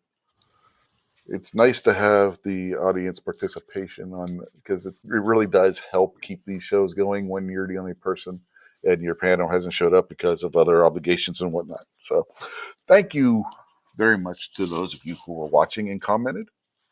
It is, like I said, greatly appreciated. And we will catch y'all tomorrow night on Gizzard Gary Show. And then again, if you're a channel member of Gizzard Gary, on Wednesday night on his members That's right. only chat. So if you're not a member of Gizzard Gary on YouTube, you might want to consider it. He gives away a knife every Wednesday to some lucky channel member. And That's true. I'm not talking cheap $10, $15 knives you can buy on Amazon. He's giving away really nice knives. Okay, now if my camera turns on, where's my camera? There it is. This is an example of the type of knife that he gives away on his channel. That is a carbon fiber handle knife, folks. That is not a cheap knife. That's a Kaiser. Yes, it is. Kaiser helmet, carbon fiber edition. So yeah, that's the type of knife that these are. Huh? Kaiser is one of my favorite knife companies. They do some real good work. Yeah. Plus, they do OEM work for several other companies, Mm-hmm. So yeah, that's the type of knife. including O Knife. Yeah, that's the type of knife that the Tactical Chicken gives away on his members only chat. So you might want to go over there and sign up and have a chance to win something like this. So anyway, I think I've saged his ego enough at this point. I appreciate it. Check is in the mail. Right? I'm paying you. That's the way it should be. Anyway, have a good day, everybody, and we will catch y'all later on. Give the Yeah, bird. or Where did I put that outro? There it is.